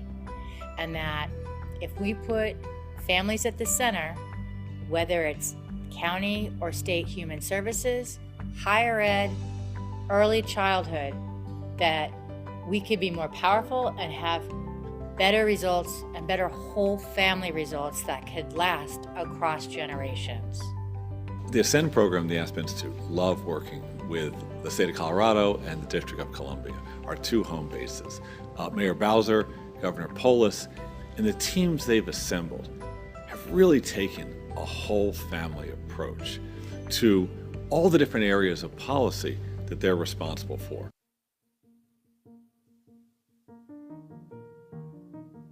For me, when I think about the District of Columbia, that jurisdiction, our nation's capital, people too often forget that it's not just this national stage, it's also comprised of amazingly vibrant, diverse neighborhoods, families, networks. We are very proud of the investments we make in families and making DC a family-friendly city. So whether it's in our schools or recreation centers, or how we decide to invest in out-of-school time, we're always thinking about our young people and their families. We have one of the premier pre-K programs in the country. Universal Pre-K-3 has been in existence in DC for almost 10 years. And getting kids in our buildings and their families in our buildings around caring and trusted adults not only exposes them academically, but also exposes them to the health centers in our schools and other resources that connect families to our city. And we've, over 8 years, really focused on our benefits programs, whether they were pilots for new moms to get cash benefits in the first year of their child's life, or our Career Map program, which we think is a truly innovative human services program in DC. And it's designed to help people have the cash that they need while they're getting the training that they need to get a great job that's going to allow them to afford to raise their families in DC without the penalties of losing the very valuable benefits of childcare or housing. So we're thinking about how that mom who's getting help is then putting her child on the right track. Community of Hope supports thousands of families every year in this 2Gen work. One example of a mother in particular that comes to mind is a woman named Shanice, who on the day that she found out she was pregnant with twins was the day that she was evicted from her home with her other 2 children. So she came to Community of Hope's short-term family housing program. We were able to help her find stabilizer housing. We provided emotional wellness counseling for herself and also worked with her around the perinatal care coordination to make sure she was getting the health care that she needed. So we helped her just in time to move into her own housing, just in time for her to give birth to 2 beautiful twin daughters. So I think it's a wonderful example of all the wraparound services that Community of Hope provides to the entire family using that 2Gen model. Lift DC is a chapter of Lift, a nonprofit organization on a mission to break the cycle of poverty by investing in parents. 2Gen approaches are the most effective way to impact a family's economic trajectory. We partner with parents to increase household stability. That stability interrupts the generational transmission of poverty and leads to better outcomes for children. Our approaches involve identifying the factors that undermine a family's overall well-being, then working with the family to solve problems, access new resources, and sharpen existing skills. Specifically in DC, this past year, 95% of our members progressed in their finances, 90% of members progressed in their income or education, and 46% of our members progressed in their well-being.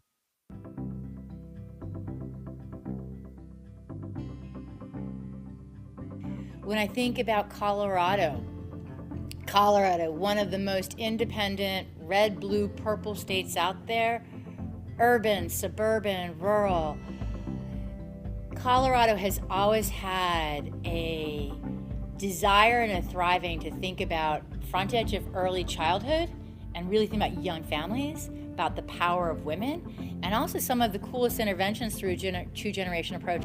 Here in Colorado, we're working to create an environment where everyone in our state can thrive, which is why 2Gen policies are so important. A Colorado for all means that everyone from our youngest children to our oldest adults and have the resources they need to live full, meaningful lives. And that's why we focus so much on strengthening our early childhood system through free full-day kindergarten and now this fall, universal preschool. And investing in K-12 education to ensure our children have the best possible start in life is critical to our success as a state. That's why I focus so much on saving people money and lowering costs. We want to make everything more affordable, from healthcare to education to housing, lowering property taxes, lowering the cost of state park passes, lower cost energy, and so much more. So Colorado remains the best place to live. We're also focused on increasing pathways to success for parents and caregivers, zero-cost training at our community colleges and technical colleges for many fields, helping Coloradans get the skills they need to be firefighters and teachers and healthcare professionals, support their families. and we remain committed to making Colorado the absolute best place to age and retire. Our state should be a place where older adults are supported and valued for their contributions, their experience, and their abilities. Altogether, these efforts create a system that supports intergenerational prosperity, where people can be supported and successful through the entirety of their lives. We're incredibly proud of this work in a Colorado for All, and proud to have partners like Aspen Institute who are deeply committed to advancing this important work. We know that a two-generation approach creates systemic changes for the child and caregivers. For us, it's about sustainability and support for kids. If we look at the education system, it's the same thing. We know kids can't be successful in education if their home environment isn't solid. It's the same thing for behavioral health. At WellPower, this looks a couple of different ways. One example, if a child is in services with us, we also support the caregiver, whether that be parent, guardian, grandparent, or members of the extended family. We support them through access to community resources, helping them apply for a job or attain education. It's important for us to help get the basic needs of the home met. Another example would be the Stay Safe Partnership, which is our suicide prevention program for teens that incorporates a two-generation lens through psychoeducation for caregivers. This provides knowledge about various facets of mental health and treatment so that caregivers can work together with clinicians for a better overall outcome. We've gotten to see incredible results in this two-gen work. In our Learning with Love program, we work with groups and parents and their children that are 0 to 3. Our family educators also get to do one-on-one home visits where they focus primarily on the children's individual developmental needs. And then the group classes truly do build strong social bonds between parents who live in close-by neighborhoods and are going through very similar experiences. And the individual work builds parent confidence and truly does promote positive parent-child interactions. Moms who have gotten the opportunity to go through our Learning with Love program with their toddlers have told us over and over again how they wish they had something like this for their older children because they see the difference that the new depth of understanding and learning has had on their child.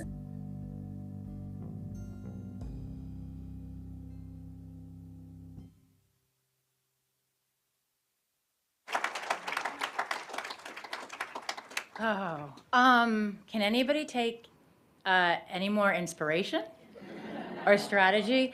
And to all the folks that are still with us in the virtual part of the Aspen Forum on Children and Families, we want to say also thank you for staying in and being part of this. And just on that, sort of going from thanking, obviously Governor Polis and Mayor Bowser, but I really want to give a big love note to the 75 plus and growing network partners, families, parent advisors, fellows and funder friends that are really making that work happen in Colorado and DC, and actually in every other state in this country, and the state to be, the District of Columbia, and Puerto Rico, another state.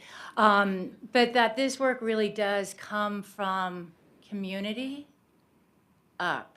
And I also really want to recognize, while we don't, the partnerships we have with American Indian, Alaskan Native, Native Hawaiian, and working in partnership, and most importantly, learning from sovereign tribal nations, is also a really important part of who we are, of the Ascend Network and family. And so I just wanted to say thank you.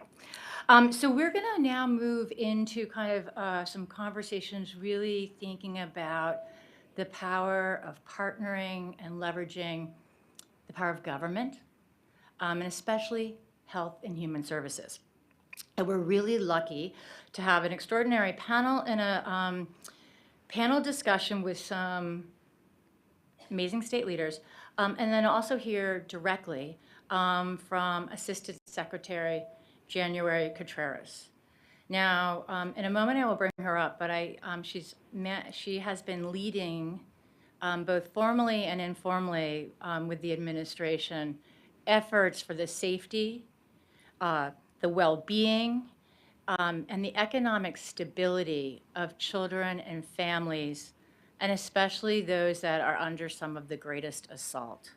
and been thinking about how are we keeping families together, safe, and really trying to put our values to work on behalf of the Biden-Harris administration. And so we've talked a little bit about where we are now, where we're going. So just some quick thoughts for you all as you're ready to take this in. 1953, the Department of Health, Education, and Welfare was one of the first governmental agencies created. And in 1979, it split to become the Department of Ed and Health and Human Services, just where we think about, oh, policy structures, how does it go? Actually, a shout out to one of our donors and partners, Isa Cato Shaw, who her grandmother was actually the first cabinet secretary, Ovida Culp Hobby of Health, Education, and Welfare.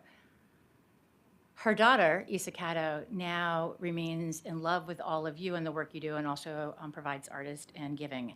So I just share that because even when we think about relationships on the inside and outside, we've been really trying to think about the power of relationships, Secretary Gutierrez.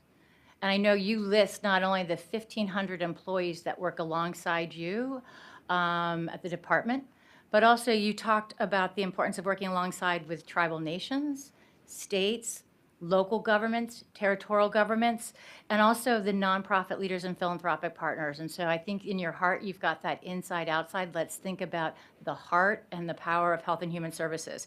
And so we've been lucky to have Ascend Fellows, Asia Schomburg, presenting earlier, as well as Nikki Hatch, who's one of your regional coordinators, who's doing outstanding work. We like to work county, state, regional, up to the federal, as well as Michael Warren was here earlier for the Maternal Child Health Bureau.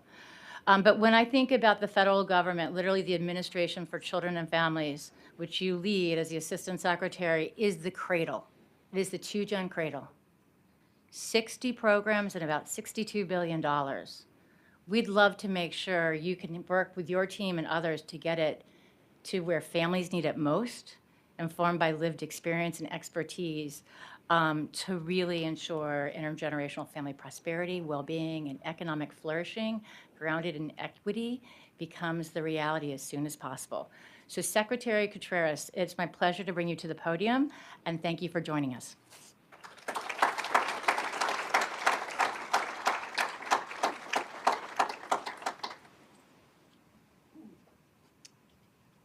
Well, thanks for the opportunity to be here with all of you today, and to Ascend for inviting us, and to my colleague, Associate Commissioner Schomburg, who's still here. I'm glad you were able to hear from her. So I'm January Contreras. I have this incredible privilege of serving as the Assistant Secretary for the Administration for Children and Families.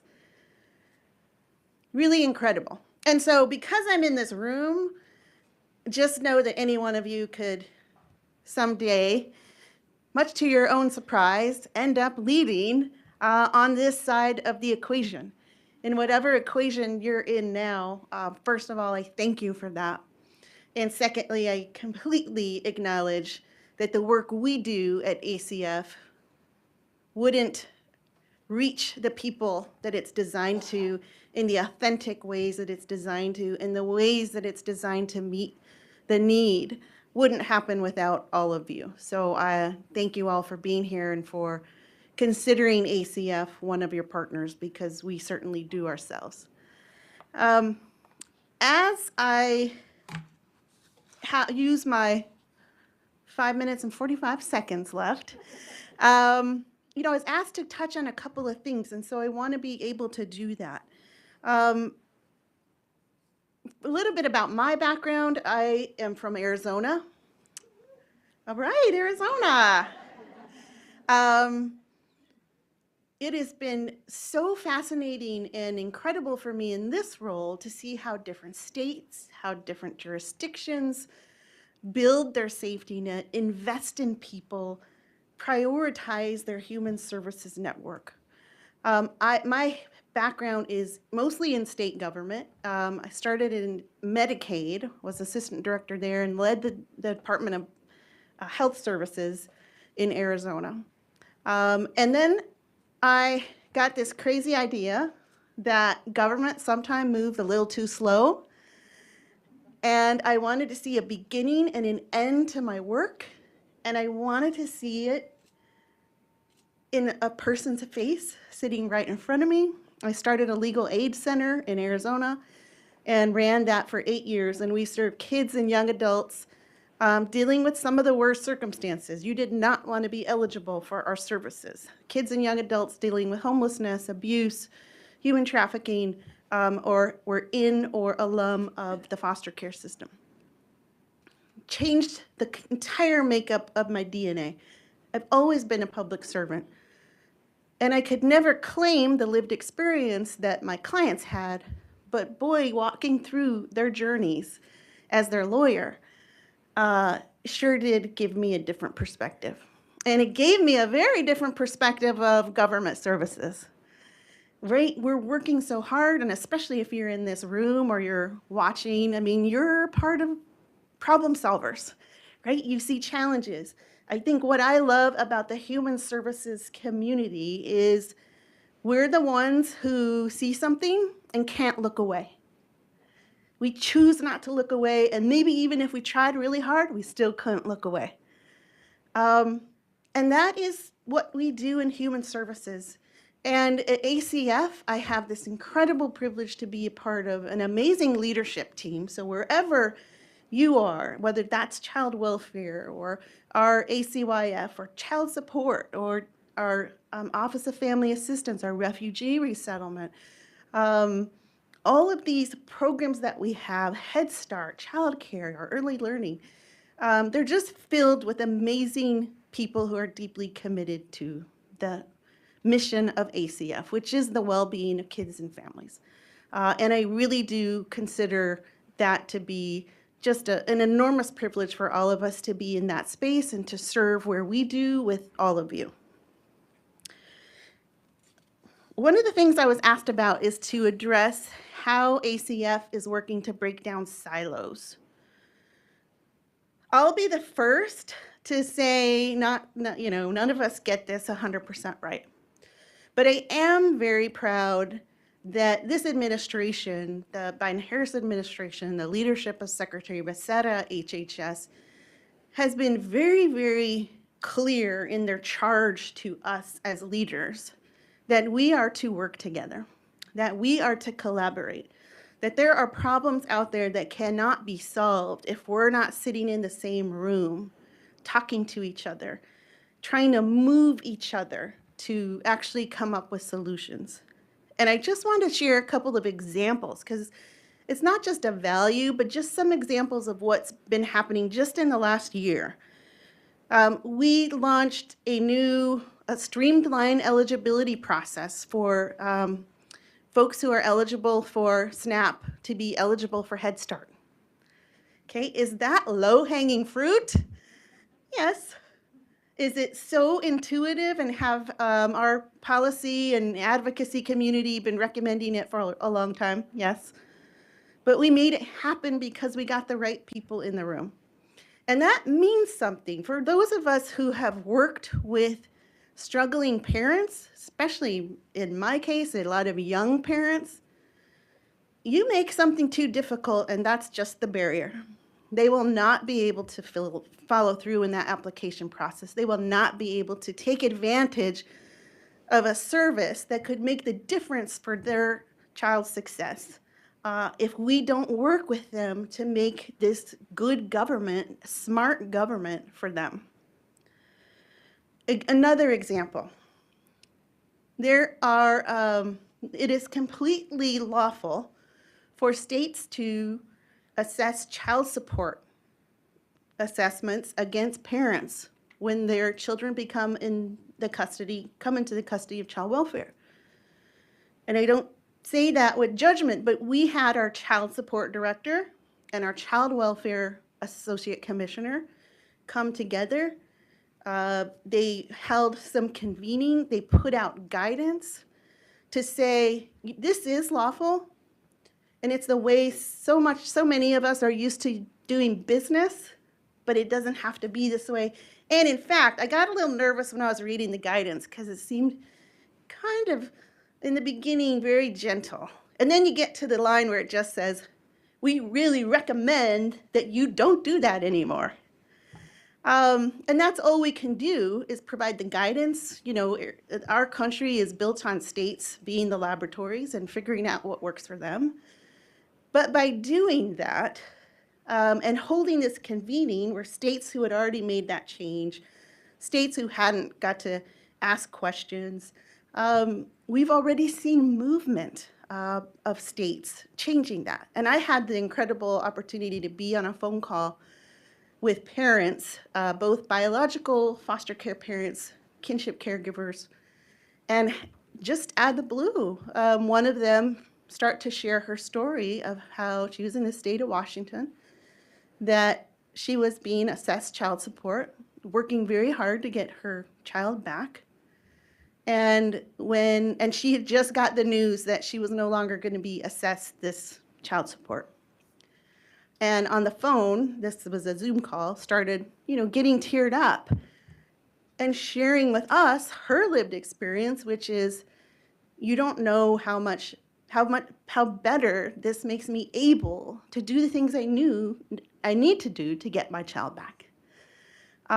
That's the kind of thing when our leadership comes together, even if we can't change a policy or a law, we can provide that guidance and we can create this space where states are talking to one another and learning from one another about different approaches. When it comes to kids in child welfare who sometimes run away, sometimes they're out of placement and the systems are trying to find them and trying to make sure they're safe. Just this last year, we had our Children's Bureau, our Office of Trafficking in Persons, our Runaway and Homeless Youth System, our Administration for Children, Youth, and Families come together to create new guidance, to hold a national briefing with child welfare workers, and really help them have a roadmap about what are some of the best practices and providing new training for them so that they have more at their fingertips to try to keep kids safe where they live.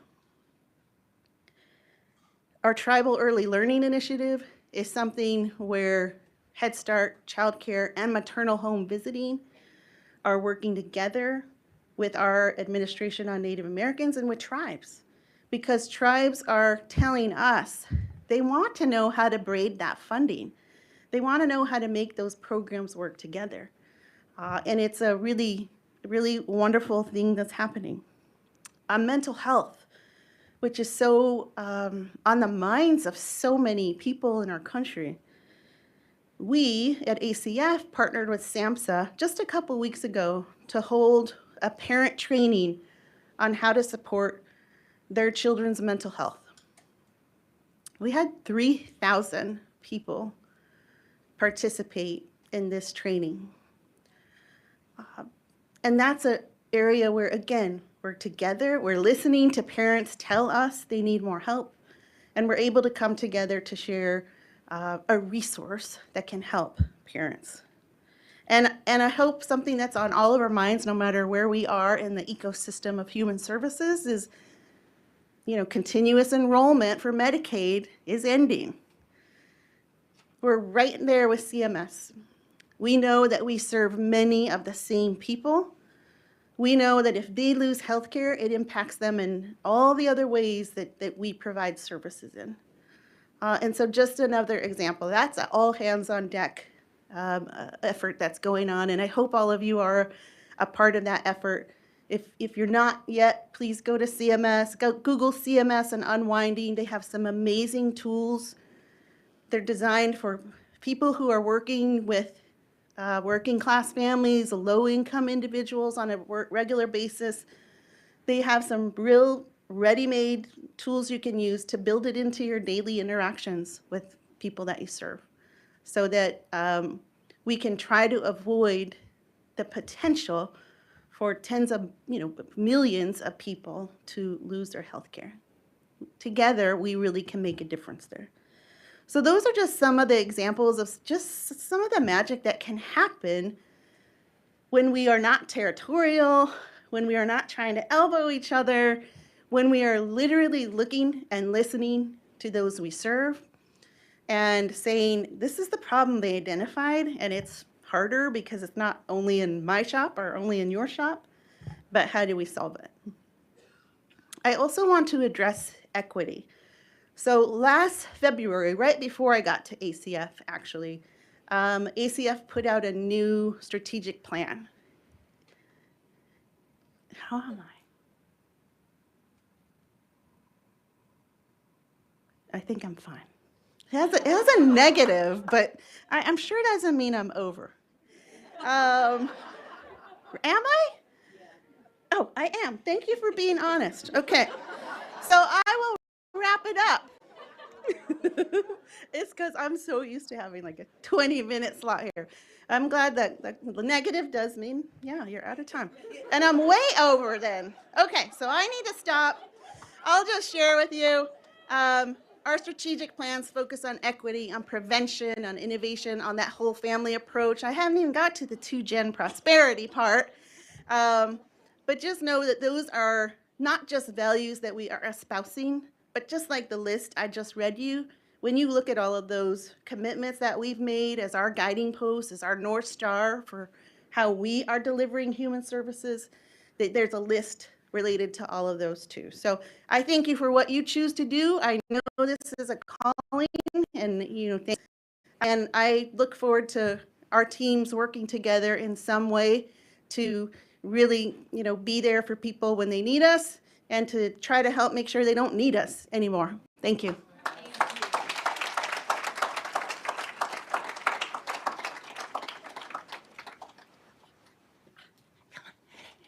Secretary Contreras, thank you so much. And we would like to have 20 minutes. We'd love to have an hour. So we will follow up with you for continued conversation to go deeper. And we thank you for your leadership and also calling out to folks that you might be leading you might be the next secretary. So watch out, as well as the new partner with the agency. You never know. But thank you. Okay, so we are in the last round here, and we are going to just jump right in because we have to about 2:45, and then we have a very, very special close. This session was titled Trust and Transformation Equation. So nothing from when I used way back in my life, I had the great privilege of working and learning how much I didn't know and how much I needed to learn when I worked for the Council of Energy Resource Tribes as a white woman who grew up in Pittsburgh and moments there. But there's nothing like, hi, I'm with the U.S. government and I'm here to help you. That's just something I'm just sort of playing with this, keeping this real about what does trust mean and look like when we're really trying to work towards a shared North Star of intergenerational family prosperity in a way that is really going from strength. $4 billion, more or less, from a federal influx going down at the states. States are where decisions, budgets really impact real lives. And so we have 4 outstanding leaders who are going to represent some incredible work and their own leadership magic. I am going to go down. Well, first, so we have Commissioner Amy Jacobs. She is with the Georgia Department of Early Care and Learning. They've been a fabulous 2-gen state and partner. We have the amazing Drayton Jackson, who you've heard from as a parent advisor, executive director for the Foundation for Homeless and Poverty Management, and is also co-chair of the steering committee of the Poverty Reduction Work Group that's dismantling poverty in Washington State, working closely with the Ascend Fellow, Lori Finkst, who's been on the Inside Outside, so he's going to do a little Inside Outside magic. Dr. Nathan Chomolo, he was the Medicaid Medical Director, Ascend Fellow from the great state of Minnesota. He is nestled and leading in and out of the Minnesota Department of Human Services. Nathan, always great. And then Justin Brown, who is the Secretary of Oklahoma Human Services Department and a big believer in hope. So the first question we're going to kick off, and I'm just going to go down the row, and then we'll start mixing it up. But how do you define kind of lived experience and expertise? How do you engage with families? And just so share a little bit how you're doing that, and how has that changed literally how you lead and the culture of your agencies? And so actually, I'm going to go Amy, Nate, Justin, and then come back to you, Drayton, if I may. Well, thank you, Anne, and good afternoon. I got it. Thank you. Sorry. It's good to be with you. So just a little bit about background on DECAL. We are not considered an HHS agency, although we're under the Administrative Children and Families at the federal level. We are Georgia's birth to 5 early learning agency. So we focus a lot on child care licensing and quality rated and Georgia pre-K and of course our subsidy program. So for most of our creation as an agency, our focus was supporting child care providers and teachers. So we didn't directly deal with families, talk to families. It wasn't until about 6 years ago when we took on an opportunity to transition our subsidy program from our Department of Human Services to DECAL, because we see child care subsidy as truly part of that early learning system that we're trying to build in Georgia. And I know so many states are trying to do, and it wasn't a public assistance for us. It was really a scholarship for a child's early education. And so that's when we really started really engaging with families. And before we even transitioned that program, with all the administrative logistical things that go along with a program that large, if we serve about 50,000 children on an annual basis, we decided this was our opportunity to transform the program. And the way we transformed that is we started talking to parents and families all over our state. We traveled all over the state describing what we were about to do and asked them, how did we need to make it different and better for them? And what we heard was, we don't need you just to hand us a certificate, is what it was called at that point, but we need access to other services because we don't want to be on your program anymore. And so we heard that, and we took that opportunity to really transform the subsidy program in our state. We have a family support component now where our subsidy staff are fully trained in a family-centered coaching model. And so they use that model when they are supporting families with needs other than just paying for childcare.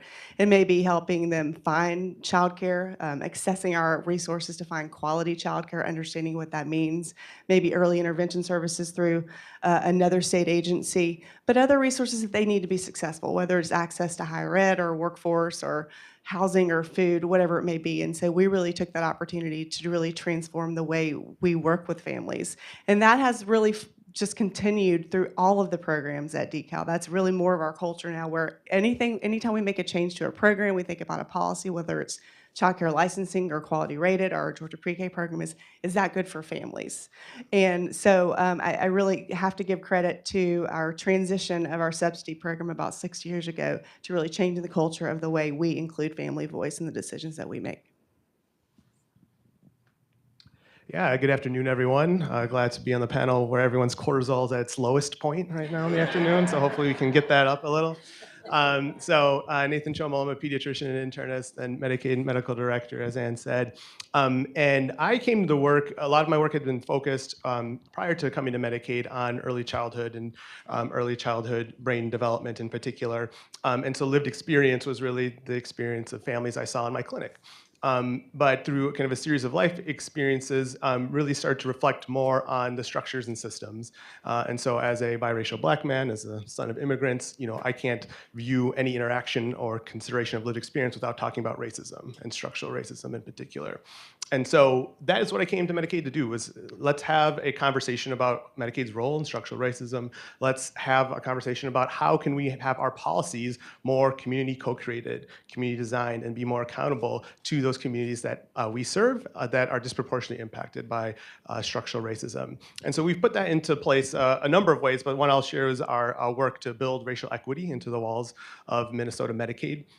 We looked at our data. We know that there's racial disparities in health outcomes in Minnesota. We looked at how Minnesotans get health care and what's Medicaid's role in that. And you can see that 40% of Black Minnesotans get their care through Medicaid. If you look at our children, it's 64% of Black Minnesota children that get their coverage through Medicaid.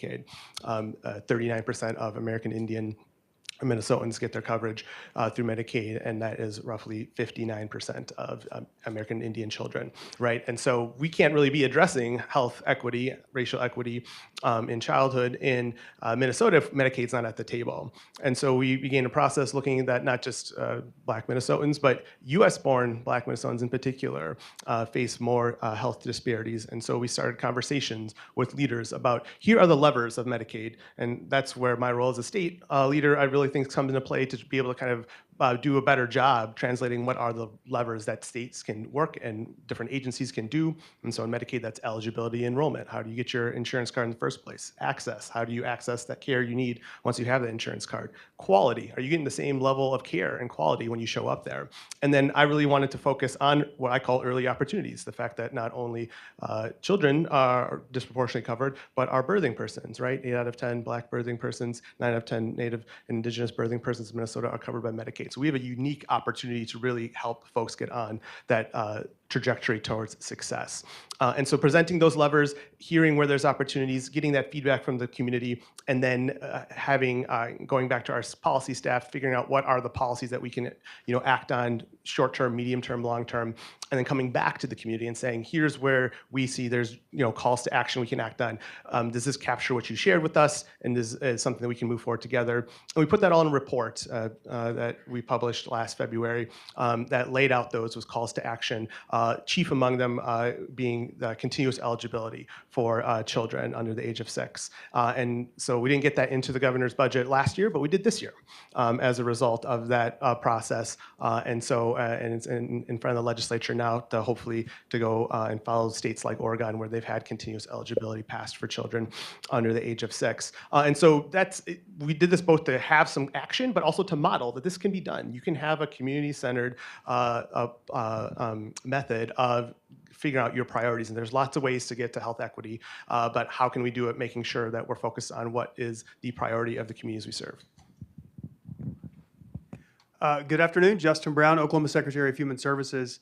Our agency in the state of Oklahoma is the largest agency. We have about 6,000 employees, serve almost a third of the state's population through programs that are familiar to many of you. Of course, the child welfare system, safety net programs, child support, child care, developmental disabilities, aging and adult protective services. The big work that we've been doing over the last 4 years is really centered around culture. I think that's one of the transformational opportunities that we have in human services. And the culture that we are working to build certainly evolves as we learn more, but it begins by being human-centered. And this concept of utilizing design thinking in the creation of the systems that we operate is critical. The second is outcome focused. So we're here to actually solve problems for families rather than solve problems for ourselves. The third is relationship focused, because we recognize that we serve a third of the state's population with 6,000 employees and the math doesn't work. So we need relationships to do the work. And the fourth is trauma-informed and hope-centered. Of course, I'm a believer in the science of hope. So those are our sort of 4 elements of culture. When I think about how we embrace the voice of the community, the first thing that occurred to me as I took over the agency in 2019 was we operate programs that are intending to serve communities, but they were never informed by those communities.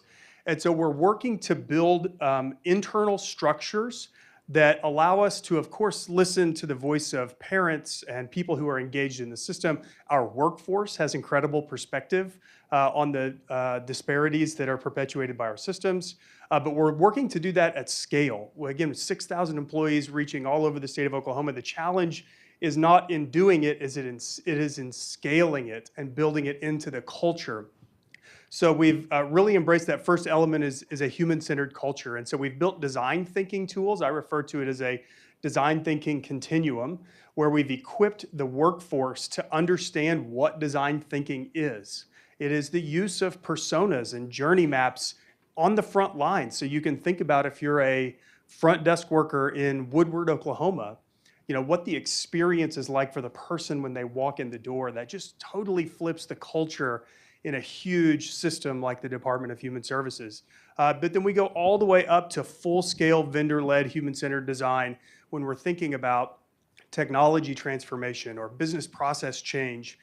It requires us to be extremely intentional and do that work first before we then go into the technical components of developing technology or process change.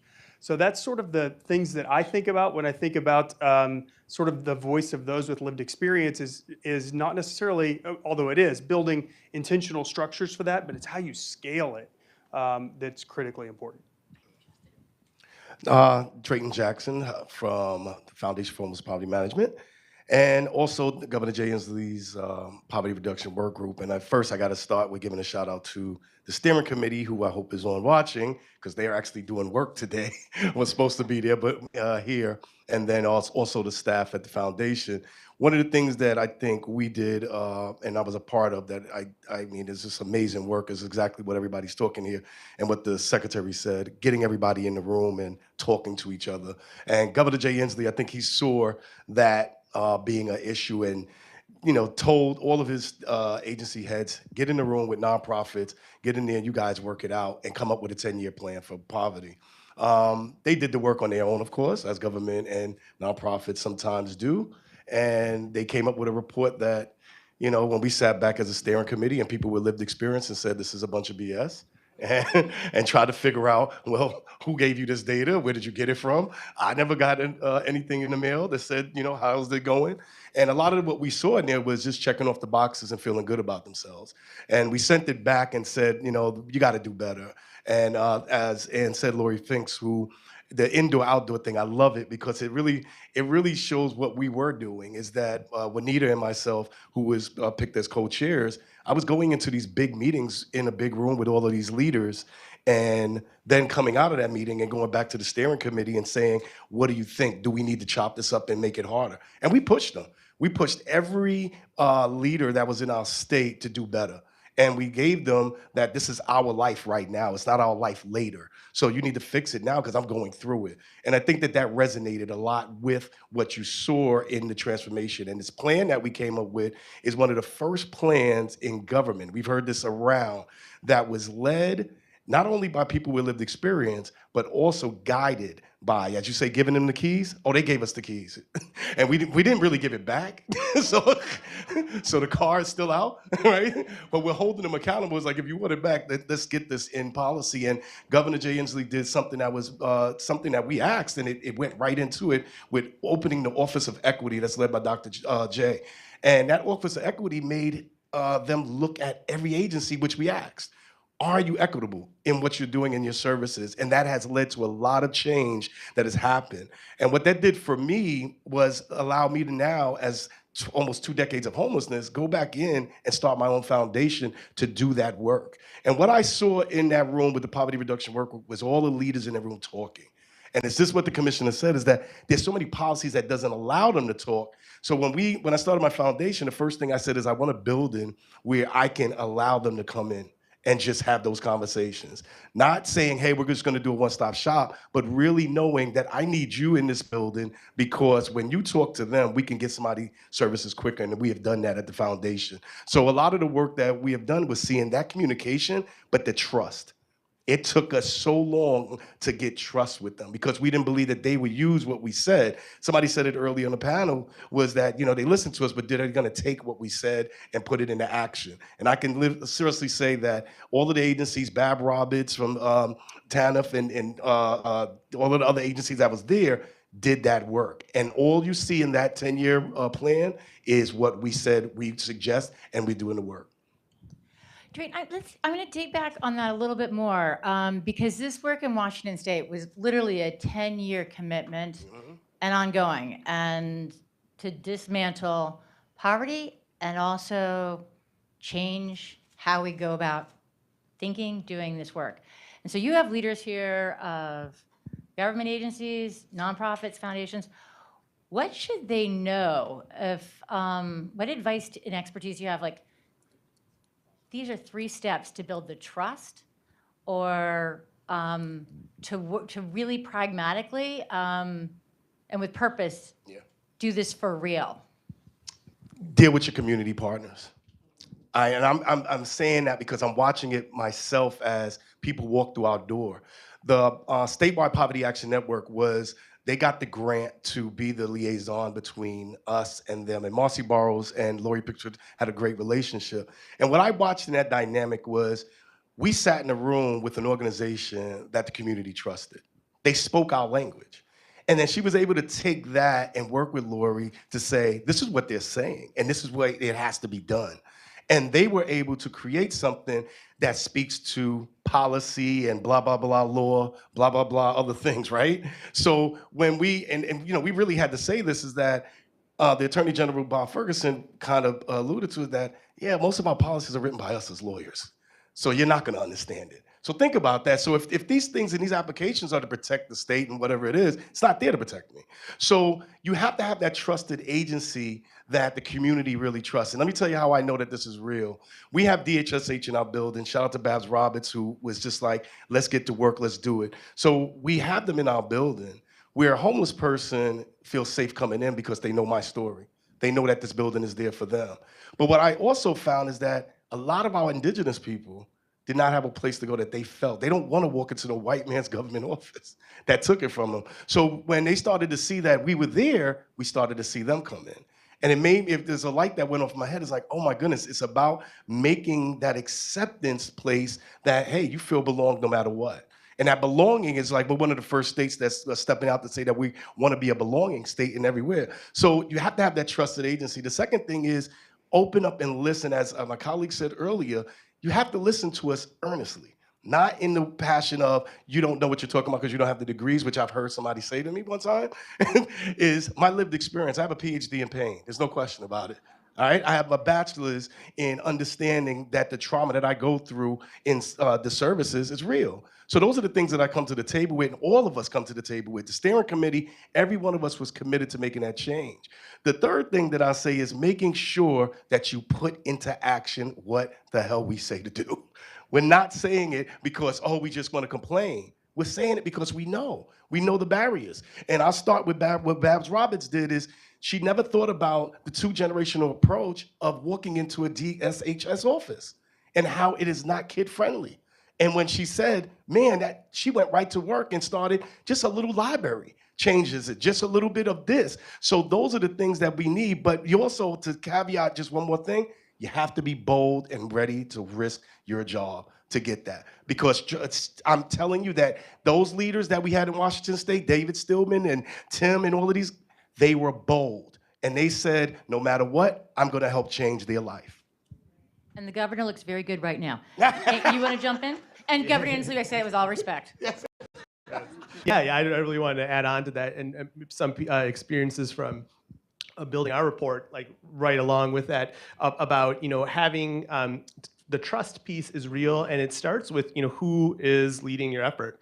And we were able to look at the data and focus on U.S.-born Black Minnesotans, but I think some of it was because I'm in the community, and there's people that came to the table who had told previous people in my position or previous people at the state the same things before, and so they didn't have a lot of faith that things were going to change. But I said, this is going to be different this time, and so part of that was and continues to be going back and sharing how you're doing along the way. We came back in the spring after the report was out and shared the report and continued to have those conversations. We brought the lieutenant governor and our commissioner in to meet with the leaders so they could hear directly what piece of the report they wanted to be pulled out.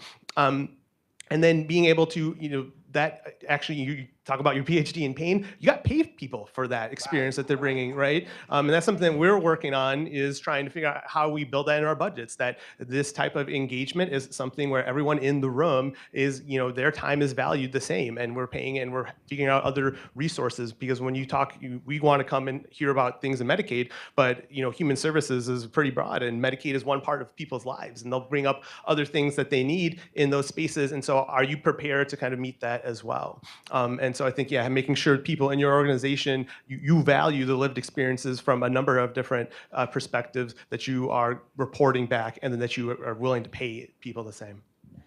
Okay, that is so awesome. So one thing, building that into your budget, and then there is legislation that has been passed and being implemented in Washington State that codifies this as the way to do best governance. So more to come. I sent that to you. I was like, and so Amy, I would love for you. I mean, 2Gen has really kind of transformed how you're sort of working at DeKalb, thinking not just about the kids, but like children and the adults in their lives and their parents. And if you could share one or two of the 2Gen policy innovations you've done recently.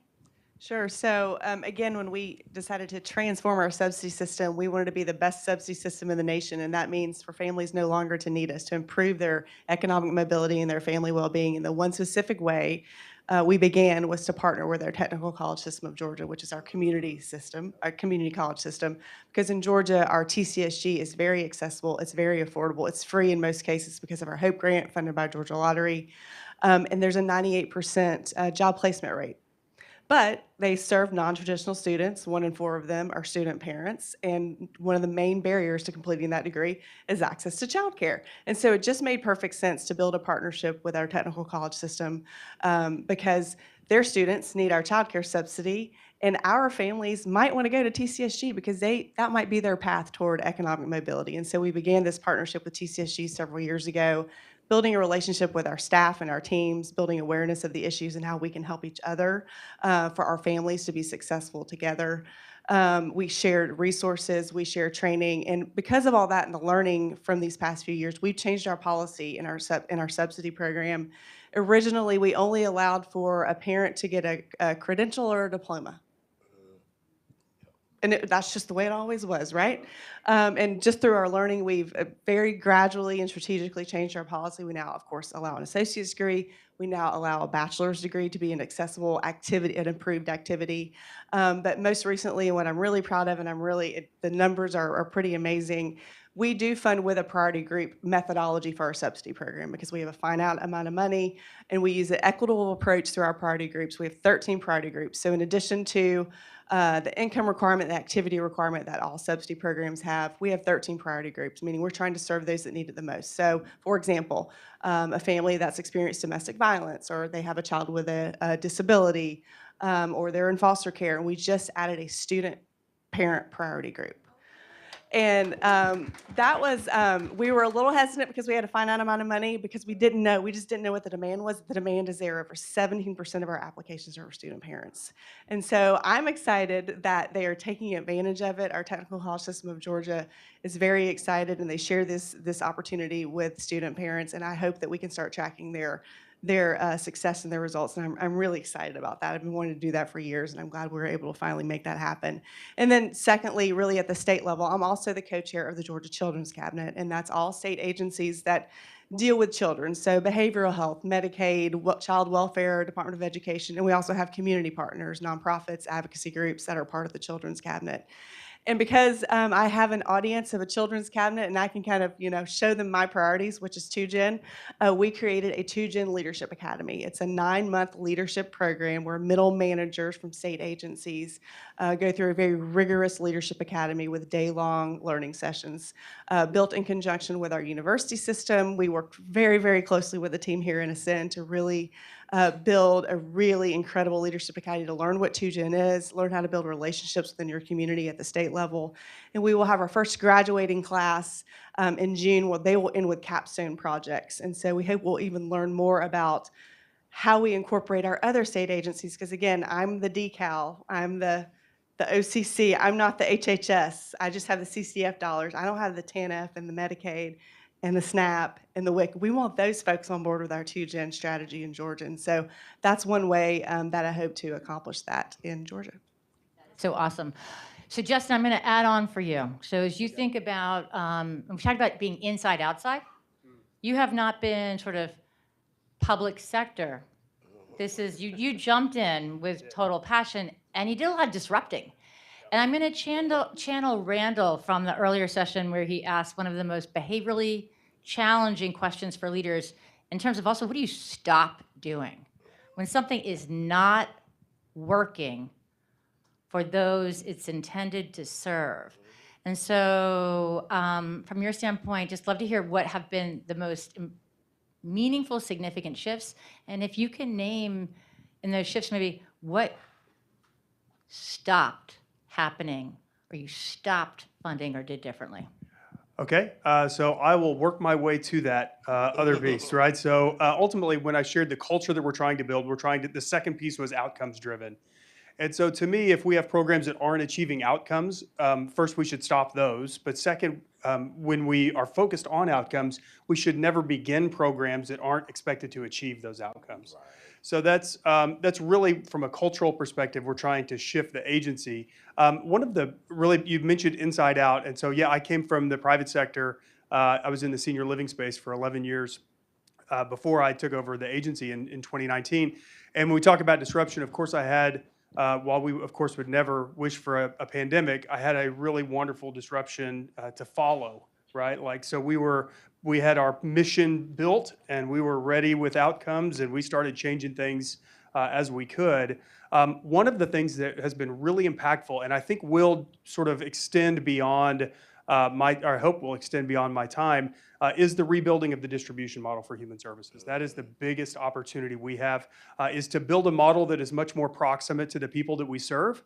And so we have actually closed 41 of our offices. Out of 41 of our 92 buildings, we've eliminated about 1 million square feet. But when we leave an office, we don't leave a community, we actually go deeper into the community. So our new distribution model really has 3 components. It's people, places, and technology. And the people is mostly centered around our embedded worker strategy. So I heard Drayton talk a little bit earlier about Bab's team being in your office. We have hundreds of embedded workers from the Department of Human Services embedded in places like homeless shelters, in schools, in law enforcement offices, in hospitals, with the intent of meeting people where they are. And I realize I need to start weaving in that meet people where they dream. And so I'm excited about that. That was something I took from here. But unfortunately, we're government, so we're still back meeting you where you are. So we haven't yet evolved to that next model. But the idea is a proximate delivery model where we move from transactions to relationships, because our systems are so built on this definition of success being quality control rates and timeliness to benefits delivery. And yes, efficient, effective government is important.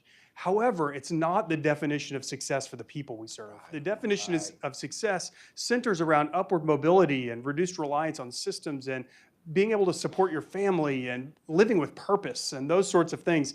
And there is nowhere where we really measure those sorts of things. So that outcomes-driven approach allows for us to invest in projects like a rebuilt distribution model where we're going to make lots of mistakes. This is a massive change. But it also does allow for us to say, and have a reasonable filter to say that, yeah, this thing's working, but this one over here isn't. Let's redirect dollars because we're not achieving outcomes for families. And Nate, I'm really curious about what advice or insights or models you want to share, but where you named in your leadership work has been grounded in, as you said, racial equity and Medicaid. And Medicaid is one of those policies, it's so important and it's so misunderstood. And then we have health and well-being, and it's also a huge economy, business. And so for those in the world who want to or will, you just don't know it yet, want to be part of building anti-racist, culturally competent, loving, effective health and well-being, so every child is born healthy and greeted with their family, stable home, and all that stuff. What advice for those people who are talking about wanting to do it and doing it, that to do that well, anti-racist health and human services? Yeah, I mean, you think you've heard a lot of it from my co-panelists. It starts with knowing your community. And Medicaid, the kind of standing joke I'm sure folks have heard is, one Medicaid agency, you've heard no one Medicaid agency. It's somewhat how it's designed, right? A state-federal partnership. And so you need to know what's going on in your states and what's going on in your community to figure out how to make those connections. And one of the models that started actually before I came to Minnesota Medicaid was the integrated care for high-risk pregnancies, which were at the beginning of Black Maternal Health Week. So happy to talk about this model in particular, because it really has been from the ground up been community co-created, focusing on African American and American Indian communities who, realizing disparities existed there, figuring out if we just had grant money that was then completely dictated by the communities most impacted, we're able to set up advisory councils, come up with a overall theory of change and a model of care that is been designed to meet folks where they're at. And so government is trying to, I think, meet folks where they're at. We're not quite even there yet. And so this has been built up over the last 6 years. And we have a successful collaborative now for our African Americans, Healthy Black Pregnancies. That is delivering care, and not only just the care in the clinic, but doing modeling and centering models where they're connecting mothers to other mothers and other birthing persons. We have a doula dads program to try to loop in dads. There's early childhood brain development, PSAs, and ways to get information just about healthy parenting, positive parenting. And so really trying to find ways that government can help support what has already been done. And a lot of the stuff was already been done. It just needed the ability to kind of start scaling it up, to your point. And we have since launched a similar collaborative with American Indian communities in Bemidji, Minnesota, and in the Twin Cities as well recently with Mwinza and Midwest Indian Resource Center. And so really, how do you have that both flexible funding and flexible policies, right? How are you able to kind of look and say and push back against that? We've always done it this way. We've always had to report on this. These are the statistics we look. And how do you give that control over to communities to say, this is how success is defined. This is how we are going to say the funding you are allowing us to recapture benefits us and make that case. And doing that, we've been able to increase funding, and our goal is to kind of scale it so all mothers and birthing persons who identify as Black, American Indian, Minnesota can have access to it, not just those on Medicaid. Oh my God, amazing. And I love that what does it mean to give up control? Talk about power. And so I don't have control or power to go much longer over here, Marjorie Sims. So just keeping me like good with my friend Marjorie here. If we could maybe go Justin, Amy, Nate, then Drayden.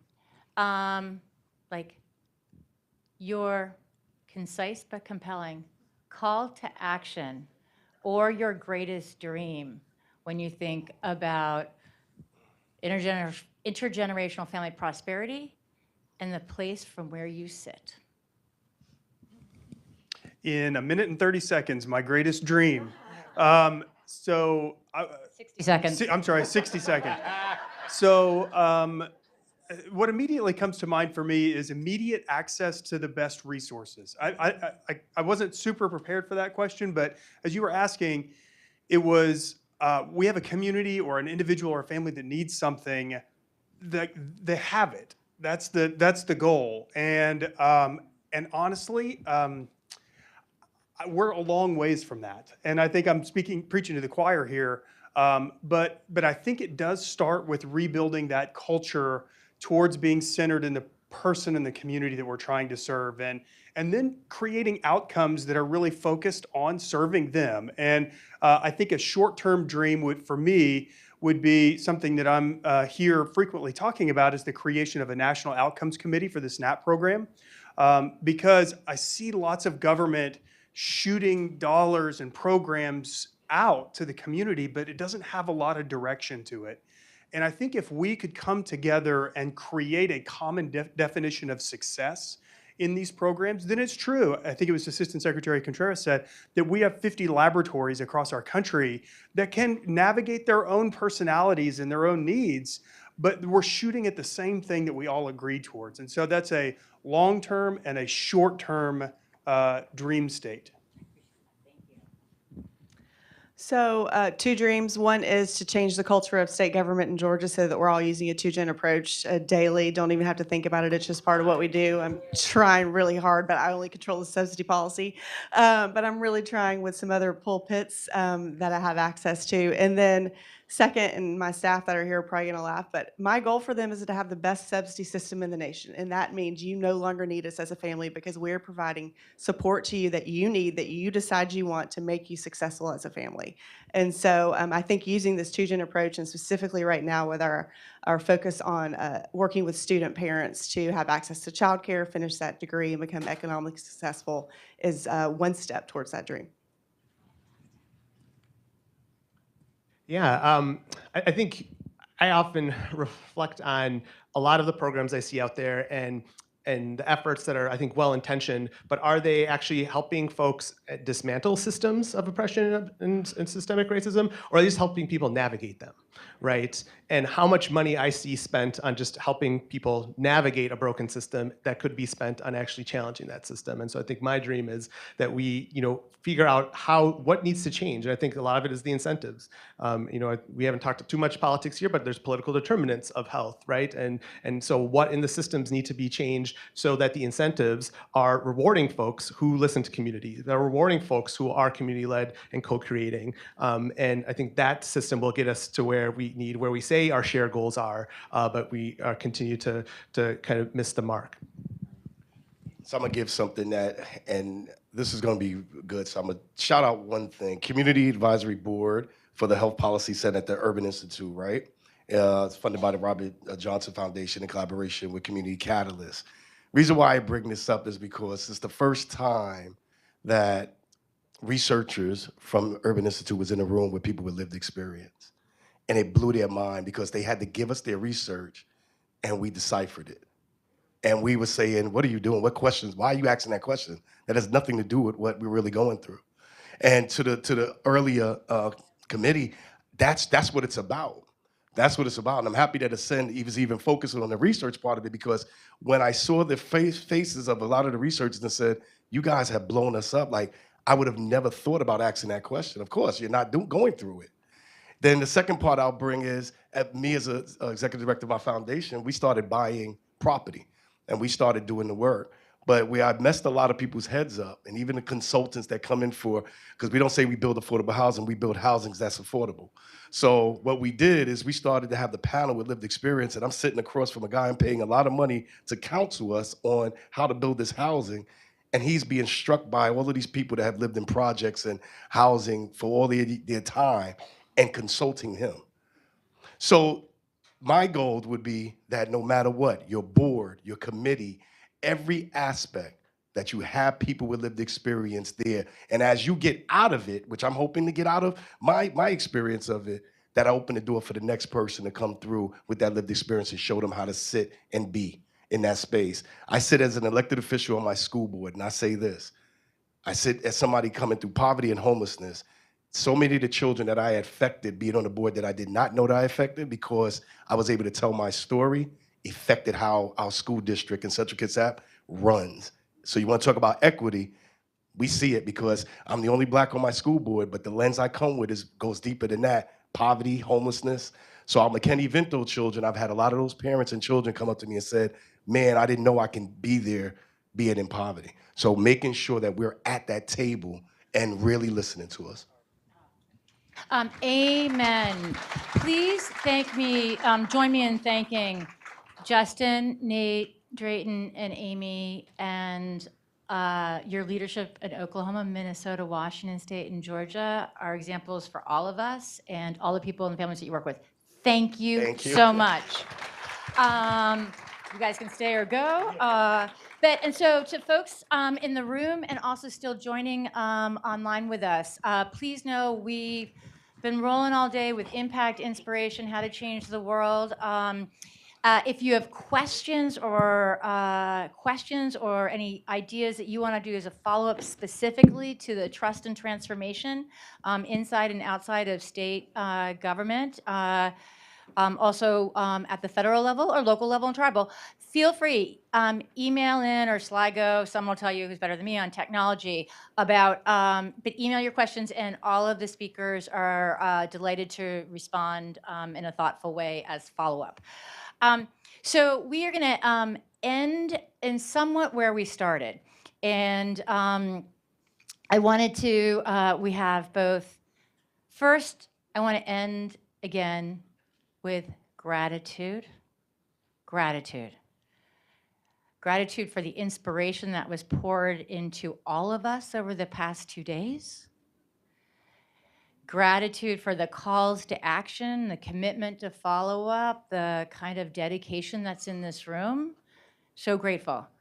I am so grateful again, and I know the gratitude to the Ascend team that really did this work. And I don't know whether like standing, but putting, I really want to,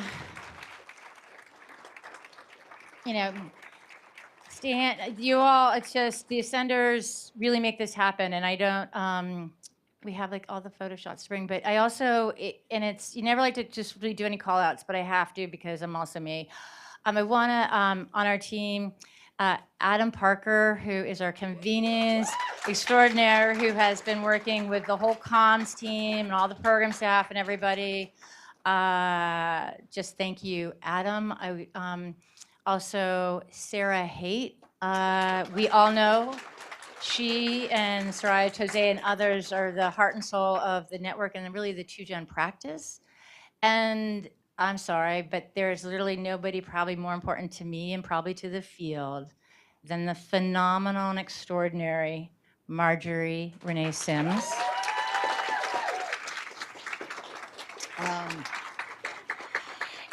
And so just thank you for the moment of gratitude. And I think the other one was really about joy. Aisha and Bill bringing in joy and hope from the get-go intentionally. And so I just wanted to end with saying, and this is a little words channeling the spirit of Dr. Maya Angelou. We need joy as we need air. We need love as we need water. We need each other as need the earth we share. We need joy, we need love, we need each other. Change happens at the pace of trust and relationship. So stay in relationship with yourself and one another. We will close. Thank you, Judge Cheryl. My new relationship. We're going to close with a very special gift, and it's a gift of poetry. And sometimes we think art starts where the mind becomes quieter. And so this is a very special poetry. We will have a 2Gen conversation in verse with two, not one, two poet laureates. The poet laureates, oh my gosh, I'm getting so excited. It's with, I'm about to say Wes Moore, but I'm not going to do the wrong thing.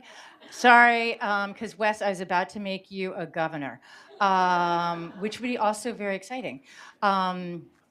But we have, oh my gosh, I'm totally losing my mind. Oh, Matthews, God. So Wes Matthews, you're going to meet Wes Moore. Gosh, Wes Matthews and his mother, Era Matthews, are two poet laureates in Philadelphia. Matthew was a poet laureate in 2018, 2019. And then his mother, Era, followed as a poet laureate. So when we talk about mutual motivation, the inspiration between mother and son, pretty powerful. Era is also a professor at Bryn Mawr and the director of the poetry program there. She's also an extraordinarily proud and loving and fabulous mother. And I want to we give the stage over to you and to Wes to close us out. I want us to just celebrate in a community way you, Wes, and you, Era, as a mother and as a son for your ascendancy from UPenn, Phi Beta Kappa, just about to go off to the Harvard Divinity School on a full presidential scholarship. Your genius, and together, and I've actually had the pleasure of doing a couple sessions in the old days with Larry Summers. I just want to say Harvard is going to be extraordinarily lucky and fortunate to have you grace their campus, as we are today to have you both here with us. So thank you.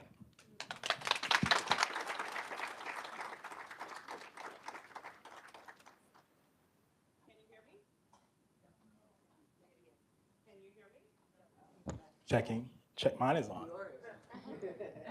Checking. You're good. Okay. Oh, here we are. Perfect. There we go. Here I am. Good afternoon, everybody. Thank you so much for having Wes and I here today. It's an extraordinary honor, primarily because I think we kind of do embody the idea of 2Gen. I've been listening to the talks today and some of the questions that have gone forward. One of them was, how do you make a difference? How do you transform? And also touting the importance of the lived experience. And there is no better experience or no better example of the lived experience and how one can survive from struggle to triumph than the story that we've come through. My story is such that I was raised by a heroin-addicted father.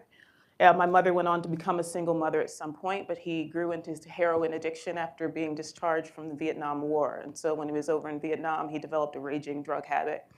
Came home, had children. I was one of them.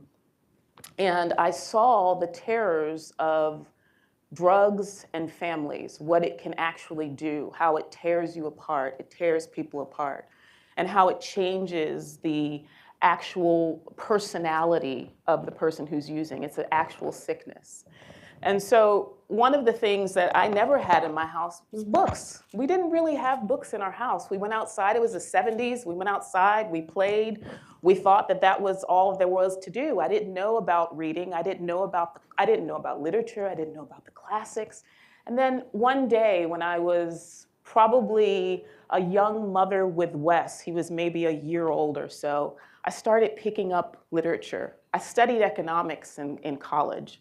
I thought I could do numbers. I thought that was what I wanted to do. The economics program told me differently. That was not my field. And I went on to become a poet.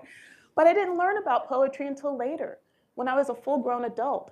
And I realized that this was something I actually wanted to do. And so my thought was, how do you break the generational curse of trauma? And I do it by living, by being an example for my kids so that they can see the arts in their home. So Wes is one of 4 children. He's my second oldest. My first oldest is 23, 21, 18, 13. So I've had some experience with raising kids, and I'm beginning to see the merits of just being a good example. So when you think about how does change happen, it happens one single solitary soul at a time, and by building up families. So thank you for the work that you do and the way that you're thinking. Your ability to think through these really aggressive and thoughtful things helps us, actually. It helps us to be artists because it gives us a space to make and create without feeling like there may be some resistance to it. So thank you for that. I'm gonna sit down and I'm gonna let Wes talk. He's gonna start with a poem. We're gonna do a round robin, and then we're gonna do a poem that's become a very special poem. We're gonna do that one together. So Wes, take it away. Thank you, Mom. Yeah, I wanna echo my mom's sentiment of gratitude for being here, and thank you all for the warm welcome. So I've had the absolute privilege in my life of being able to think about writing and why I write poetry and who do I write for, that kind of thing. And I've come to find that, at least in my situated philosophy, poetry is a vehicle of awakening, which means that when I write poetry, I'm not only seeking to explore the world as it is, but also to kind of transform it on the page. And so I wrestle with imagination, or I wrestle with transformation through imagination, right? So I think that poetry is not exactly per se a catalyst for change, but it is akin to change in the sense that it starts with you seeing something in the world and then imagining the possibility, imagining something alternative, something other than what is. And so that's the joy of poetry for me in writing from a place of wanting change, right? My mother asked me during the break what type of environment gave rise to that poetic impulse. And it's kind of a rhetorical question because you know what type of environment I was raised in. Inside, you just talked about it, you fostered it. But I was saying that oftentimes we start with the notion that imagination precedes expression. And I want to flip that. So your expression, your drive to express precedes the imagination. And then once you start writing, it flows, right? I always say that just encourage the beginning, encourage that starting point, that inception of writing. Anyway, enough talking. I have this poem that I wrote during the election cycle in 2020. It's called Election Day, and it's kind of about the voice, whose voice gets heard, and how do we channel history on our quest to make our voices heard. This voice that sings glory at day's end, dear and tender, tempered with passion for generations, is far from still or silent. When everything returns to dusk, it will belong to the harmony of masses, performing the task of overturning untilled earth in a ritual that takes millions. When I leave this world, there will still be everything I stood for, the unalienable right to rewrite history, to take up the cause of looking forward. Today, my heart sings in the vein of shadowy freedom, forgotten like buried dreams never professed. There are American faces carved on a stolen mountainside, names that still harp in the crude wind: Jefferson, Washington, Lincoln, the select few committed in collective memory, the men made into monuments. In truth, I am not yearning to be memorialized in the same history as them or to be a wall for their names to echo off of. I am living on my own time, giving homage to this home that raised me, the people before my people, and all the streaking light after. The fact of our existence is a miracle that could never be paid for in broken promises, that could never have been prayed for with unfaithful hands. And so I forge on, carrying this question: in the absence of justice, what is bequeathed to us? Whether countryside or canyon bank, the cataract flow between the eyes of change, or the cities that live to see tomorrow, the voice of the past is still calling out, speaking of the future. Awaiting fate, I can only elect to face it with new hope. Thank you. I'll pass it on to my mom. Anne talked about finding joy. It's one of the most important gifts that we can give ourselves. We see very many things that would make us not think to be joyful, but what happens when we make the conscientious effort to find joy? Nevertheless, an ecstatic ode. Praise to the father holding his sleeping daughter on the 52nd Street trolley. To the daughter dreaming through the pothole thrum, praise.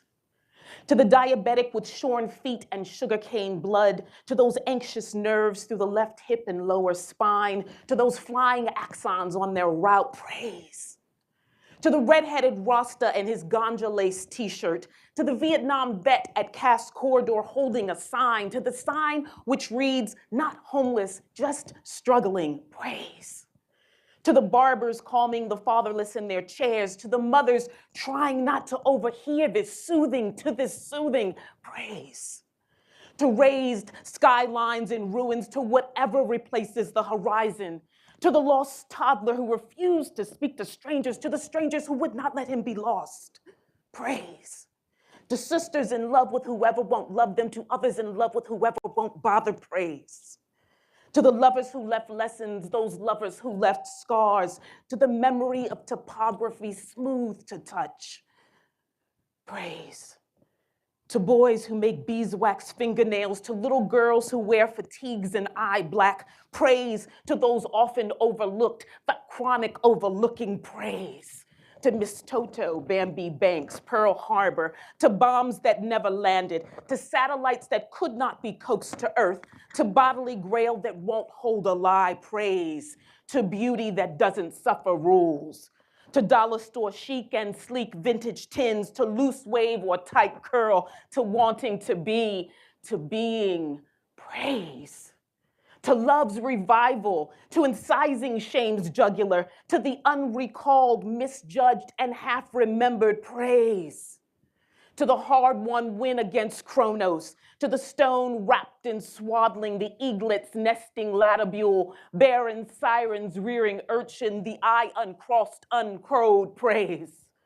To scuffed boot houses, children running over frayed laces, to the old kitchen half-gutted, its April gnats and snowbank flies, its mice-hugging sweet corners, praise to that which endures.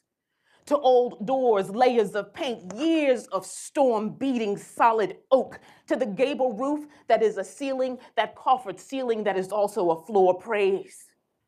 To what shoulders wait, to brackets and load-bearing walls, beams and spindly skeletons, sacred geometry and tangents, to levees and pregnant summers, the buckshot-ridden body wheeling to coil spring praise.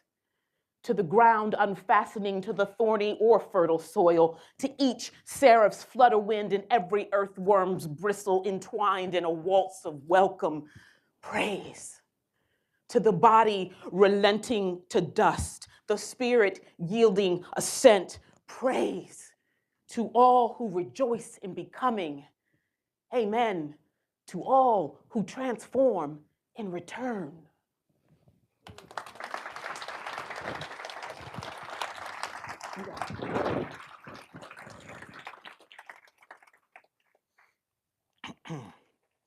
She's a hard act to follow. This poem is about history, erasure, overwriting history, that type of thing. This poem is called Jimi Hendrix Plays the Star-Spangled Banner for a Crowd of Skeletons. Du Bois said there would be days like this, when we must admit that we, the people, have decided to abandon heroics for the sake of something more American. We must admit that there are no closets, in fact, just clauses that riff in this foul dust of feedback, figment of bog folk humming amazing grace to their sons' raft-breasted bodies, still drowned under the water course of human events, flesh-logged blue. Listen. You'll hear the dissonant convulsions of a God-fearing patriot, sky-waxing bomb, synth-like pseudo-sun upon these ramparts, the brave and the free and the bodies and amnesia, your dream in smithereens, mistuned implosions of the heart. I plainly wish to wage this history against itself. But first you must rest with forgotten chorus, the most American of perils.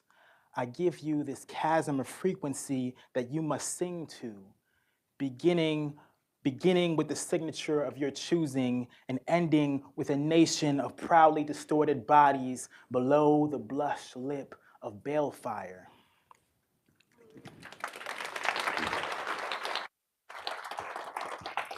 So much of the poet's work is to respond to the contemporary age in which we live. In 2005, you all may remember Hurricane Katrina.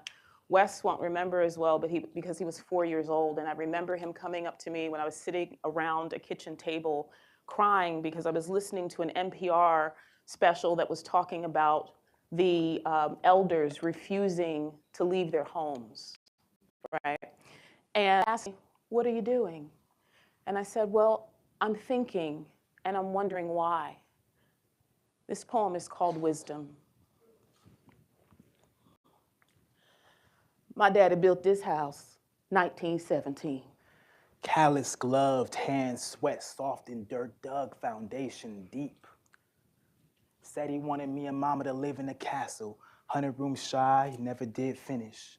Heart revolted against his body. Papa dropped dead on the basement floor, trenched his own grave. We wisdoms always use our hands, sometimes against ourselves. And I ain't been much in this world. You see, I done clean more cracked toilets, shine more broken mirrors than my fair share. I heard ghosts in the halls of moneyed mansions with more heart than flesh and bone touched. Wasn't no blood in them houses' veins. Everything was dead. But this house right here has souls between the walls. And even you listen real close under the cloud of moon, you can hear them laughing through their labor pains. 11 babies been born inside, 5 of mine done died, but not before tasting the air, twirling it on their little tongue and spitting it out like sour breast milk. You see, sometimes life don't agree with you. Ain't no need to mourn it. Dead men and babies can't appreciate your wet-eyed sides. The reaper always gather his harvest. Best to put on your good suit. Wait at your own door. Store some snuff in your cheek and some hooch in your flask. Pass your time. Settle your mind about the other side. And don't never hide behind no religion. It can't save you. That's God's work. Pastor only gonna put you in dirt, not heaven. And hell finna break loose over that there levee, and I suspect it can't be no hotter than this New Orleans summer. Baby, prevailing water ain't never scared me. It's the wandering make me uneasy. I need the bare bones of my own structure. Front door locked so thieves can't get in. Back door open on a rusty hinge so I can hear the spirits of my children run out. And daddy's sharp shooting silver pistol under my pillow Tell helped me to sleep so real sweet. In a familiar room where the sun always finds me. Through these cardboard windows, and I ain't ashamed. Why be? We all have them. Broken glass. Guarded, hard-boarded, shut from the inside out. Peeled back corner, letting in a thin stream of dusty light, just so you know, sun still grinning through whatever night puts you to bed. And like I said, we all have them. Maybe that's your cardboard window. And I ain't been much in this world. You see, I done clean more, cracked, shine more, broken, but I have lived up to my name, wisdom. And I got a knowing that the fountain of earth gonna spring up from this here patch of dirt belong to me. Crying New Orleans clouds under my raggedy roof are my own to comfort. And I'll inhale a moonshine flood through my flat black nose before I set one foot off my land. And you might be too young to understand, but when you ain't never had nothing, little something always better. And this don't look like home to you. I know. But it's mine. This is my house. Those my cardboard windows. That's my front door. And on me, this is my best dress. At least that's what misfortune done whispered about me on many Sunday. So I'm ready. Right. As I said, I'm ready. I'm a ride. Cause I sure ain't finna go nowhere. Thank you.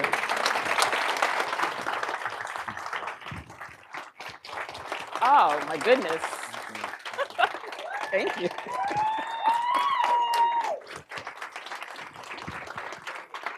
It was our pleasure. Thank you for the work you do. Thank you.